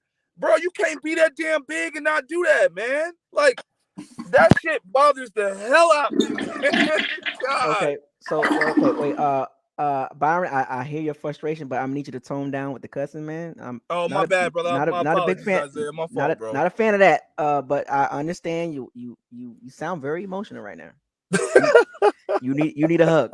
Man, I appreciate the hug, brother. I appreciate that. Hug emoji. Bring it in, everybody. Everybody, bring it in. There we go. Bring it in. Everybody, okay. My bad, brothers. Look, I understand all your points. I really do. And we saw these things throughout the game. This wasn't just a spot here and a spot throughout there. The season, actually. I get it. I get it, Aubrey. I get it. But I'm saying for this game, a one and done game, you can't have no hiccups. You can't have these major mistakes, right? A lot of self-inflicted issues that was already in place before this game that we knew the Bucs had problems in. So how surprised can you be, Byron? You can't be You already saw these things in the workings. So it's like we saw Shaq Barrett disappear against top right tackles and left tackles. We saw Vita Vea get the pressure here and there. We saw Murphy Bunting inconsistent and not covering well. So how you can't be too upset. These are things that you already knew about. So you being upset, it's understandable, but you at a 10, you should be at like a 5. You know what I'm saying? Like you should be at a 5 instead of a 10 because you acting surprised and you really shouldn't be. Fair enough. Just to top it off, Shaq was definitely hurt too, so he had that brace on. I mean, but shouldn't be no excuse. But I agree. And I noticed a lot of people in the chat room tonight has really been getting on Shaq. They've been really getting at him, calling him fat and all these other things. Like, man, at the end of the day, he's a human being. Let's not forget that part. You know what I'm saying? Like, he's making a lot of money. He's family and everything. He got a family. He's playing professional football, but let's keep this in context, folks. Football context. Let's not take it to a whole nother level. That's kind of disrespectful. He's a part of the organization. He's a part of the Bucs family. So we had to treat him like that. We can be hard on him, but also keep the respect factor there too. He's a grown man, just like you are. And how would you feel if he came at you saying, "You just a fan that don't know nothing about"? You're gonna be mad. You know what I'm saying? So let's keep football. I feel you 100%. I think the disappointment factor in it was this was probably what they said. This was like the first time our whole defense came back and played together without a serious injury or anybody being injured. So it just kind of seemed like it was kind of set up for us to be somewhat successful. Because like you said earlier, when we got that injury report and we saw their left tackle was out, that was like us licking our chops. Like that should have been enough in itself for us to be like, all right, we can put something together on defense to do what we got to do. But, and then a lot of this too, I don't think a lot of people really speak on it much, but Tom missed some throws. And when Tom had time to throw, there were some throws where Tom threw them straight into the dirt. He's done that before. He's done that multiple times. It's not surprising, man. But I think at this point, like between him and I don't know what it is, but do you guys feel like Tyler Johnson regressed a little bit? Like I feel like from the time he had that catch that was big in the Super Bowl and in the playoffs, and then like I don't know, man. Maybe Tom just couldn't get him the ball in right spots, but I just feel like for as high as we drafted him, like he was supposed to be like a fifth round pick, right? He was a 5th round pick. He wasn't. What you mean high as we drafted? He wasn't you're that right. high. We did get him in the 5th. You're right. My He's bad. from Minnesota, man. Nah, man. He wasn't even the best receiver. Minnesota. He wasn't even the best receiver on the team. Rashad Bateman was the best receiver. Wow. I didn't realize that. Yeah, I watch Big Ten football. So yeah. And then what do y'all think we do about Scotty really Miller? Young too. Yeah, he's young. What'd you say? What do you guys think we do about Scotty Miller? I thought he had the potential to be the number 3, and he looked like he folded. Anybody want to say I think that? he was hurt too. Well, he was hurt early in the season, but hear me out. So when Scotty actually had some opportunity, he took advantage of it. Where I didn't see the opportunities was taken was Camp Rate, where there was this one play on the screen pass. It was like 3rd and something, and obviously Rams were blitzing in, and Tom knew he threw it to Cam, and Cam dropped it. It was a perfect position. Cam dropped it. So he regressed. He definitely regressed. Yeah. Well, I mean, he had his game, but he definitely regressed. And that's actually out of there. Yeah, last year out. Out of there. Out of there. Do y'all think some of the problems is chemistry? Could it be chemistry? I think here's the number one problem with our game last night. No. It's the scheme. So the scheme that we brought to the table didn't go as planned. So when you look at the running game, we're gonna try to develop the running game, but we're trying to do it in a schematic way to where we can fool the Rams, because that's how the Rams played us. They schemed us by running the game, and then next thing you know, play action, we got Cooper Kupp open. Next thing you know, scheming, that's not working. 1 and 4. Yeah, our scheme did not work. And so exactly. So we had to adapt, which is why The first 2 quarters was just not there. They went away from. I'm surprised that Bruce Arians and Byron Leftwich did not look at the 49ers and Rams game. The blueprint is right there in your face. Be physical in the O-line. Run the freaking ball. And the Bucs were scared. Like they put their tails under their butt and they got scared. Because as soon as the Rams made a couple stops on their running game, it was like, well, that's it. Isaiah, I'm gonna jump in and so Bucks Life said to add him back in on the chat, and I don't know if you can or if you see him on the list. Okay. Oh yeah, he texted that. No, he's in the chat room. Oh yeah, he is. Okay. All right, cool. Never mind. I'm gonna add one more guy. I'm gonna add Marlon back in. What's up, Marlon? Hello. Oh, my bad, guys. My internet was messing up earlier. I don't know what that was. Oh, y'all good, fam? My apologies. Yeah. Okay, it's cool, man. Hey, so say your thoughts, Marlon.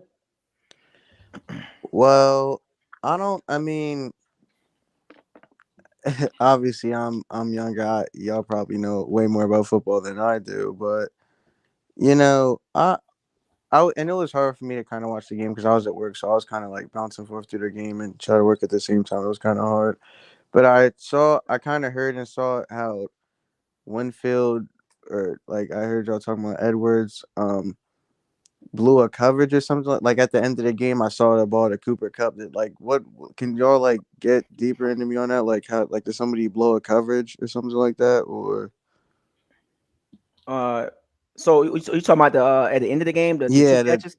So the first catch. Now, if you go back and look at it, you can go replay it. The first catch was it really. Now I thought Murphy Bunting got shook really bad. He lost his footing. Okay. Cooper Kupp he made the move, but Murphy Bunting foot position, and this is what I was going back to telling everybody about the 3-cone shuttle. Knowing how to flip your hips in a short area. Short area quickness is very big when you guard and slot receivers like Cooper Kupp. You have to be able to run with him, turn and run. And Murphy Bunting had poor footwork, which caused him to lose his footing. Cooper Kupp is a master at cutting. Yeah, that dude is a monster. He is a monster, and Murphy Bunting he does not have the fiber muscles to keep up with Cooper Kupp. Another bad decision. If you're going to have a guy like Murphy Bunting, bracket Cooper Kupp. You know that's the go-to guy. Why would they even play like that with 40 seconds left in the game? It was weird. Like that whole situation of football is what hurt people or hurt teams in games like this. NBA, NFL, Major League Baseball. Situation. There's going to be a situation in the game this tight. Pressure's there. You have to understand. Goodness, here goes my internet again. You have to understand the situation. Cooper Kupp is their guy. You bracket him. Hey, Stafford, you're not throwing to Cooper Kupp. That's a wrap. That's it. You're going to have to beat us with Van Jefferson or Odell Beckham or Higbee. You can live with that. But you can't let Cooper Kupp, the number one guy in the NFL, Triple Crown winner, beat you on back-to-back plays. Offensive Player of the Year. Come on, fam. And even if he catches it, if you keep him in bounds, exactly. Right? Yeah. They would have lost about, I don't know. They had no timeouts. They would have at least there were lost 3 guys in that area. 15 seconds right there. They couldn't get him like in bounds. That was we could have played quarter press. I was thinking they should have played the cover 4 quarters, cover 4 with your guys under the guard and the sideline, everything into the middle of the field. Come on, fam. This is football 101. Come on, man. What are we doing here? It came down to coaching, man. Yeah. What was the first half game plan? Like, I don't even that was so horrible. Look, me and George was talking about this. I saw them run the ball 2 times with Fournette, and they got great yards out of it. Matter of fact, it was 3 straight runs. Three straight runs. The third run, they was like, you know what? That's a wrap. Wait a minute. They expect to get 10, 15 yards every run? Like, I don't. Because they stopped the run the third time, you go and throw the ball 3 straight times. Like, what are we doing here? That's it, right there. That's facts. At that moment, it's like the Dave Chappelle. At that moment, he knew.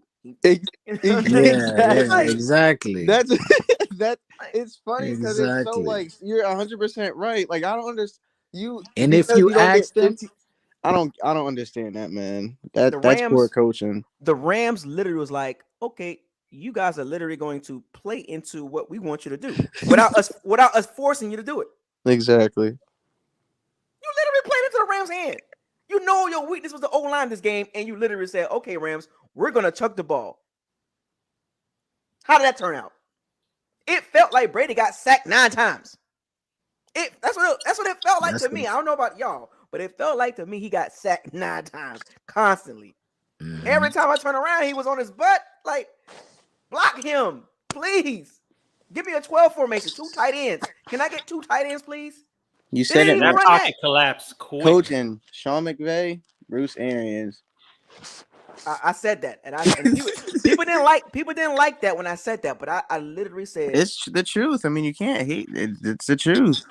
You wish is like, nah, man. Look, agree to disagree. I respect that, but from what my eyes tell me, from a coaching perspective, yeah, it's the truth. Yeah, I know BA got the ring, but man, who would you rather have? He's gotten out coached every time we played against him. For real, who would you rather have? I don't like. Come on, man. Let's be real. 46-1 at halftime when he got the lead.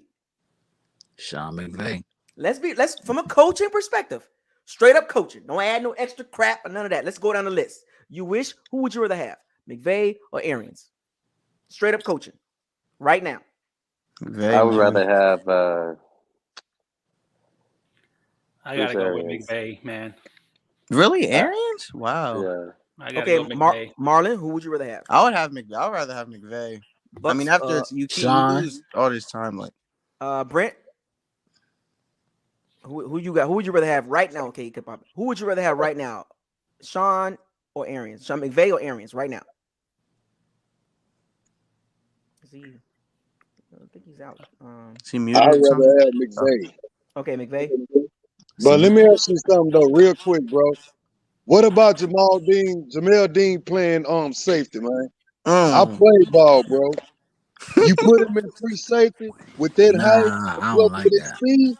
Nah, because here's the deal. Because of his height, you get smaller receivers. They are more athletic than what he is. So they can easily cut better than what he can. You see what I'm saying? He's a but he ain't no Derrick James where he could be versatile like that. The problem with safety is you gotta have instinct. It's more about instinct than speed. And the problem with Jamel Dean, his instinct in his hands is like, oh man, like. Cause I played safety, man. That was my spot, though. That's what I'm saying. So let me ask you this then, Brent. Let me ask you this: what do you see in Jamel Dean for you to say he can play safety? What do you see in that? Like, I'm just looking at his height and his speed. He's not that nice, man. He has bad hips. He suck as a corner. You gotta look at the whole. He ain't that. He has bad hips. No, he has butterfingers, man. That's what I'm saying, though. That's what I'm saying, though, man. He suck as a corner, but I'm just saying. I ain't saying he can be great. I ain't saying that. But see what I'm saying. Hey, so here's a known fact. So Jamel Dean has one of the lowest completion percentage amongst receivers. But man, when you play a receiver that's smaller than him and that's quicker than him, he can't keep up. That's the thing. Well, I mean,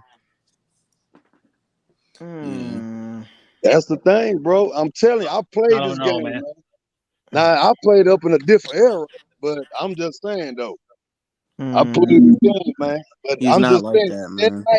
And see how I'm looking at it is I'm looking at it from a multiple levels. I'm not looking at his height and his length and all that. I'm looking at I'm looking at his football, his IQ. Right. His and decision making. When you're talking about safety, man, you're talking about Micah Hyde, Jordan Poyer. That's the quarterback of the backfield. We're talking about Micah Fitzpatrick. But that's what I'm saying. I mean, no, he's not them. Nah, he ain't. No, but he ain't gonna beat him. No. I'm talking about here. Yeah, he needs the instinct. Yeah, because see, he ain't gonna beat him. Other than that, then man, they need to just cut him then. Here, other than that, they need to cut him. I'd rather have Winfield Jr. back there than to put him back there. But Winfield play what free safety. You can keep him at corner. But Winfield play strong or free safety. I believe it's either one. But with Jamel Dean, he's a depth piece versus he's more of a depth piece. He can play starter minutes. You know, don't get me wrong, but I wouldn't put. You know, I would if I had to resign him. If I could find somebody else, I'm gonna see somebody if I can get, because there's 2 corners in Cincinnati coming out the draft that are really good. Cincinnati, man. Yeah, Milton. I mean, I do the same thing though. I wouldn't. I No, mean, I'm talking about college. I'm talking about Sauce Gardner and the other cornerback. I Look thought at you those were talking guys. about the Bengals. No, those 2 cornerbacks. A lot of that stuff has to do with Bearcats. here, man. But that's about as good as he can be though. I would say for Dean. But other than that though, I think I'll go ahead and cut ties with him though, Like bro. you look at a guy like Richard Sherman. Richard Sherman was never really this like, even when he was at his best, he was never this like burner. Yeah, Right. you know, this super crazy But dude. he had exactly. And the scheme fit him. Cover 3, the cover 3 scheme fit Richard Sherman really well. He's a strider, you know. Jamel Dean is kind of like that. So okay, if I had to put it in perspective, Jamel Dean's kind of like he's faster than Sherman. Obviously, he kind of move like strider type of cornerback. But his ceiling is so low. I mean, I would say that too though. I mean, you know what I'm saying? I would say that too, but like I said, I'm an old school safety though. I'm used to the old school. You were used to hitting people. Hey, and then the Carlton Davis. That's what I'm saying. When you got the safety, helmet to helmet hit. Davis, he be making, that dude cannot catch, man. And Jamel Dean has. Remember that? Hey, wait. I know y'all remember this. Stafford on third and goal, he threw the ball to the end zone, and Jamel Dean. Yeah, it slipped right through his hands. Interception, right man. through his hands. That could have been a huge play of the game. Interception. Just like the first time we played the Rams, right through his hands.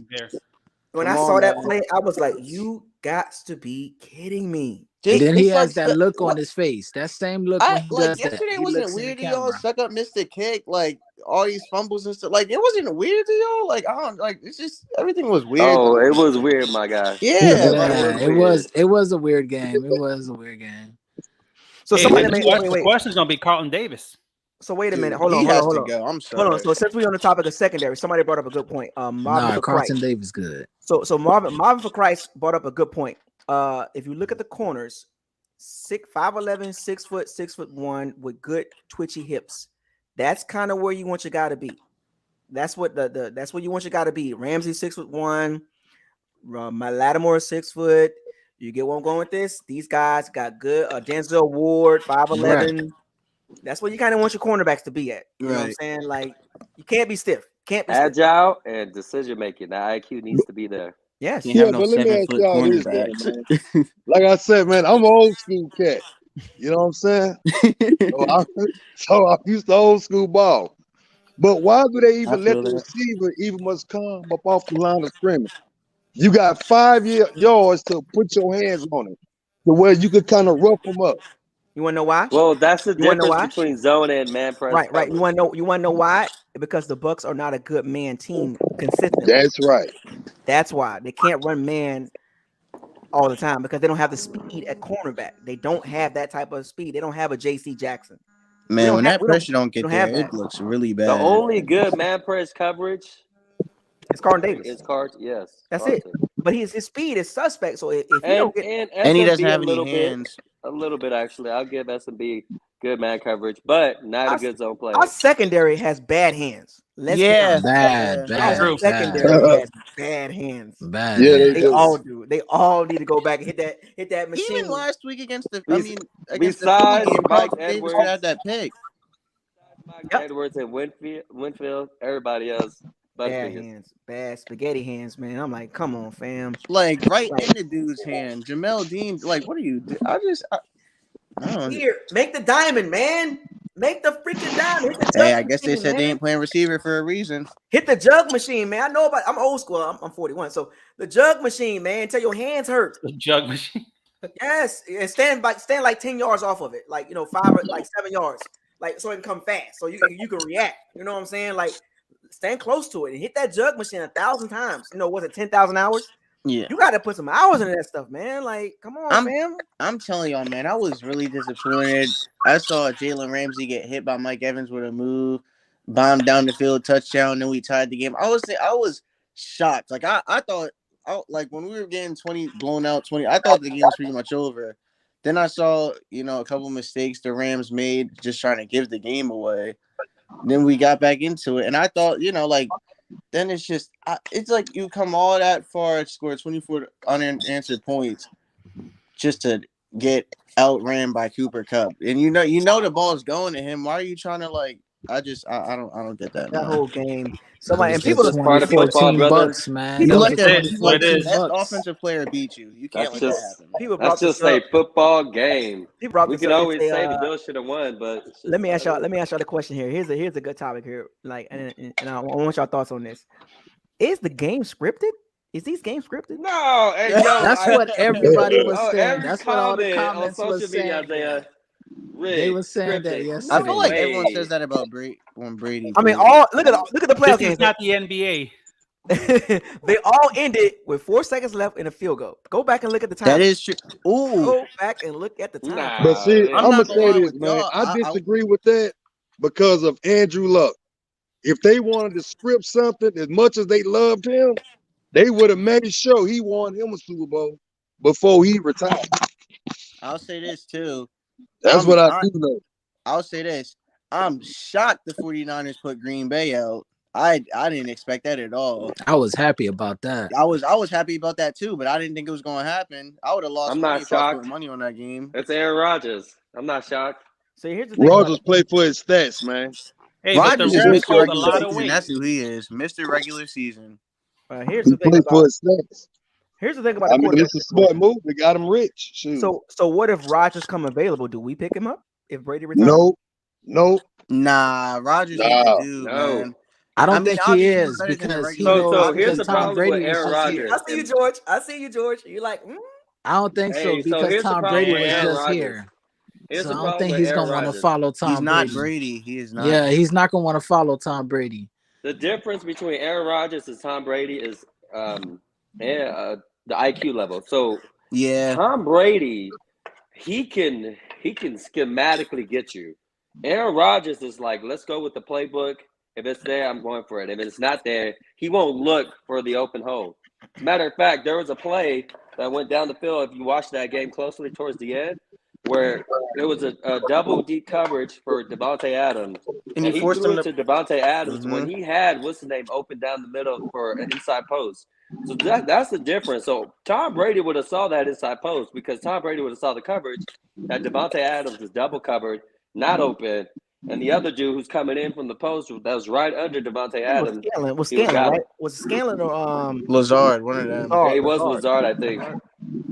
Scanlon was out, but it was definitely Lazard. But he was wide open. They could have sealed the game right there. I'll say it like this. You do that, all that talking about Aaron Rodgers and Devontae Adams in the regular season, come post and you keep forcing that dude the ball. Eventually, teams going to catch up to it, man. Exactly, You because can't the keep force playoff feeding the ball to defenses is one dude. different. Yeah. Playoff But for me, defenses are different.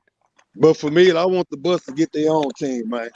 Yeah, For real, I don't I like this agree. losing Brent, mindset. if It's you're time. hey It's Brent, It's if a time, you man. can losing get Aaron mindset, Rodgers, you We can get can't that keep contract living off ready. other players. But we can't keep living off the rest of these teams' legendary players. That's Yeah, all I'm that's saying. true, man. From Brady to Rodgers, yeah, that's. But like I say, man, I grew up in a different kind of. But you know what I'm saying? I ain't that much. But you know, I ain't but 43 years old. But I'm who's the 43, answer so though I at ain't, Hey you QB? know, Brent, but if you can get Dan Marino back in the day, I sure would get Dan you Marino. sure would get Dan Marino if he was available. Dan Marino, Warren Moon, those are to me, that's why I don't Warren call Moon. Wow. the GOAT. But that's Going why way I don't beyond my call none time. of them the GOAT. Do your research. Because you put them and then man what they did, and you talking about this like man, in the 80s and put them in today's football, bro, you ain't gonna catch the numbers, man. I mean, they would be the fastest world. Well, I But mean, Yeah, like I but said, Brand, you got to I think want my about own it. team, man. Every team has a play that's coming from somebody or somewhere else. There's no But not at the quarterback. true I team. mean, at the end of the day, what is it about? Is it about winning or is it about just just building up a It's about franchise? winning. Facts. Yeah. It's about winning, but Winning. man, if That's you it. want to Yep. have your own, I mean, you want to be like the Pittsburgh Steelers, though. But You that know what I'm saying? team, You want to have a legendary. wait. Look, let me clear this up right here. And I look. How can I say this? Let me say this so I'm clear when I say this. As a Bucks fan, as any fan across the NFL, when you have your own team, it hit different. Let's be real.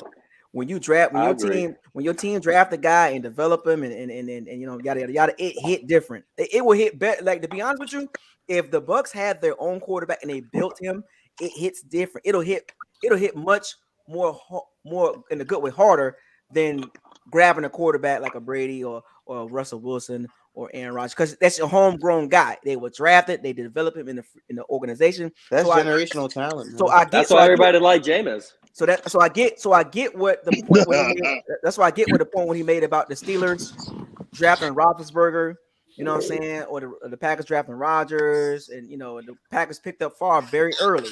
So when you get your guy early, it just hit different. You don't have to go grab a bunch of guys already established, legacy already solidified. This is like what Brady's doing right now for the Bucs is just icing on the cake. Yeah, that's all it is. It has nothing to do with the Bucs. Like, and I hate to say it like that because he's already there. He's one of the greatest sports athletes of all time. So his legacy is already. This is just adding on. We're just on for the ride. What he's doing right now for the Bucs, we're just a part of it. We're not because of it. You know what I'm saying? So I've seen people trying to attach themselves to his rings in the Bucs community. Who did like, that? Wait a minute. You have nothing to do with that. You can't be on a team for a year and a half. He got 7 rings. He got 7. You got 1. That's what I'm saying. Stop trying to claim that man rings. Like, think about this. When Brady retires, what is he going to retire as? A New England Patriot. That's what New England Patriots, 100%. New England Patriots. No one gonna remember. No one gonna look. I mean, they'll know the ring, but they're gonna remember the years in New England, man. But he will be in that Ring of Honor. Though. Yeah, that's fine. But I'm saying when you look at Brady, he will always be looked at as a Patriot. Peyton Manning. I think everybody knows that. But I'm saying, people are trying to. A lot of the Broncos fans always remember Peyton Manning as Peyton Manning for the Broncos. He's a coach. Yeah, but he's a coach. He's a coach. I don't disagree. But when you bring I up live in John New Mexico, Elway, and let me tell you, them Broncos fans right up north. That's fine. They do cherish. That's fine. Peyton Manning wasn't even. But they cherish Elway way more than what the they. Bucs fans gonna cherish Brady, but guess what? He's a Patriot. He's a Patriot. Yeah, he's a Patriot. He will go in the Hall of Fame as a Patriot, regardless. We can cherish him all we want to, but he is a Patriot. Period. You can't attach yourself to those 6 rings that he won in New England. You can't. That's what I be saying, bro. That's what I be saying, man. Can't do it. But I get called a Brady hater though. No, it's not a hater. I just be telling the truth. It's facts. How can you attach yourself to something you had nothing to do with? That's what I'm saying. But I think the 02 Super Bowl to me meant more to me than what the 2020 did. I can agree. And I like the 2020, and I'm glad we won. I agree with that. I can agree with that. The 2020 hit different. The 2020, the 2002 hit different. That one was like, whoa! I was 22 That's what years I'm old. saying. I was 22 years old. That was a lot of years of. Yeah, that was. But I don't remember them years because I was an Oilers fan. So when the Oilers left was when I became a Bucs fan. Okay. You know what I'm saying? And that was back in 95. And that's really because of Tony Dungy, to be honest. And I just stayed with the team. And I remember that I was in the military too when we got that Super Bowl. I was talking so much noise that at 22 years old, they couldn't tell me nothing. Couldn't tell me nothing for the whole year. For 2 years, I was like, nah, fam. Nah, it is what it is. We got that. It hit different. Let's be real. It hit different. It is. Hey, but Brad Johnson was never our true quarterback.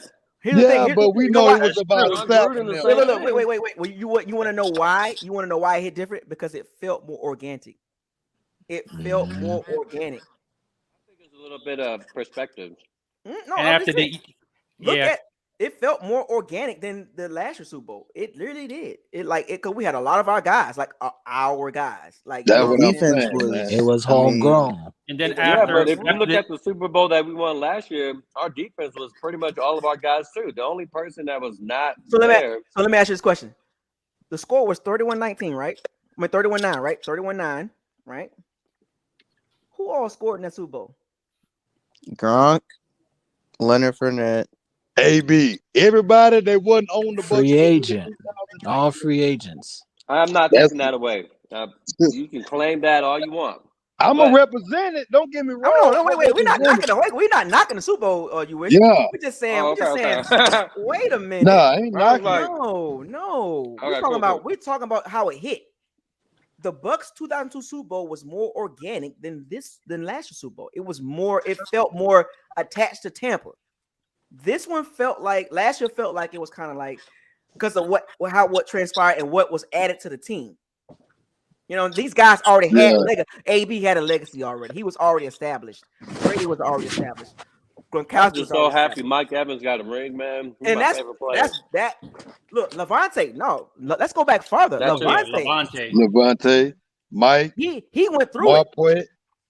I gotta give Marpet too. No, but Levante is the old 2012, baby.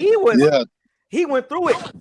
2012, y'all can't forget Big Will. Big Will too. He was there with Levante. William Golson, yeah. You know what I'm saying? He was there with Levante. He was there with the Schiano, this Greg Schiano bull crap. Exactly. And I can't stand him. I got a lot of I like Levante David. Oh, I thought you were about to say I got a lot of respect for Schiano. I was like, oh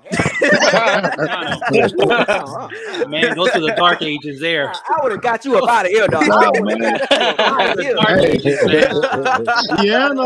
Schiano was the one that set the Bucs back, man. Greg Schiano. When he got rid of Michael Bennett. No. I disagree. Nope, I disagree on that. I gotta stop balls, man. No way. Nope. I'm gonna set this up real good right here. This segue right here. What set the Bucs back as far as an organization was John Gruden trading our draft picks. He's horrible. He set the franchise back 5 years. 5 years for that crap. He traded all the picks for veterans. Yeah, he did. Yeah, he did. But let me ask you this though. I want y'all to do something though. Go back and look up what Raheem Morris said, man. When they fired him, when the Bucs fired him in 2012 during that draft, he said his first pick was gonna be Luke Kuechly. His second pick was gonna be Levante David. That's what Raheem Morris said, bro. Luke was gonna be his first pick. Luke Kuechly was gonna be his first pick. That wouldn't have been a bad pick either. Hold on. What you say, Raheem? Okay, I'm gonna look it up. Right? It was Raheem Morris. It was on I think you're right. Draft. I think you're right about that.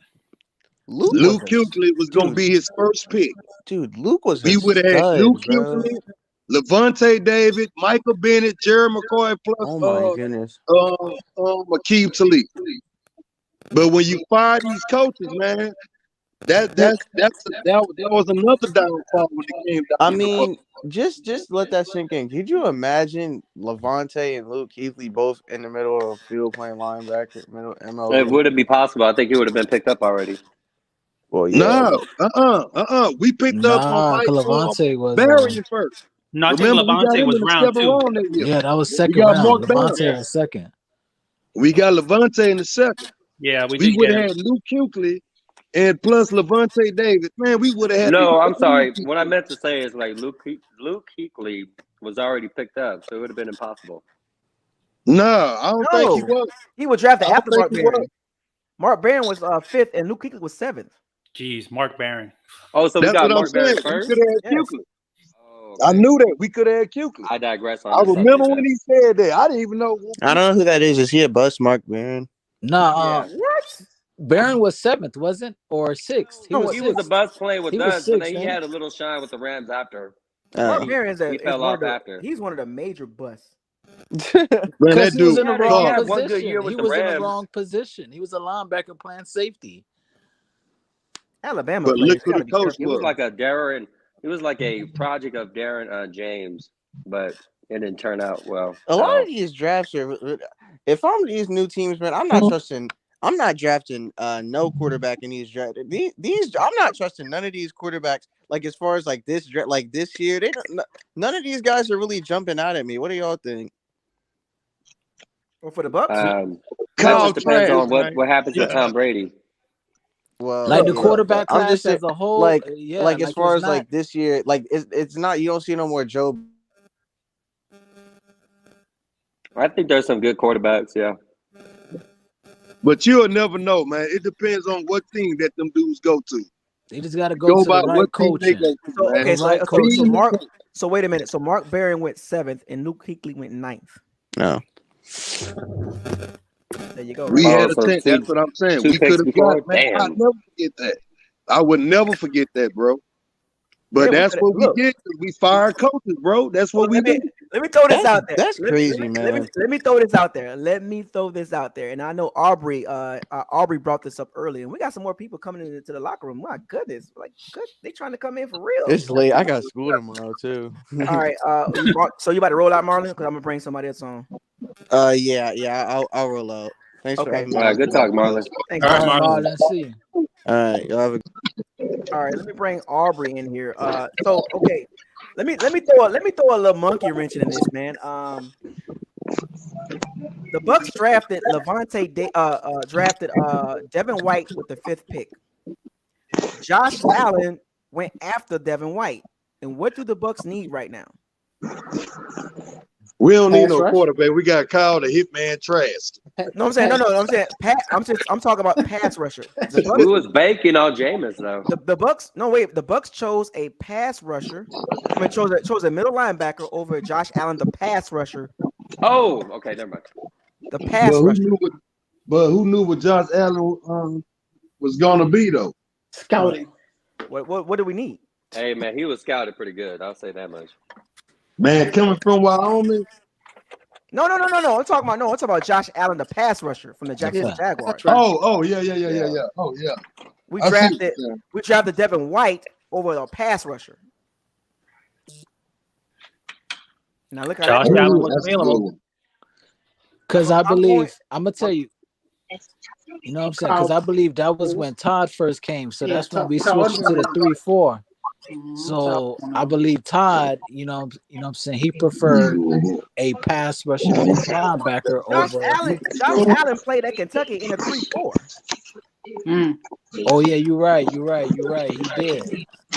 Good question. So what? So in the next year or two, we're going to see how this pans out with that situation.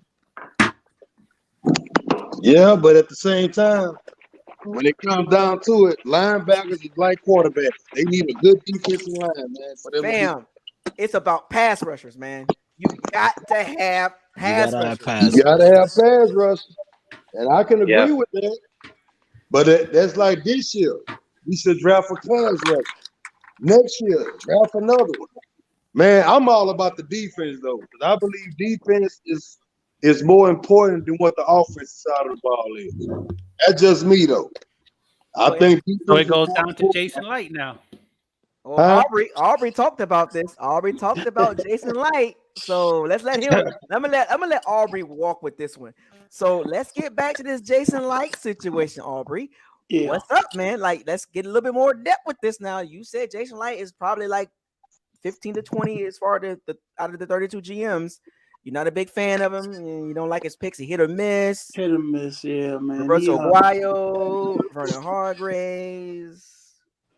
Yeah, man. I need him to have a good draft this go around, man. The last couple drafts have been good, right? I mean, you got to give him that. Yeah, somewhat, but you're not giving him nothing, huh? You ain't gonna give him nothing? Nah, man, gotta be hard on this. Can't let him get comfortable, man. Gotta stay on that neck. Well, I mean, like, think about it. He got the right. He got a Pro Bowl, got an All-Pro right tackle. Yeah. Boom, that's generational talent right there. Yeah. Devin White is kind of in the middle. We're still waiting on him to develop all the way. He got Marpet. Marpet, you know, Donovan Smith. But remember now, when he drafted these guys, when they first Ali Marpet what came in and surprised everybody. He came in ready to play. Donovan Smith, it took him 5 years. It took him 5 years. Rough right there. It took Donovan Smith 5 years to figure it out. Let's be real. Quick question. Quick question. I'm just saying, Donovan Smith. It took him quite a while to get to this point because rookie season, second season, third season, fourth season. It was Jamie's fault back then. But I'm just saying, y'all was like, Donovan Smith, what you doing? Donovan Smith. Now it's like, oh yeah, Donovan Smith's really good, but he wasn't good at when he first started. Where was the energy? Sometimes it does take time for people to develop, though. Jamar Dotson was on his last leg. The right guard situation was horrible. I mean, the He got quarterback worse at the helps too, Broncos though. I mean, the squad. quarterback getting the ball out. I mean, it helps So too because Jameis used to hold on to that ball. the thing about it is the point I'm making is draft picks. You don't know when they're going to get good or they're going to pan out. You feel me? Like especially like with Donovan Smith's situation, he was a second round pick out of Penn State, right? Had the athleticism, had the talent, all that stuff like that. But his first 4 years were rough. Like we was on the verge of getting him out of here. Like I was calling him 76, second round, top of the second round. The same draft as Winston, right? I was at the point I was calling him number 76. I was not calling him by his name. He's still number 76. No, he got his name back, man. He got his name back. He earned But his stripe. Winston became the scapegoat. See, that's what people don't realize. Winston became the scapegoat. Man, he became the scapegoat of this team. To a certain degree. 2009, like I said, I ain't saying that he was perfect. Yeah, to a certain degree. I'm not saying that Winston, he was perfect. But at the same time, bro, what I'm saying this year, Tom Brady lost with the exact same team from the 2019 team. Every game we lost. When you think about it. What you mean? I mean, Now, wait, what 2019 team? Put Barber in the backfield and put Damar Dotson on the right tackle.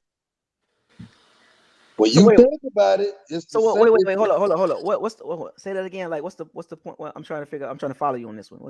No, man. What I'm saying is a lot of the blame Jameis got for this team. Now, I'm not saying that he was perfect, but when I saw it this year, Tom, if you go back and look at every game that we lost, Brady played with pretty much the exact same team from the 2019 season. Name me anybody that's different. Now, just imagine if he would have had Peyton Barber inside the backfield. You got to keep it real, bro. So you're saying if Brady had Wale, Peyton Barber? No, that's what I'm saying. But what if he would have had them? Them he would have been trash. Would have been worse. He would have been trash. He would have got destroyed. But I'm just keeping it real, bro. I know what my eyes see. I go by what my eyes. So you're saying, wait. So let me get this right. Let me make sure I'm following. So if Brady had the 2019 team, he would have been trash. He wouldn't have won jack. We wouldn't have won nothing. Not with that defense. So that mean all the missed kicks. Right, can't forget about that. That was right. 11 missed kicks. Let's not forget about. Well, I'm not letting nobody get away with special teams. When you talk about right. the Bucs, I am not letting you ignore special teams. Missed kicks, 11 missed kicks. Bottom ranked defenses. Because I can name you some games. I mean, what was this great defense against Seattle? We was up 21-3.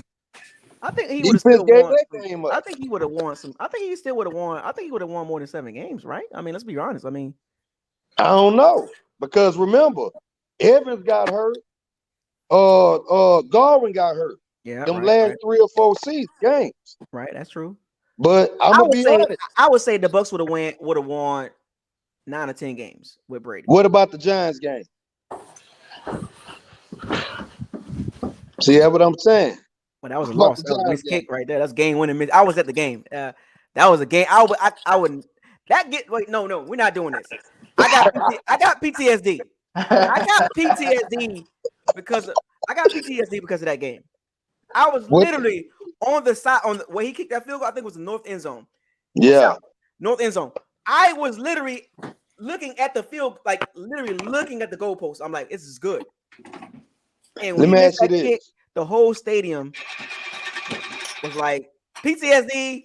I had PTSD ever since that moment. But Matt, let me ask you this then. Nobody never say this neither. When Jameis Winston had threw that pick 6, throwing the ball to Watson against the Texans, and I hate the Houston Texans. You know, like y'all hate the Saints. I hate the Texans. Now, I watched Tom Brady throw that same pick to that same receiver on that same route. But all I heard was it was Watson's fault. Watson shouldn't have ran that route like that. When Jameis threw it, it was all his fault. Yeah, against the Texans, 2019. If somebody making a lot of noise, My bad. That been me. My bad. oh, might want to mute yourself real quick. I mean, this What is a I'm lot just of trying woulda, to coulda, what though. You know. what I'm just trying to say is this here, man. Bucks fans, bro, we got to stop.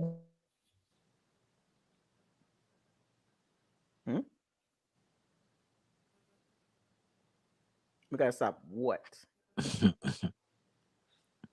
I think we lost Brent. Yeah, I think we did. Yeah, we too. lost them. Y'all heard me? Okay, what you say now? I say to me, and I'm just making a point that when it's all said and done, bro, it's about. Okay, we lost them again. Okay, every time he tries to make that last point there, he gets cut off. So that must be a reason. I'm freezing up, my bad, man. Yeah, you I'm might in want a to. messed up area. I'm out here in spring. I'm in a messed up area. Hold up. Yeah, I think that might be a sign right there. You might say something.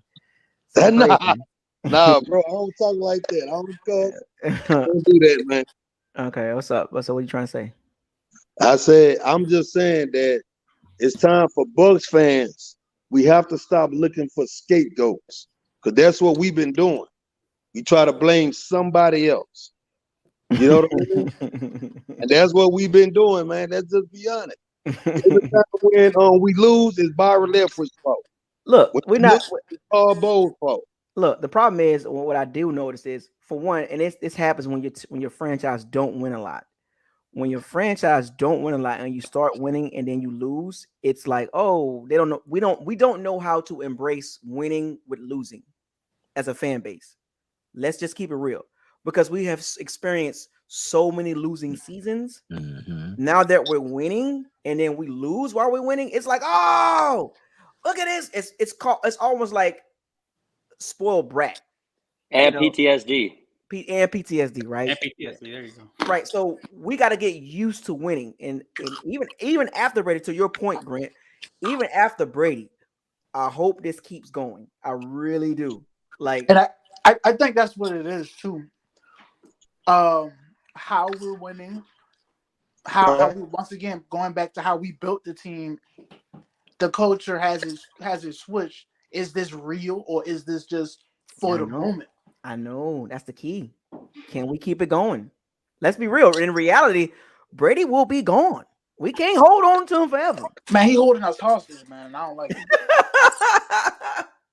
Hey, I'll be honest. I'm not mad. I mean, we won the championship last year. I mean, come on. I mean, Right. look, but we do have a window that's like this right now. We got 1 year left with this squad. And like 1 year, if Brady comes back. And he said his family will be the decide. Like, can anybody remember he's ever said this? Yeah, he did with the Patriots. And what happened? They let us behind goal. He remember, so before he came to Tampa, he said he talked to his family and his family was okay with him playing some more years. So what is Giselle saying right now? What does she keep saying right now? We don't know. That's no. She's already said she wants her man home. She wants her husband home every day. She said it's already. She said that? Yeah, she's already put it out. She said that after the Super Bowl. Yes, she said she's tired of this whole lifestyle that Brady's living with football. Football is a different lifestyle. He hasn't been home every day for 20 plus years. I'll tell you what, Giselle was looking happy yesterday. Of course she was looking happy. It's in the moment. It's in because you want it's in the moment. Yeah, you want to see her husband win, of course. And it be low key. She kind of want to see him win and leave. You know what I'm saying? Yeah. That's what she really wanted. Because trust me, if he would have won that Super Bowl, I would say this. If he would have won that Super Bowl this year, he's out of here. 100%. On his high horse. That's the best way to leave.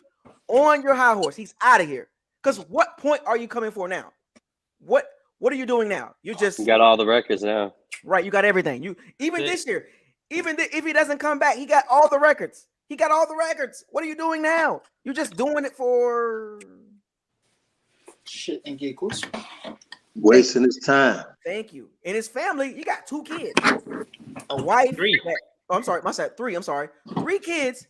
They like, yo, Dad, let's ride up. We need you home. Like, and if you got any kids, I got a daughter, and when I got I want to be with her all the time. You know. I got 4 of them. I want her to see me every day. You know what I'm saying? Like, so now it's more about family than football now for Brady. So if he doesn't come back, it was strictly about family. It has nothing to do with football. It's He about has family. nothing else to prove. Nothing else. Nothing. And when he said that statement, was somebody when he brought the statement up and saying like, I'm gonna talk with my family, and they already been talking about this. They already been saying Giselle has already been like, look, we've been in Florida for 2 years. I've had a great time. She's Giselle. At some point, she's gonna be like, no more. Enough. Right. Enough. Right. We got 3 kids. Let's raise the family. Because she's a family woman now. She's a supermodel, but she was a supermodel, but she wants to have that family thing now, and she don't want to deal with extra crap. Go read the latest post of what Brady said. I just saw that on ESPN, bro. So, folks, when I was talking to y'all, folks, please be mindful. This can be a big moment for Bucs history. This decision right here can really the dominoes will fall. We about to find out if Jason picks really was like that. That Cal Trask pick, we about to find out what the business is. If Brady say, I'm out of here, strap in, Bucs fans, because now there is no excuses now. Yeah, that's why we develop a quarterback. So we actually probably thought, or I should say they probably thought that this could be Tom Brady's last year because he has no strings attached. No, he don't. I mean, he's still on contract, but he can break out of the contract without any he set it up like that. Yeah, he set it up like that. So they probably thought last year's draft, okay, we need to pick a quarterback because there's a big chance that Brady will. Hold on. So why don't you have him on the sideline up under Brady or just in those moments? He's a inactive player the whole year. Why not have him in the mix? That was weird. That was weird to me. Because you got Ryan Griffin. Who? No, he had Blaine Gabbert in the freaking way. I'm so sick of him, man. Get him out of the way. Blaine Gabbert is BA homeboy, man. Yeah, that's Arizona. Not just that, but I think because Blaine Gabbert has experience. Yeah, that goes back to Arizona. Talk to Brady, that goes back to Arizona. They can talk. That goes back to Arizona. That was man, that's his homie. But it's Arizona, Bruce Arians is the type of dude. He don't want his quarterbacks looking over their shoulder. He don't want them to do that. So you gotta understand, of course, right? Gabbert has experience, right? We all know that. That's back in the days, and that ties with BA. But the reason why you have Gabbert over Trask on next to them, it's Gabbert, not Blaine Gabbert. No, I like to use that. Gabbert. So the reason why you have him is because one, he has experience, and two, they are able to talk, together whenever they have to sit down and break down plays. Now Trask can't really do that much. They best friends, man. They homies. That's one of them favor moves. He tried to leave Tampa last year. But then nobody wanted. So he came back and he never had to fight for his job. Man. But like I say, I got faith in Kyle Trask because all I can go by is what he did in college. That's all I can go by. I can't go by nothing else. And I hear the point you wish. I hear the point of he got Blaine Gabbert has the experience in this. But if you take someone in the second round, you're saying he has the possibility to be the leader of your franchise or the heir apparent. So you have to put him in those situations or even on the sideline to go through those experiences and learn. So hold on a second, fellas. So Ian Rappaport, pretty trustworthy guy, right? I think we can all agree with that. When he said something, you kind of want to. Yeah. So Ian Rappaport said this about Tom Brady. Judging from his own words, quarterback Tom Brady appears to be strongly considering retirement, while the Saints head coach may step down as well. So there's a ripple effect here for the Bucs. Sean Payton out of there possibly, and so that's a big plus for the Bucs. Because Sean Payton has been killing the Bucs. Killer. Get rid of BA. He's a Buck Get killer. rid of BA and bring in Sean Payton. and then Tom Brady possibly strongly consider retirement. So that's two big blows. One for our team and one for the Saints team. It actually hurts the Saints teams more than it hurts than Brady retiring for the Bucs team. Let's put it in perspective. Sean Payton leaving the Saints, that's game set match for them.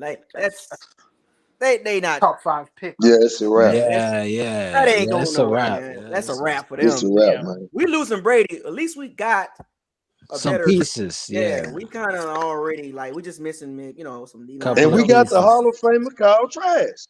Man, cut it out, man. Remains to We're be not gonna let this one go on Kyle Trask. He from Texas, dog. I don't give a care. Okay. Wait, I watched fellas. that boy play high school.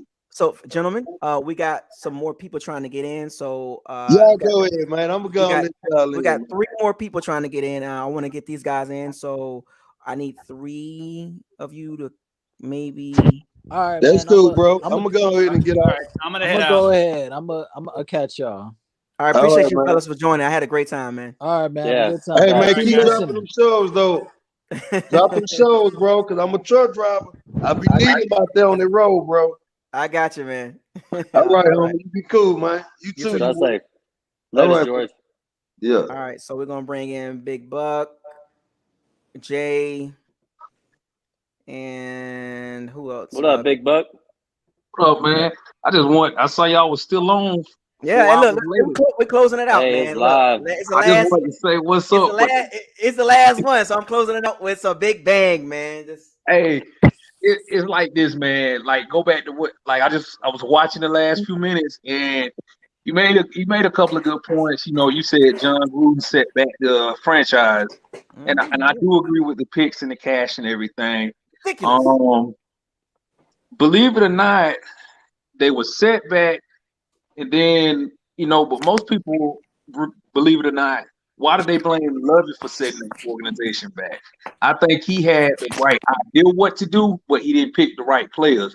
Like the players he got rid of, he had the right idea. Let's rebuild the offensive line. Let's get a D line. He just didn't bring in the right players. But everybody wants to blame Lovey. But Lovey, you would have gave him time.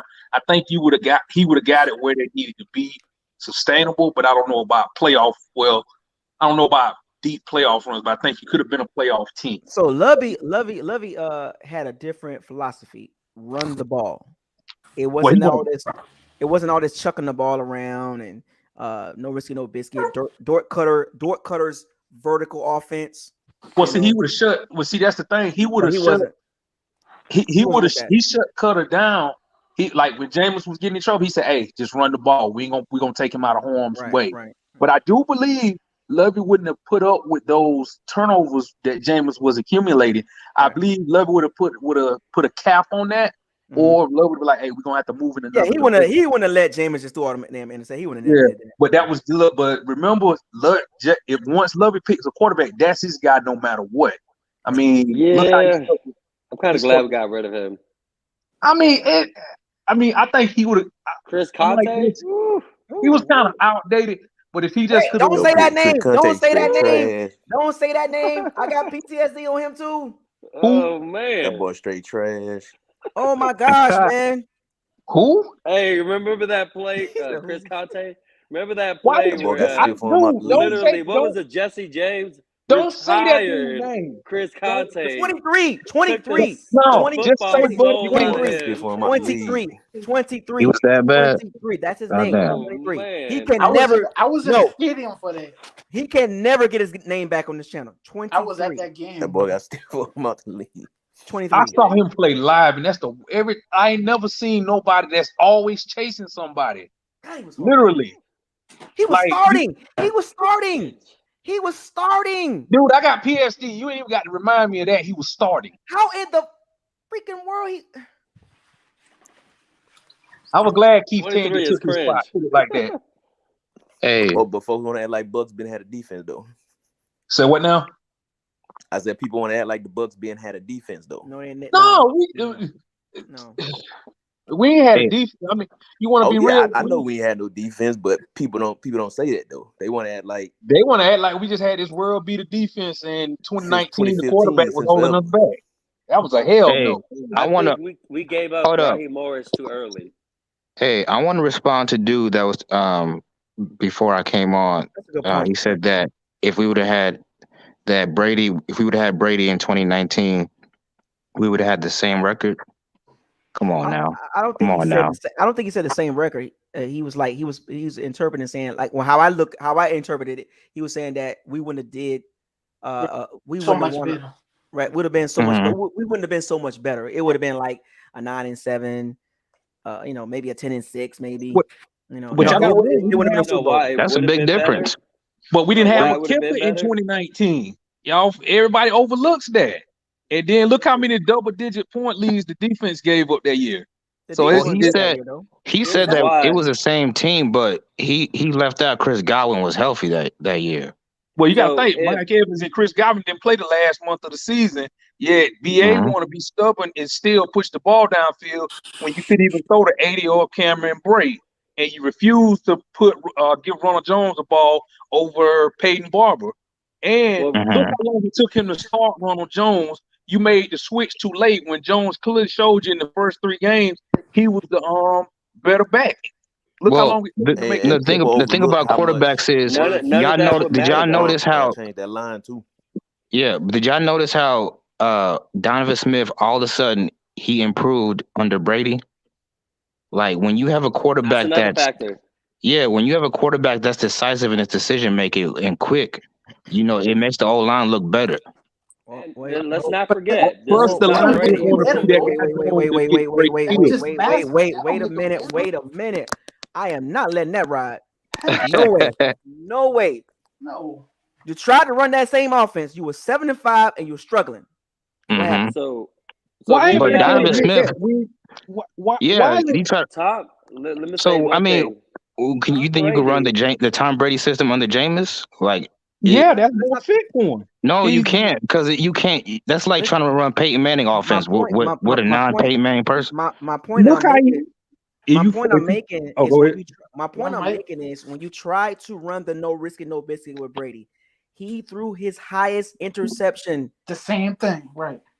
That didn't work. You can't run that system even with Brady. It's an outdated system. That's the point I'm making. That system was bad for any quarterback.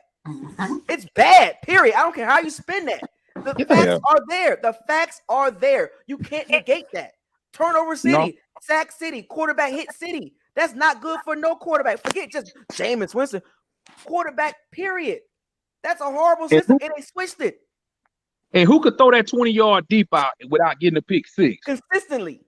That's horrible. Everybody got that pick six on them. Every time they ran that 20-yard. I understand. I like Jameis, but you can't excuse 30 interceptions. No, that's not the point I'm trying to make. No, I'm not even studying that. I mean, come on, that's BA system. You gonna turn the ball over. System is horrible. It's turnover prone. What fact are you not understanding? No, I understand, but like BA's had other quarterbacks. They didn't throw 30 picks. But they had the most interceptions in their career with him, though. Bruh. Even Carson Palmer said that. Are we really going to do this? Carson Palmer was an MVP candidate under this man. Are we really after 2 years. His first year, wait a minute. Are we really going to try to justify this fact in your face, fam? No, I just don't At some point, the coach got to protect the player. Like, we got to let the James thing go, man. Like, dude. It's not about that. No, it's not about that. No, not you. But the previous dude, he obviously had an agenda. Like I could tell he doesn't like Brady. I stopped that because I made the point of Bruce Arians' system. Yeah, it's a horrible system. It's the old school Air Cordell system. San Diego Chargers, Dan Fouts. That's the system. Down the field, 3 plays, 80-yard system. That is horrible in today's NFL. No, I agree with you. No quarterback can. Peyton Manning threw a lot of turnovers in that system. Roethlisberger struggled. Kelly Holcomb struggled. Carson Palmer struggled. Andrew Luck struggled. Tim Couch struggled.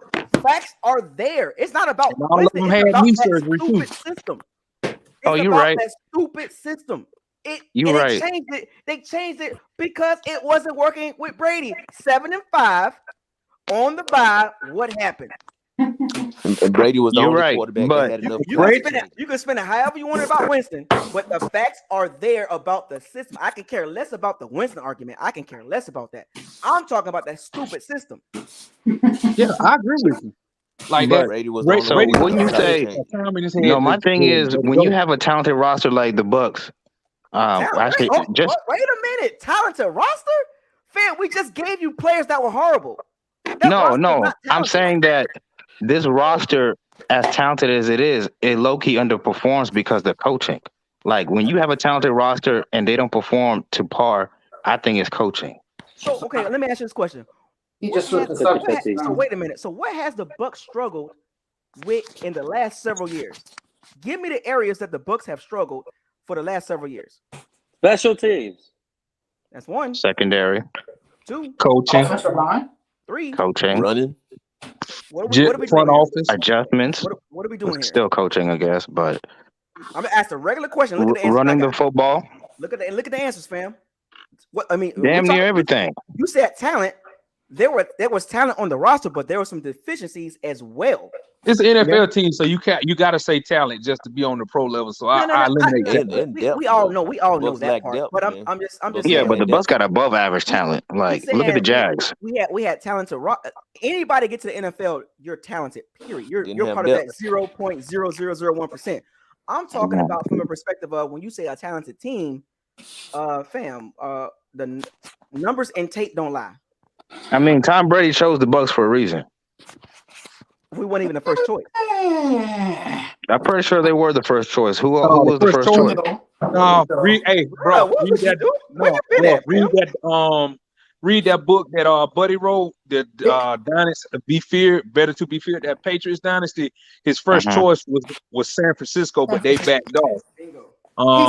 Because he wanted to leave. Like he was leaving New England with those 2 years left. He already made it in his mind. He's leaving. Then he wanted the Raiders or the Chargers. It went San Francisco, but they backed off because they had Jimmy G. He he wanted to go He was gonna pick the Raiders. Hey, so Big Buck, you don't even have to read the book. You can watch that HBO show. Man, what you doing, man? Right. No, I read the book. The book breaks down everything from Spygate to we were the third choice. What you mean first choice? Where do you get this information from? Well, you said the Raiders. You think he would have chose the Raiders over the Bucks? No, it was Chargers, Niners, and then the Bucks. Well, Niners, Chargers, Bucks. The Raiders was on the list too, but they wasn't in front of the Bucks. I'm saying, but the point I'm making, we were the third choice. That's the point. We was never the first choice. Never. I thought the Chargers were up there. He wanted to go West Coast. He wanted to go West Coast. We just happened to have a team that he was like, well, it was 49ers, Tennessee, then I think we were third, fourth, because Tennessee was interested too. He was the third choice. He was the third choice. Come on, man. I followed that story. I was like, so he even came out. They even talked about when I think everybody saw the interview. I think he was with I think it was LeBron James, Tom Brady. That's the one, the show, the HBO show. Right. So everybody saw it. He was like, you sticking with that? You sticking with that, MF? Who do you think he was talking about? Jimmy Garoppolo. Oh no, probably Jimmy Garoppolo. Cause Garoppolo trash. He is. You gotta think he feels a certain way because Belichick. I mean, if the way that broke it down, yep. If he wouldn't have forced that trade in New England maybe could have kept things rolling the way they had things set up at the time. Because think about it, Garoppolo did get San Francisco to the Super Bowl that year when they had an off year, and if Belichick, you mean that running game defense? That running game and the defense did. Garoppolo trash. Yeah, my point is, we was not the first choice. That's all I'm saying. We were not the first choice. Clear. We just so happened to be on the list, but we wasn't at the top. Yeah. Top two. I tell you that. I mean, if y'all want to keep it above, we all take it between Jimmy G and Baker Mayfield. Jimmy G. Man, neither. I'll put neither. You put Jimmy G on Cleveland. Hey, if you have to pick Jimmy G over Baker, you put Jimmy G. That's sad for Baker Mayfield. Listen to what you're saying. This dude was a Heisman. We picking Jimmy G over him. That should tell you something. But you put Jimmy G on Cleveland. They're in the playoffs this year. You put any decent quarterback on Cleveland, they're in the playoffs. I don't know about that. Well, I don't know. You know what? No, I'm gonna say the same thing I said about the Bucks. I don't know about that. That's the coaching problem because that team is way too talented not to be in the playoffs. They won't. The front office is intervening too much. They won't. Y'all see what I'm doing. Y'all see what I'm doing, right? Jimmy G be messing up, man. Just like this last playoff game. Jimmy G he can't get right. Neither one of them. How about that? Yeah. Yeah, I feel you on that. And I don't see what y'all seeing Kyle Trask like. Let me tell y'all something. That ain't the That's a one. running joke, bro. I'm gonna ask y'all a question, and I want y'all. I guess I'm gonna make it more simpler. I'm gonna ask this question. I'm gonna give y'all a list of players, and I want y'all to give me what y'all think about this group of players. Are y'all ready? Jimmy G, Jared Goff, Baker Mayfield, Carson Wentz, Kirk Cousins. Kirk Cousins. No, Jared Goff. Jared Goff underrated. What do you think about that group? What's your thoughts about the average or below average? C tier, B tier level quarterbacks. They should have. They're tier 3, tier 4. Teddy Bridgewater. Yeah. They got a contract before they should have. Average. Daniel Jones. Trash. Sam Darnold. Daniel Jones in the very bottom. Trash. Yo, Sam Darnold's trash, man. Sam Darnold got paid, but they didn't give him a team with the Jets. Teddy Bridgewater got paid. Kirk Cousins got paid. Garoppolo got paid after 4 freaking starts. That's how hard it is to get a quarterback. Garoppolo pretty boy, man. That's why they paid him. Say what now? High 4-year, $126 million for nothing. 4 starts. 4-star Jimmy. And San Francisco will give him the deuces after the season. Yeah. Hey man, wins. That's all they care about. You got to be careful with these. That's why the media be. People got to stop following these media narratives, man. My gosh, man. They Jared Goff and I saw that years ago. Like, no. Why is it that he gets so much praise when they got the Super Bowl when it was Todd Gurley that carried the team those 2 years when they were decent? Like nobody. To be fair, he did play decent against New Orleans, bro. In that playoff game. You see my face? I'm gonna say the refs did a hell of a job that game. Yeah, I know, right? It was too many blown calls, but but that NFC title game, Sean Payton blew that no matter how you put it. So let's get back. So let's get back to the Bucs, right? So the roster right now, moving forward, let's just move Brady from the equation. Can this roster 500? Well, damn. Okay. Yeah, that's quick. No, below 500. Next. You need a quarterback. Next. Yeah. Not with Byron Leftwich at OC. OC. That, man. Nobody gonna respect Trash. So wait. So let me So let me go down the list. I'm gonna start with You Wish. I'm gonna go Aubrey, Dirk, Big Bucks, and Jay. So what's the record without Brady next year if he doesn't come back? What's the record? Give me the record. Just the record. What do you think? Are we playing with Trask or who's the quarterback? No Brady. Just give me the record. Damn. So who's quarterback though? If it's not Brady, you can pick and choose who you want. Just give me the record.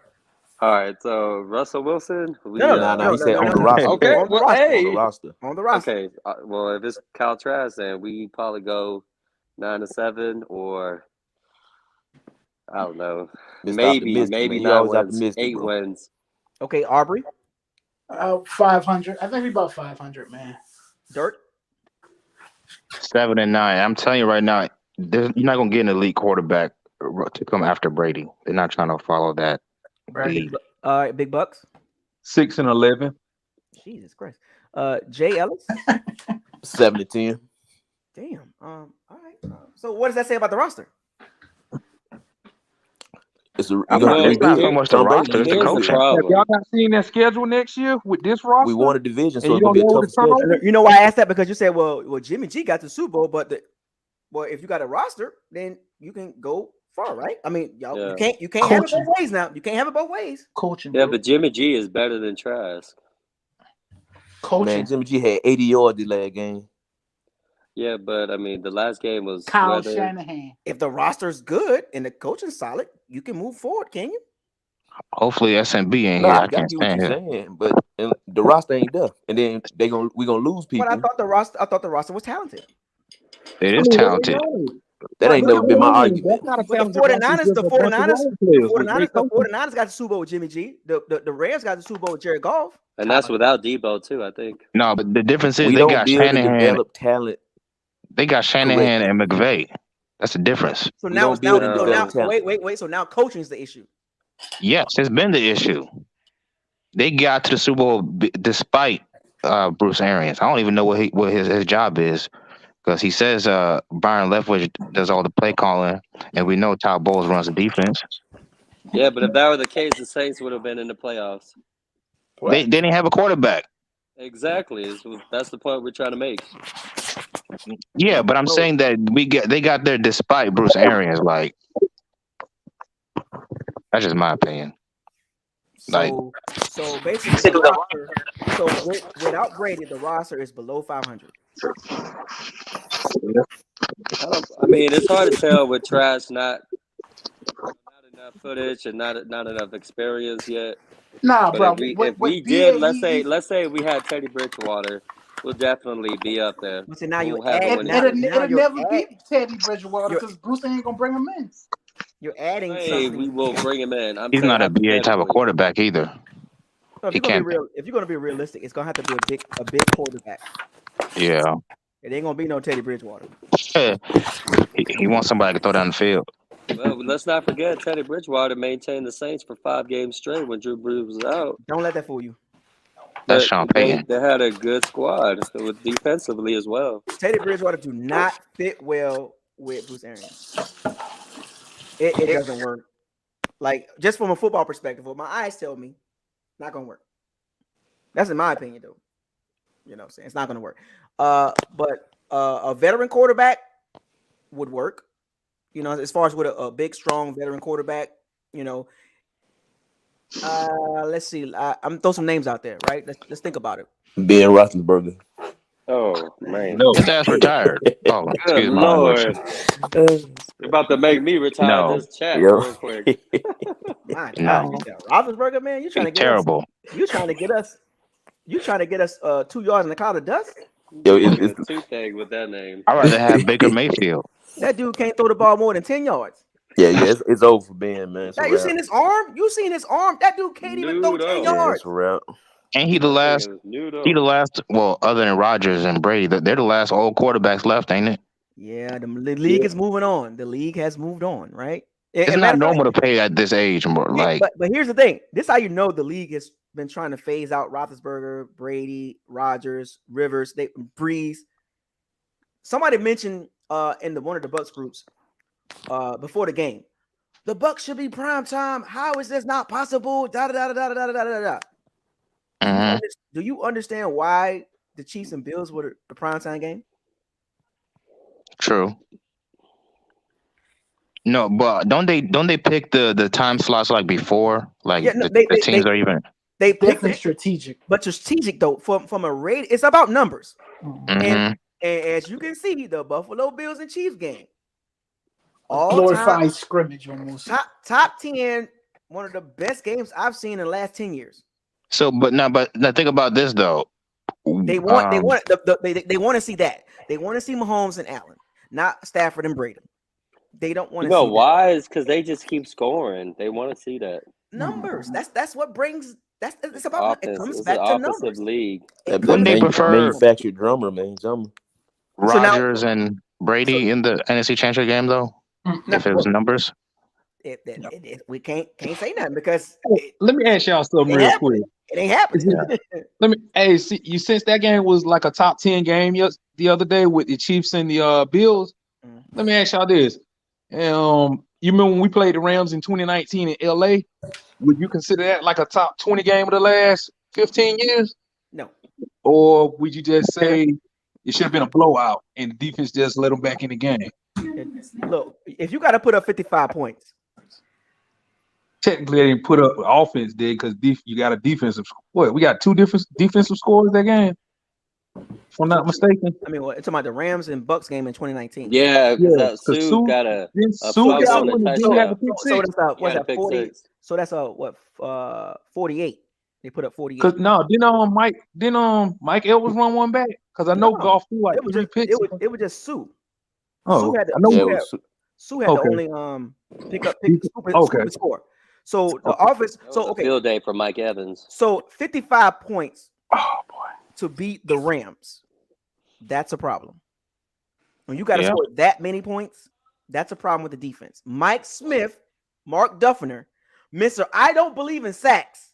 Don't bring that up, man. I live here in Georgia. I can't stand that shit. Who says that? Who says that? I don't believe in sacks. Like, folks, and he come from the Ravens coaching staff and said that you came up from up under Marvin Lewis, Rex Ryan, all those guys, and you said that. This is why you got to be glad we had Todd Bowles. You gotta be thankful. Man, I was ecstatic when they said they was bringing him in. Like we not okay. Right now, he's not in not good graces for a lot of people. But let's be real. From what we had before Todd Bowles, oh my God, it was horrible for years. It was horrible. Yeah, that's true. Bottom 5 in sacks, bottom 5 in opponent's third down conversion, bottom 5 in opponent's completion percentage, bottom 5 in passing yards per game allowed. Like, what do you do this at? The only thing we really had was a good run stopping game. How in the world did we win 7 games? That was by default though, because everybody could throw on us. How in the world did we go 9-7? Why is it so easy? Go ahead.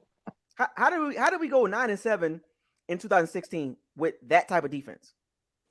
Scheme wise.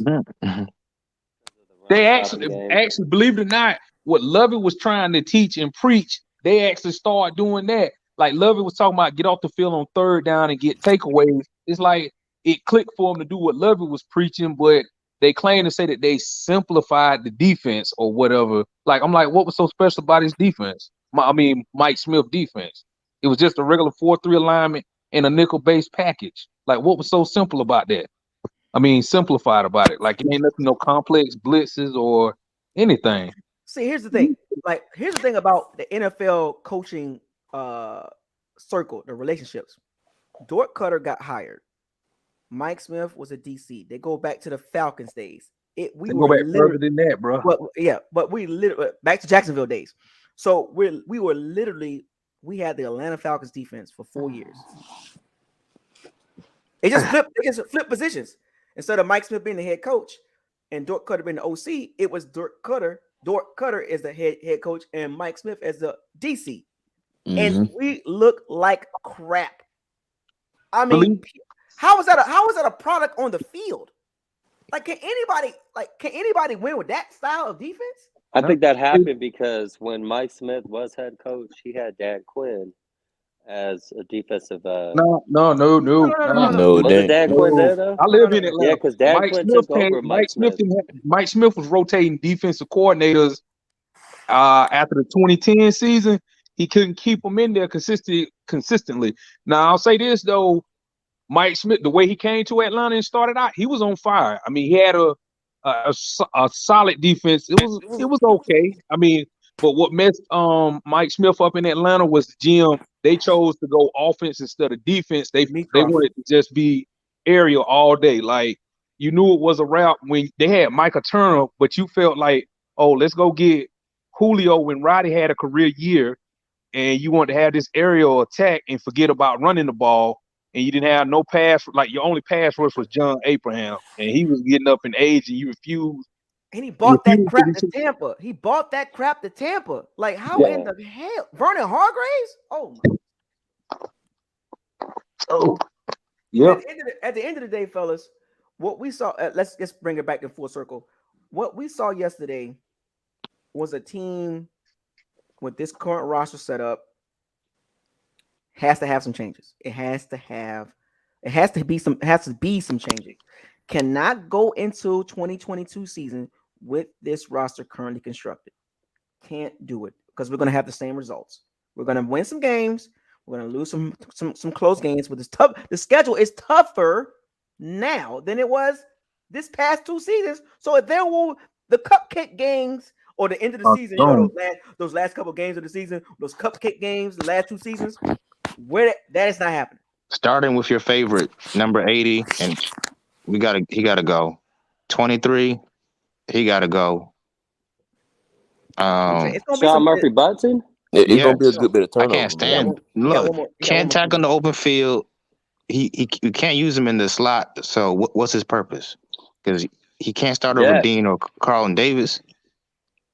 His purpose is depth. We don't have depth either, man. Bucks don't have depth. He actually was starting over Dean. They just moved him inside. No. I don't know. And also another thing, why is it so easy to throw screens against the Bucks? Like, that shit. No. It works every time. Why is it so easy to pass in the Bucks? Yeah, I think it's the scheme. Like to me, Carlton Davis, Bunting, and Jamel Dean are press corners. They're all the same almost, right? We They don't are have exact same. It's like where's the difference in those cornerbacks that we got? Like where's the we you know don't have that dude. We don't have that guy. They're all kind of like the same. Because Davis and Dean, Davis faster, but they have no hands. Murphy Bunting do got better hands though. He got better hands than But the thing is, it's also the pass rush. Like you look at San Francisco, they don't have like an elite secondary, but they got a great defense because they get to the quarterback. So let me ask y'all this question: would you be upset? Yeah, but they also got a good linebacker too. Oh yeah, true. So Devin White got low IQ. Let's be real. Would you be upset if the Bucks came into the new season with a new secondary? Yeah. Would I be upset? I like some of our secondary players. Would you question that move? Would you question the Bucks go the veteran route? It depends. Well, but it's are they drafting or are they signing? Draft, sign, would you let this come with a new secondary? Winfield, if they sign somebody who can, if they sign somebody who's solid, then cool, and draft D line. You still have 3 returning starters if Davis left, though. That's the thing. You still have Mike Edwards, Winfield. But I'm saying they can still. But you have a new face. It's gonna be a new face back there. Would you be okay with that? Would you be No. See, this is my issue with the secondary. It's not the personnel. It's the scheme. Like, for example, I would have put SMB or Jamel Dean on Cooper Kupp with a safety over top, double team him, and you put your best corner on Odell Beckham 1-on-1, which is Carlton Davis. But we don't do that. We just, all the corners stay on their side, and I don't know. I just don't like the soft zone scheme. I'd rather be in a man. Carlton Davis on Cooper Kupp. Yeah, but look, he's gonna. If you put Odell Beckham on Jamel Dean 1-on-1, that's asking for a disaster. You double cook Cooper Kupp. We like, you ain't beating us. Everybody else can beat us, but you are not going to beat us. I said that in my pregame. Yeah, they never follow. Carlton Davis never follows the elite receivers. You should do that. He don't follow them. Yeah, but that's depending the scheme. on that depends on is either zone or man. So he's a press corner. That's all he's good for. Also, if you're gonna play a zone scheme, you got to have like smart players in the secondary, like that. Communication, like they communicate well. Back there. Yeah, like they don't do that. So So here, okay. So I'm going to bring it back in full circle. Let's get to the bigger picture here. Mm-hmm. So we knew we're gonna close this out with this subject right here. This is a good one too. So during the week, Lethwich was interviewing, Bowles was interviewing. Let's talk about coaching to close this locker room out for the season. Coaching. Aubrey brought it up a bunch of times, but Lethwich and Bowles, if they leave, or matter of fact, let's just talk about the coaching situation with the coordinators. Lethwich, Bowles. Let's just start there. What's your thoughts on that? I'm okay with that. Like, if they both leave, both leave. Like, what you think of what's going on here? Yeah, I'm okay with that. As long as as we keep the same level amount of talent, especially if Brady comes back, we should be fine. Because when you have this kind of talent on this team, you don't need What I'm saying is, like, the offense is it's too basic. Y'all seen it yourself. Like, it's not a very creative offense. But it put up. Yeah, because of the talent. Like, any decent OC is going to put up some points. But when you got Brady, Godwin, Evans, Gronk, honestly, we should have put up more points. It was a lot more creative than it was in previous years, though. Yeah, you could argue this is probably, when we were in week 1, probably the most talented offense of all time. When you have a team like that, great O-line, Leonard Fournette running back, the team. Like, you should be breaking records. We have, though. No, it's football. No, but like, you should be like a top 3 offense all time, is what I'm saying. Like, you can't just go out there and score. We top 5 offense. We all time. Yeah. Yeah, the numbers for our franchise, definitely. For a franchise, especially in the league. I'm talking about league-wise. Come on, man. Like, yes, you should. It was top 5 in the league in offense. This is a better offense than what Brady had in 07. At least talent-wise. But you got now. I'm gonna say this. 07, let's be real. Randy Moss is an outlier. That's not even a fair comparison. Compare That like, Patriots to and our also team. that was a different time frame when. And look at the rules back then. You could the receivers could run wide open. So of course the numbers are gonna be hold on. inflated. So what you're saying is Leftwich out of here. You okay with that? You okay with Leftwich leaving? That won't bother you. Yeah, you can always replace an OC. So okay, who's going to be the OC? Who was going to take his place? Bruce already said that he's gonna call the plays if Leftwich leaves. So there you go. There. Okay, what about Bowles? Now that's man, there's hard plenty to of good replace. decent. Bring Rex Ryan out of retirement. He'll do it. Oh man, I love Rex. He can coach a team. Bruce and Rex will be fighting on the sideline. No. They got two big egos. I can see them. Rex will be just like his dad, throwing a punch on the sideline. No. Hey, can you imagine those two characters on the same team? That'd be crazy. Can you imagine the post game interviews? Oh my gosh, like too much ego. Yeah. All right, I love Rex. Okay, so now let's be realistic. What better DC? Yeah. The Ravens DC. Here's my Isaiah thing. won't agree I think you with me. promote within. Isaiah won't agree with me, but I say Brian Flores. No. So if Brady's he wants a head coaching around, position. if Brady's sticking around, we don't need Leftwich as OC. Right. We can bring Brian Flores as DC, give him a 1-year shot, and then he replaces BA as possible. Wade If Brady leaves, why not do that with what you got keep right the now? OC. Why not because do it with Bowles or we still have contract with BA, so we can set up Brian Flores to take the lead for our team. Unless Todd Bowles takes over BA. So, I mean, why not do that? I think that's what BA wants somebody internally to take over the team if he steps down. Like that would be Harold Goodwin or well, he's the assistant head coach. Harold Godwin is the assistant head coach. Yeah, they would promote. I believe they would promote him, or he would be named the OC if Byron Leftwich left. But you also got to remember, look at those consultants that we have: Tom Moore and Clyde. What's the quarterback? Christensen. That's probably going to be your OC. They probably would let him call the plays since he worked so directly. Oh, Larry Foote. Going to be OC. Larry Foote. Oh yeah, Larry Foote, defensive coordinator. Yeah, he can from linebackers coach to DC.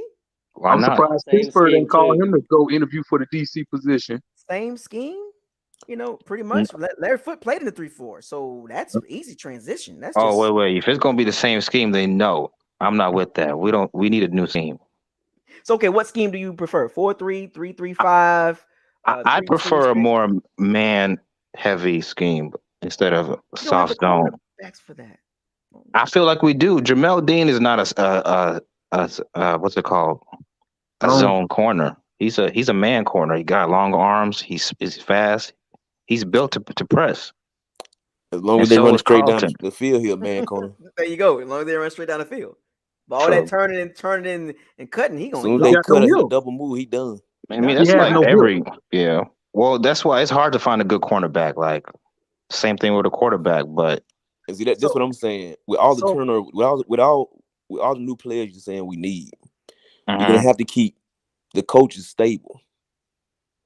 Yeah, we keep can't them get rid of everybody. Because you can't just bring in all new everything players, so we and expect to have some type of culture for real. We got 25. Well, we got 25. The biggest worry also is the edge defenders. Shaq Barrett and Jason Pierre-Paul ain't getting no younger.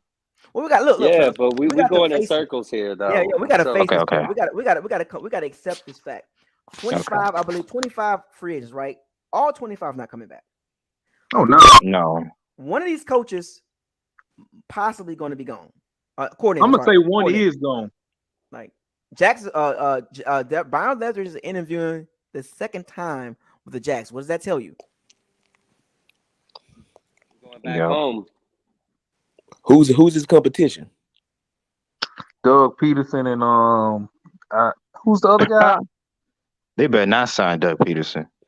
It's so they're down to 3. It's Leftwich, Doug Peterson, and I think that the Jim Caldwell. I think it was Caldwell. I think it might have been him. Oh shit! Whoa, he ain't getting it then. But Leftwich is the front runner. He's the front runner. Are they doing it just for the Rooney Rule though? They Caldwell is too black. It's too minority. They interview. Yeah, all Leftwich got to do is basically reinforce what he's telling them in the first interview. That's why they interviewed him the second time, because they like what they heard, or they like what they heard from him as far as his program. It's the program, right? Okay, who you gonna sign? What you got thoughts for Trevor Lawrence? Yada yada yada. So if Byron Leftwich leaves, that's not a major loss for the Bucs, because we got Brady and Arians. That's what I'm saying. I don't think so. Stays, I don't think it's a You major basically loss. got a coach on the field. Right. I mean, and your quarterback. How big of a what if Brady leaves though? Yeah. How big of a drop off is losing Leftwich though? Brady is not leaving. He said plenty you times he he playing running to the same 45. offense he ran in New England, so it's not going to be a drop off in the offense. Right. I mean, Yeah. like I said, Yeah. it ain't nothing but leave the middle. He gonna attack the middle of the field like always, and it ain't but one or two teams that figure that out, that have a solid defense and take that away. But I don't think it'll hurt. Go ahead. So Bowles is a bigger loss if he goes. Hell yeah, it's a bigger loss. Yeah, definitely. Yeah. Okay, I can. Okay, I get it. Okay, I can see what you're saying. Yeah. I know a lot of people operating like Brady gonna come back, man. I don't think he's gonna come back. Look, I'm telling you, I would not. Like I told you about the Tristan Wirfs injury. Oh, Tristan Wirfs is a tough guy. He's gonna play. Wait a minute. Don't put your eggs in that basket. And I said this before that Rams game. Oh, he gonna play. What happened? No, one When they thing said a high ankle sprain, I knew it was over with. A 300-pound man with an ankle sprain. Okay. High ankle sprain at that. He wasn't playing. Okay, so some of the people that were saying that never play football with a high ankle sprain. Yeah, but you got to keep two things in mind. Brady has said plenty of times he'll retire when he sucks. I hope I can say that on here. No. But he said, and two, but look what he said now. Bro, Brady always says he's coming back. He wastes no time saying it. He said he coming back. You can't tell me he ain't thought about retirement. Yeah, of course he's thought about it. Wait. He doesn't say he'll play till 45. So he got one more year. Look what he said now. The way he spoke about his family now, man, I think it's a wrap. Different. It's different than what he said in the previous. You can't say, well, in 2019 or last year. Look what he said now. Put that in caps. Look what he said. I feel like here's another thing too, right? I feel like if we would have won the Super Bowl this year, he would have came back to try to three-peat. I definitely would have retired then. I think if he would have came back for the three-peat. He definitely would have walked away after He that. would have walked away after that one. He ain't no. I would have told him like, "Hey, get out of here. Bye. You done. You okay? We got it, Brady. We got it. We good." I still think if Chris Godwin would have stayed healthy, we would have repeated if Chris Godwin ain't get injured. Look, okay, if we're gonna play Marvel's What If the Bucs were healthy, AB Godwin, we would have ran through. We would have ran through this. We would have ran through that. We would have ran if everybody was healthy. Tristan, Godwin, AB. We was going. If we healthy, do we go down by double 2 possessions at the start of the game? No. Heck no. Even without Tristan Wirfs, although that would have hurt. If we had everybody healthy, we would have beat the Rams by 2 scores. I don't know, man. You can't. Yeah. I said I don't know. I don't know about that. It would have been a high scoring game. Because you remember that Cowboys game? Like we're capable of, our week defense one sometimes. That week one, no film. Yeah, but we were fully healthy back then. That's what I'm saying. Everybody was fully healthy. It was week 1, but there was no game film because we really didn't know how to. Carter got hurt that game. He was out. True. Who got hurt the game? Oh, wait a minute. I think he was Sean Murphy. That's when he dislocated his elbow, but he got his elbow back. hurt. Right. And he got hurt while getting burned at the same time. A healthy I'm just saying. team. The healthy Bucs team is in the Super Bowl. Yes. Let's be real. A healthy But Bucs team. All I'm saying is we now when we healthy the first time we played the Rams. No, we was missing. We were missing Gronk. Gronk got hurt. Gronk got hurt in the game. We were missing AB in the game. We were fully healthy. This Rams came in slacking a little bit. We didn't have AB. No, we was missing. Gronk got hurt in the game. And Gronk got hurt in the game. And AB was out. Murphy Bunt was out. Murphy Bunt was out. Murphy Bunt was out. Carlton was out. Carlton was out. Carlton, he got hurt that game. Carlton was there. Carlton got hurt that game. That's when he hurt the squad. That's when the injury bug hit us. But think about this: the first time they played him, it's like when Jamel Dean dropped that interception. No JPP. That's true. Yeah, that man been playing hurt all year. But is it like the air let out of the team when Jamel Dean dropped that interception? Because I think, oh man, hit him in his hands. Oh, directly. I mean, I think if he'd have caught that, that would have changed the whole. He was by himself too. Yeah, oh that my would have pick god. six. Had pick six all day. You know what? Here's the thing we didn't talk about: the strength and conditioning. What is going on with the strength and condition coach and the nutritionist on the Bucs? Like what? It's luck, man. We have a team full of weak hamstrings. Let's just get it out That's of the every way. year, man. Every year. I mean, but look at the year Brady first got here. Everybody was healthy, so same people, right? Same coaches, same They strength were and limped up a little bit because Mike Evans hurt his knee, but he came back the next week. But I'm saying every year Mike Evans always got a hamstring injury. Every year. This strength and conditioning squad, man. I'm like, man, what happened this year? Like the injury gods was not playing with us, man. They were not. They was against us from the jump. Like, golly, man. Like, what? Every week it felt like. Yeah. Mally Marpet, Sean Murphy-Bunting, JPP, Levante. Look at the Chiefs. The Chiefs got their whole squad. Like, dang, like every week we was missing somebody. How many games Levante missed this year? Because didn't he get hurt like three or four? I know he missed the back end because they put him on IR, but didn't he miss like a prior game early in the year, like after the Falcons game? Yeah. It was like one game. So he hurt. He didn't look right either when he came back. It was like he missed 4 games alone.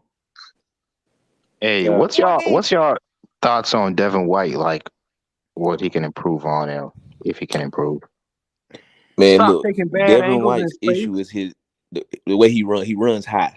Jesus Christ! And since he that runs touchdown so high, to the tight end, that touchdown he gave up to that tight end, that was awareness. That was awareness. Like you don't need to go after the quarterback. It's not Lamar Jackson. Like, stay back on your man. Devin White has been taught some bad habits. Yeah, he's got some bad habits. He's a liability in pass coverage. I mean, absolutely. We've been saying that. I remember seeing him. He was put in coverage. It was a 3rd and something, and he realized there was a crossing route, and so he went. I don't know which angle, but he was supposed to take the inside, but he went to the outside. He jumped up and patted it down, which was a nice play. Isn't it just me? Yeah, isn't it just me? But a couple players have regressed since that playoff run. Devin White, Sean Murphy-Bunting. Who else? Jamel Dean. Now Jordan Whitehead has improved. Yeah, he's improved. And that's the thing with 2020 though, man. Like, it just caught fire at the right time, man. I said that. We caught that week. It was weakest. Them last 4 games was super weak. They were super weak. Not the playoffs though. Playoffs was tough. No, I'm just saying. Going into the playoffs, we were just healthy, and we took advantage of that. Yeah, we were healthier than everybody else. 7-5, right? 7-5. It's chaotic, the Bears game, the same, it was chaotic, right? We got that bye at the end of the season. That was perfect for the Bucs. They made some adjustments, and we had 4 week games, confident building games. So 4 week games. Let's be real. Yeah, Vikings, Falcons, in Detroit. Yeah, they got the confidence up, and they rode that momentum. And it's good to go into the playoffs with momentum. And we had the first game. Almost lost to Atlanta. Yeah, but we had that first game in the playoffs, right? And we kept that momentum going. And then the Drew Brees, Drew Brees had that meltdown in the second half because that drive that it went bad. Jared Cook, the fumble with Antoine Winfield. Thank you. That is so true. They were going down the field. They were going down the field to score. I still believe Sean Payton. If that was Teddy Bridgewater, we lose that game. The Saints was going down the field to score. No, I believe Sean Payton threw that game just so he could prove a point. It was time to move on from Drew Brees because if they would have beat us, they would have got their ass. No, did you see No. Did you see that momentum? The Saints was moving the ball. Yeah, I know that play with Cooks when the ball got stripped out. They was going to score. Yeah, they was going to score. The game we was really over. should have shut him out. The quarterback is basically has no arm. Like, there's no reason they should score on us. He threw that last pick to Devin. Think about that last pick he threw. If you watch that play again, look at Alvin Kamara running that wheel route down the sideline. That was 6 all day. He couldn't get him the ball. But he threw it so horrible. He didn't have the arm strength. No. And then we played the Packers, right? And then we played the Packers. Brady threw 3 interceptions. Yo, that Packer game was suspect, man. The Packers ran the ball down our throat and they stopped running the ball. That's something people overlooked that game. They were able to because they got down big. That's why they dropped 2 hits. When they dropped 2 interceptions. That was unbraided like that game. So we got away with that one. And then in the playoffs, in the Super Bowl, the Chiefs 3 starting O-linemen.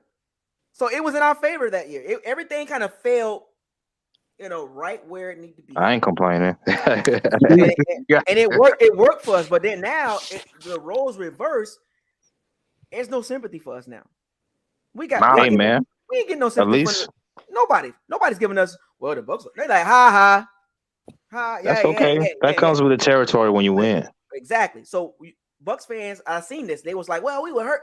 Well, we was good last year, and we was laughing at everybody else. But now, we went the injury foot, the injury shoes. Now y'all looking for sympathy? No, man. No sympathy. No excuses. No sympathy. Now it could be a talking point, but you can't use that. Well, we were hurt. Well, you didn't say that last year. For the everybody's hurt. Right. The Ravens had massive injuries. And they still almost made it. They was number 1 seed at one point and then fell out of the playoffs completely. Who else had massive injuries? The Saints had massive injuries. Massive. They had a decent quarterback. They just had an okay quarterback. They a wild card then. Right. So we can't use that as a crutch to make our point for this season when last season and other teams, the Titans had a lot of injuries. And they, the Bucs fans, and today or yesterday, the Facebook groups was so chaotic. And you wish, you're a moderator. Those posts I seen today were crazy. I'm like, fire everybody. Like, y'all tripping because we lost a game after a successful season. You guys don't know how to win as a fan base. Yeah, everyone's like, fire everybody. I'm like, oh man. You got to think about those arrogant Patriots fans that came over though, man. There's been a war. There's been a war going on between the Bucs fans and the Patriots fans. It's an internal war in the Bucs community. Brady and Gronkowski fans, that's a part of the bandwagon or on the bandwagon, and then you got the Bucs fans. They are clashing left and right every day. Because it ain't the Bucs, it's Brady and then the Bucs. Well, Script Bayless calls us Succaneers. I would never forget. I'm not. Man, that dude. Like I can't stand any analyst that talk about that say that because they clearly didn't watch 2019. Like he tried to paint there. Well, they were 79. I'm like, Skip, a kicker cost you 3 games. You were 10-6. You was a wild card team, hands down. Like Bruce Arians moving back 5 yards cost us 1. That was stupid. Yeah. Brady knew that. That's why he picked him. You basically were a playoff team, but I understand the quarterback is always like the quarterback. That's easy to blame. That can be an scapegoat. Like I always said, Jameis was a part of a problem, but he wasn't the whole problem. You got to, like you always say, you have to look at it as a whole. Special teams was terrible that year. The defense was a straight trash the first 12 games. Then all of a sudden, the last month, you playing teams below 500, you actually look pretty good for one game against a team above 500. So what it is like the thing about it is people don't like to tell the whole story. Yeah, I know. I'm just saying, like every analyst. Yeah, it's only like one side. They only tell the story. Yeah. When I listen to these analysts, a lot of those guys and gals, they don't watch the games. They just go off stats. They watch the highlights. No, they do. They just like their narratives. It's book, but if you're a real football fan, you can see it. Yeah, that's what I'm saying. Like, oh yeah, I see what you're doing. That's why I started calling it out a couple years ago. I was like, wait a minute, you ain't really following the Bucs. You got regular football fans saying regular stuff about, like, you don't even watch the Bucs games. Like, what are you talking about? Don't get me wrong. They had a field day with Jameis, but then notice how everybody started retracting their statements once he won the starting job in New Orleans, and before all the way up until he got hurt. Well, see, I live here. I live here. It was so funny with the local media and living in enemies country, living in the world, whatever you want to call it. I talk to Saints fans, right? And the media narrative in a Pacific group of media and local media in New Orleans and the national media, they really thought it was a competition. I live around the corner from the complex, right? No, it wasn't no competition, man. So I live around the corner. It wasn't a competition, man. I mean, come on. Why you think Sean Payton didn't play him last? Because he didn't want that Teddy Bridgewater situation again. I was scouting the Saints and what they were going to do for, because I'm a Bucs fan, so I got to see. Right.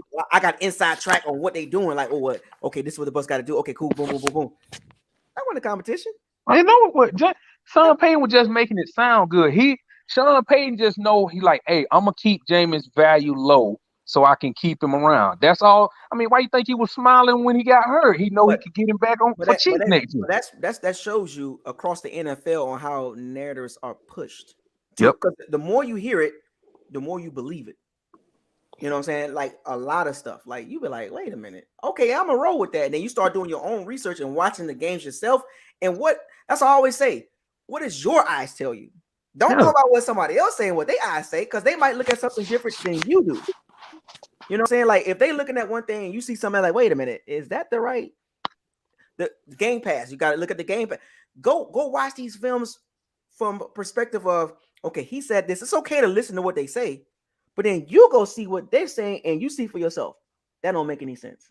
And then you start dissecting things. You be like, he just said that for shock value, for clicks and all that. Yeah. You see some of the takes, man. You see these takes across the NFL. You'll see the takes, man. You be like, okay, you don't like that guy. Look at Colin Cowherd. Oh, he's West Coast biased. He is West Coast, but any quarterback that was born in California, Oregon, Wyoming, all those teams over there. He's having a field day now with the Rams and the Saints and Mahomes. Josh Allen from Wyoming, Niners, Josh Allen from Wyoming. Oh, Derek Carr in LA. Oh, he loves those guys.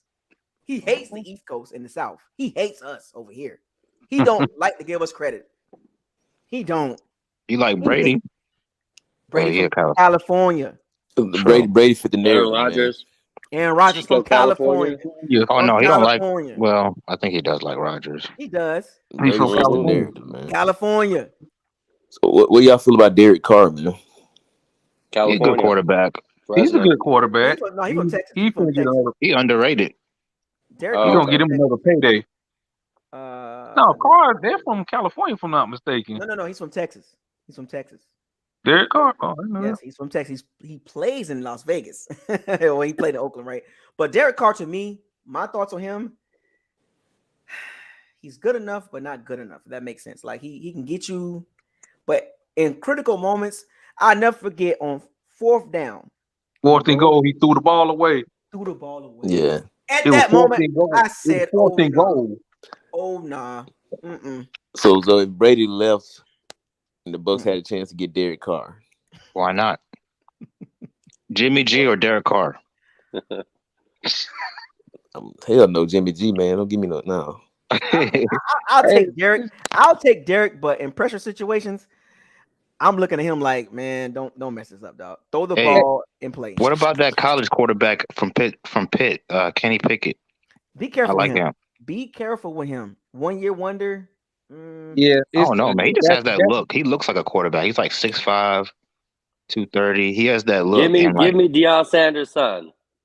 Hell no. Actually, he can't read defense. No, wait, he's a freshman, fam. God, I went and watched the Heritage Bowl. I was like, I understand he's a freshman, but I was like, I'm like, where you thought? What are you looking at? Wait, are you seeing ghosts for real? Like all caps, freshman. I know, but I was just like, come on, bro. The games that I watched him play that year, he looked solid. Like game was on the line when they came. It was one game they came back and won. That man grew. Goodness gracious. Come on. Deion is your dad. You got a level of expectation. Like, I'm sorry, and you at quarterback, and Deion's your dad. But I understand he's a freshman. But I was disappointed in the play of the Heritage Bowl. I thought he would have played better. They were ranked. It was a ranked team in the FCS. They was ranked. They turned down the playoff bid to play in the Heritage Bowl. They turned that down. I want to see them in the playoffs. I don't want to see them. Why didn't they go into the playoffs? I want to see that. That's what I wanted to see. I didn't want to see them play the Heritage Bowl because come on, man. And he signed a 5-star recruit, 2 of them. Yeah, man. I matter of fact, I live in the cluster where Travis Hunter goes to school at. I watched him play the whole year. I kid you not. When you see that boy up close, you'll be like, dude, there's no way you that good. Like he is this big, skin and bones. No lie. I swear, I put that on my Devontae kids. Smith. Oh, there you go, Devontae Smith.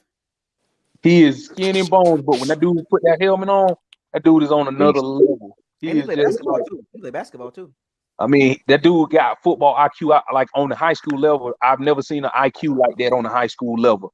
Like just how he can read plays, playing DB and receiver. Like that dude literally just got hella vision. Okay, so I'm gonna put y'all in this last situation before I wrap this up because we got about 16 minutes because this is almost 6 hours. I think it stops at 6, so we got about 15 minutes. Okay, with the 27th pick and the 2022 NFL Draft, I'm gonna start with you, Wish, first. The Tampa Bay Buccaneers select what position? You don't have to give me a name, but give me a position. Tight end. Boy.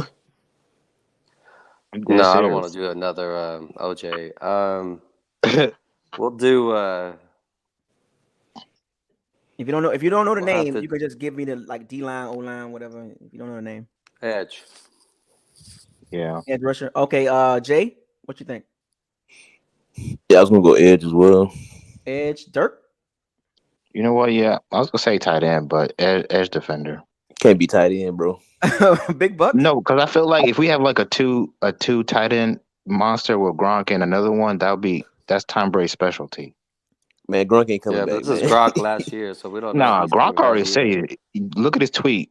He's coming back. With or without Brady. Big Bucks, what do you think? First, I stand by what I said earlier. Jermaine Johnson.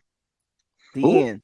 Who is that? Oh, so we got three. So we got 3 edge rushers and a tight end in the first round. And I see the chat room jumping in there. They're saying D tackle, edge, receiver. Oh my gosh.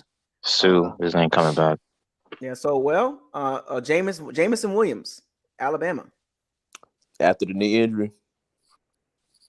End of the first round. That's a value pick, right? That's a value pick. So Ranka was coming off a big injury, so it can work.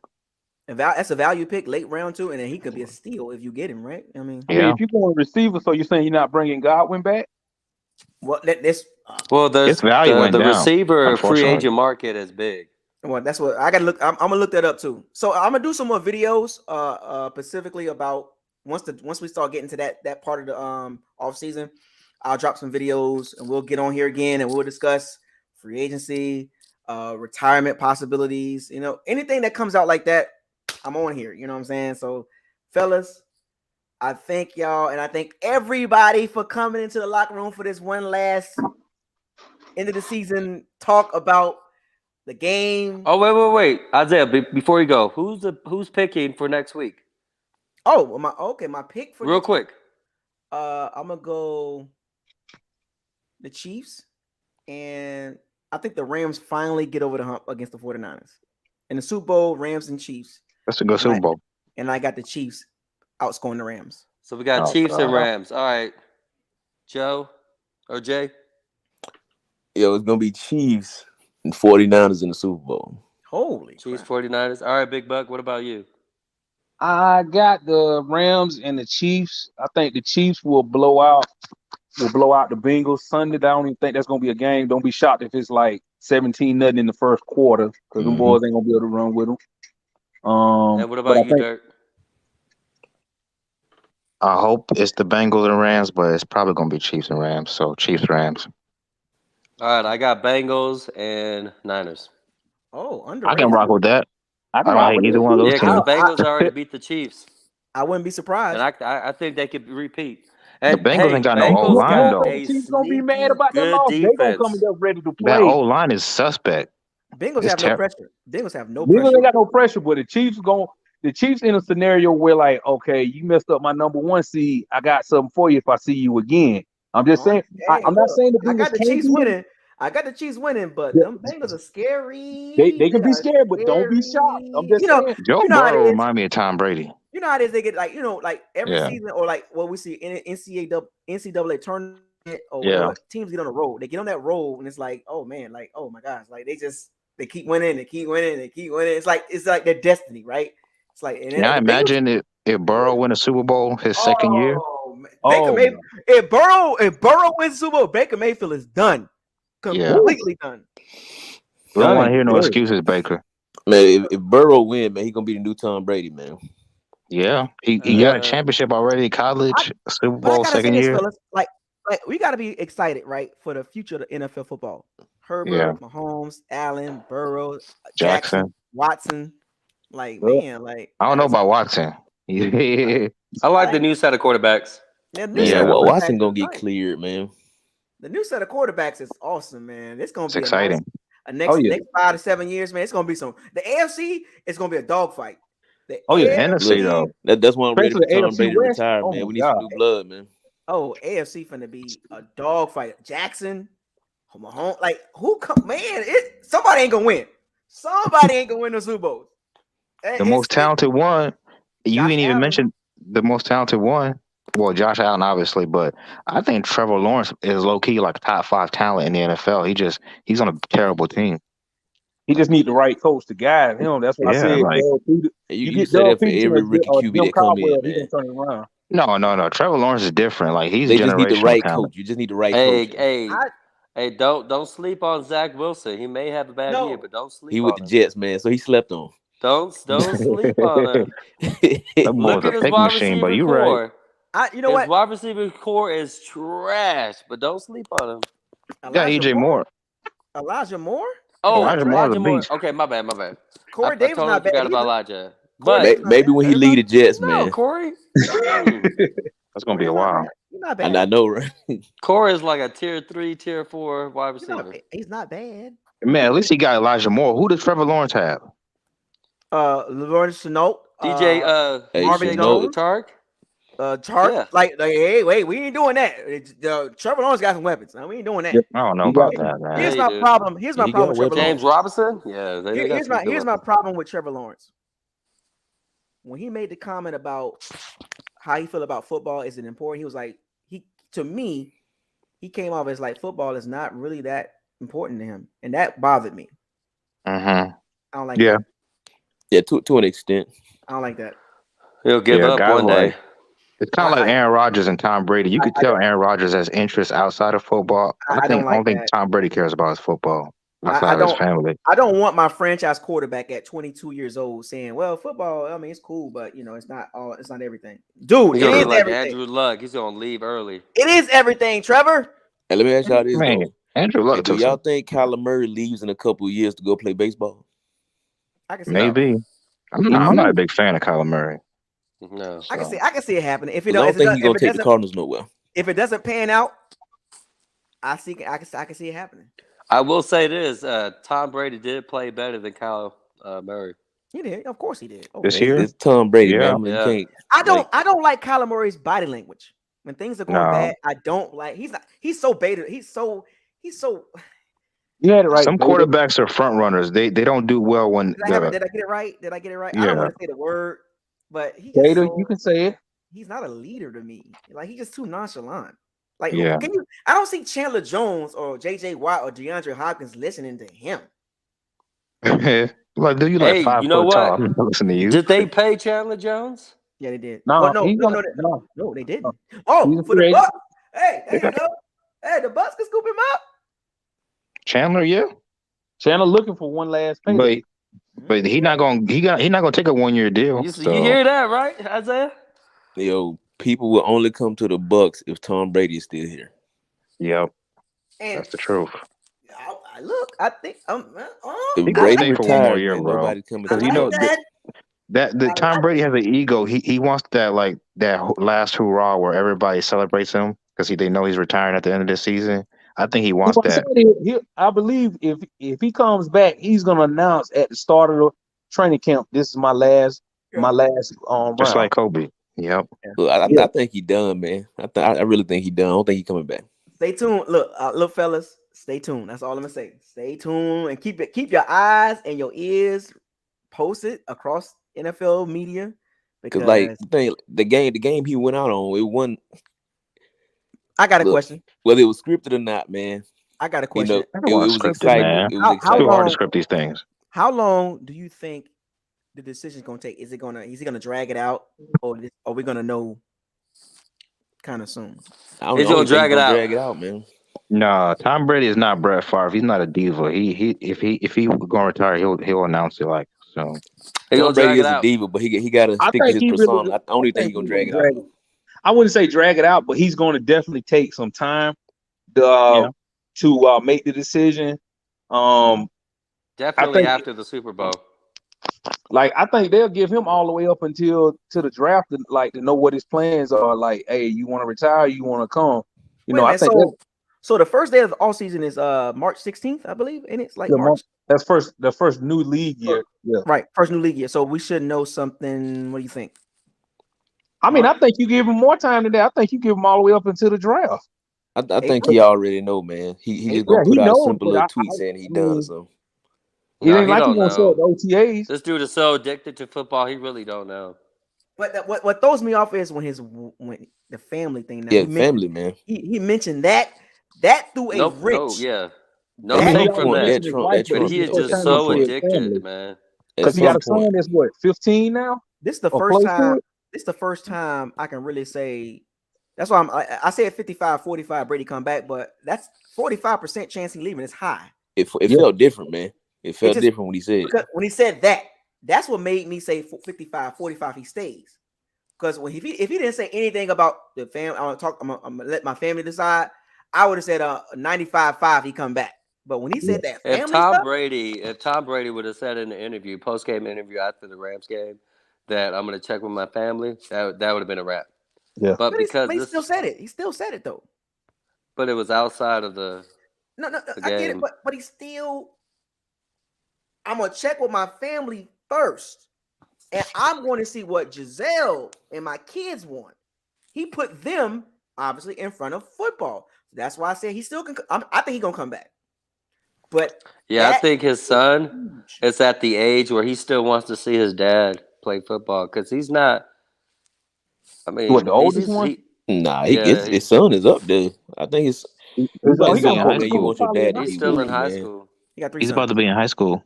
Yeah. So he gonna that's gonna be a big that's gonna be a big dilemma if he stays. I think his son would tell him to stay. That's huge, man. That's huge, man. That he checking with my family first, and what but he's been saying what they feel. If they feel, think about it, if his wife and his kids say, "I want you home," you got to stay home. What if his wife says, "I want you home," and the kid says, "You can play"? Ooh. You gonna listen to the wife? He ain't been listening to her. She gonna be like, "Hey, the last 5 years." He gonna be like 3-1. Number one in families, because she gonna send them papers. But she been saying it. But this one's hitting, this offseason hitting different though. This is different. This hits different. Let's be real. I'm telling you, I got him coming back, but this one hitting different. It's coming down to the kids. Giselle don't mind. Oh, she's done. She's tired. It's coming down to the kids. Giselle is tired of it. Man, you said she don't mind, man. Bullshit. I'm sorry, bull crap. She tired of it, dog. She man, if he says 1 more year, she'll be cool with that. She said it already. She said it. Since 2016. That's what I'm saying. Like she's at a point now, like 5-6 years ago, right? She's at a point now. She like, man, fam, like, okay, but it's up to the kids. But check this out. Like I said, the book I read, it broke that down. She wanted him to retire back in 2012, like maybe 3 or 4 years after they were married. She wanted him to retire then. So look how long. Time. So look how long this is built up, and she's still there. I'm just like, hey, that was 4 Super Bowls ago. But I'm saying, think about this. That's been building up. 1 or 2 things gonna happen. He's either gonna retire. Gonna send them papers. Or she gonna have a side. Not gonna send them papers, man. You got 3 kids together. Like if you had a wife and you had kids and you in your profession and you made enough money and your kids and your wife saying, "Look, man," and your wife keep telling you, "Baby, you've done it all. I want you home." What you gonna do? You gotta go. You gotta think though. Tom Brady is not most people. This dude is a maniac. Like he's really obsessed with this game. He has no other passion. Right. You could be a maniac. You could be a maniac all you want to, but family. Family comes first. You know what? But check this out. You know what his argument is? The last 5 or 6 years, he's saying you can argue that he's played some of the greatest football he's ever played.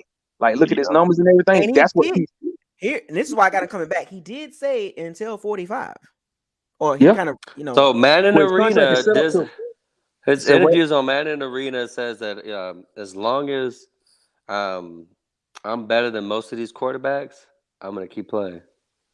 But his Until I contract is suck. set to go to 45. That's all he wanted. He said that was his plan. I think he was joking about going beyond that, but I think he really wants to go to 45 and be done. That's what I'm saying. Like, I got him coming back. One more year. 55% chance he coming back. 55. Y'all remember this now. Y'all, we gonna come back to this conversation. Let's hold our thoughts together and then just wait. Just a couple I'm months. gonna say he's Hey, done. look. Y'all gotta be appreciative, I'm though, ready man. for him to be done, Look, man. the day he announced that, I'm coming on. Ready for him to be in the done. locker Right room. away, Isaiah. Right away. I'm telling y'all. I hope y'all got Tom your Brady, man, go ahead and notification. retire. I got Gonna be to driving and It's time stuff. to leave it, man. Hey. Well, I mean, fellas, it's been great, man. I've had a great time. We are at 6 Yes, hours. sir. All right. Shouts out to all the Pirates and Sea Bandits for joining this long first-time locker room with multiple people in the locker room at the same time. I had I think you the first to do that, man. Yeah, right. I really had a good time. I enjoyed everybody's, comments, concerns, worries, even your emotions. That was, all over. I get it. Everybody's frustrated, but it's okay, Bucks fans, Pirates and Sea Bandits. We okay. We're going to be okay. Got to have faith in your team now. We're winning now, so it didn't go our way this season, but it's always next season, right? I love football, just like everybody else do. But at the end of the day, we are all family, whether you like it or not. You know what I'm saying? We are all a part of the one team, one fight. And let's stick together. Because guess what? We are being recognized as a Bucks fan base. And that's what comes with the territory when you win. Can't win them all. You know what I'm saying? But you can only hope for the best, right? So anybody want to make any closing remarks for this 2021 season, 2022 season? Anybody? Yeah. Look at the bright side. You got teams like the Packers. They had all these high hopes these last 4 years, if you look at it. Decade. And what did they have to show for it? Nothing. So you could be one of those teams. So, but yeah, so you just gotta look on the bright side. But good season. Big Bucks, you got anything you want to close out with, man? Just like I said, it was 2021. Had a good season. Thought we could have got to another round, but I was upset we lost, but I didn't let it bother me like it normally does when they lose. So I think I done made improvement, like not taking a loss so seriously as I've gotten older. Just looking forward to seeing more videos with you guys and just just discussing football, and keep the videos coming whenever, man. I enjoy your content. I've been following you for like the last 5 years. Yeah, 5 years I've been following you. You and what's the other guy name? Travis. Travis, him, and what's the other video maker name? He started the very first season. I forgot his name. Oops. No, I apologize. He was Hooligan. Y'all used to do the collabo a couple of years ago. Tampa 2. Yeah, him. So y'all keep it up, man, and I enjoy y'all content, man. Jay, you got anything? Yeah, man. As a shout out to you, man. Keep doing your thing with the show, bro. Been tuning in for a little bit. Okay. Always a good time. Oh yeah. It's my first time calling in, so I probably call in more. There we go. Hey, the locker room is all family, man. It's nice, as you can see. It's nice in here. It's nice. Yes, For the sir. Bucks, man. Like I said, got a Super Bowl, man. That's cool. Yeah. I'm ready. I'm ready for Tom Brady to be done, though. Hopefully, we can get a QB of our own, build a team. I get it. Do it from within like that, but that's it, man. All right, man. Appreciate it, man. And you wish anything you want to say, man? Hey, man, just have fun this year. Keep your hopes up, and stay safe. And go Bucks. Appreciate it, fellas. I'm gonna close it out myself. It's been fun, man. Memories, frustration, happy, ups and downs, but you got to maintain, the mindset of, it's football at the end of the day. We're not playing. We're fans. You know what I'm saying? And I look forward to the 2022 season. It's going to be more interesting these next few weeks. Everybody's kind of waiting on that one big decision. And whenever that decision happens, trust me, the locker room will be wide open again. 6 people max. So get in when you fit in. I'm going to let everybody in. I never tried. This is the first time I did it.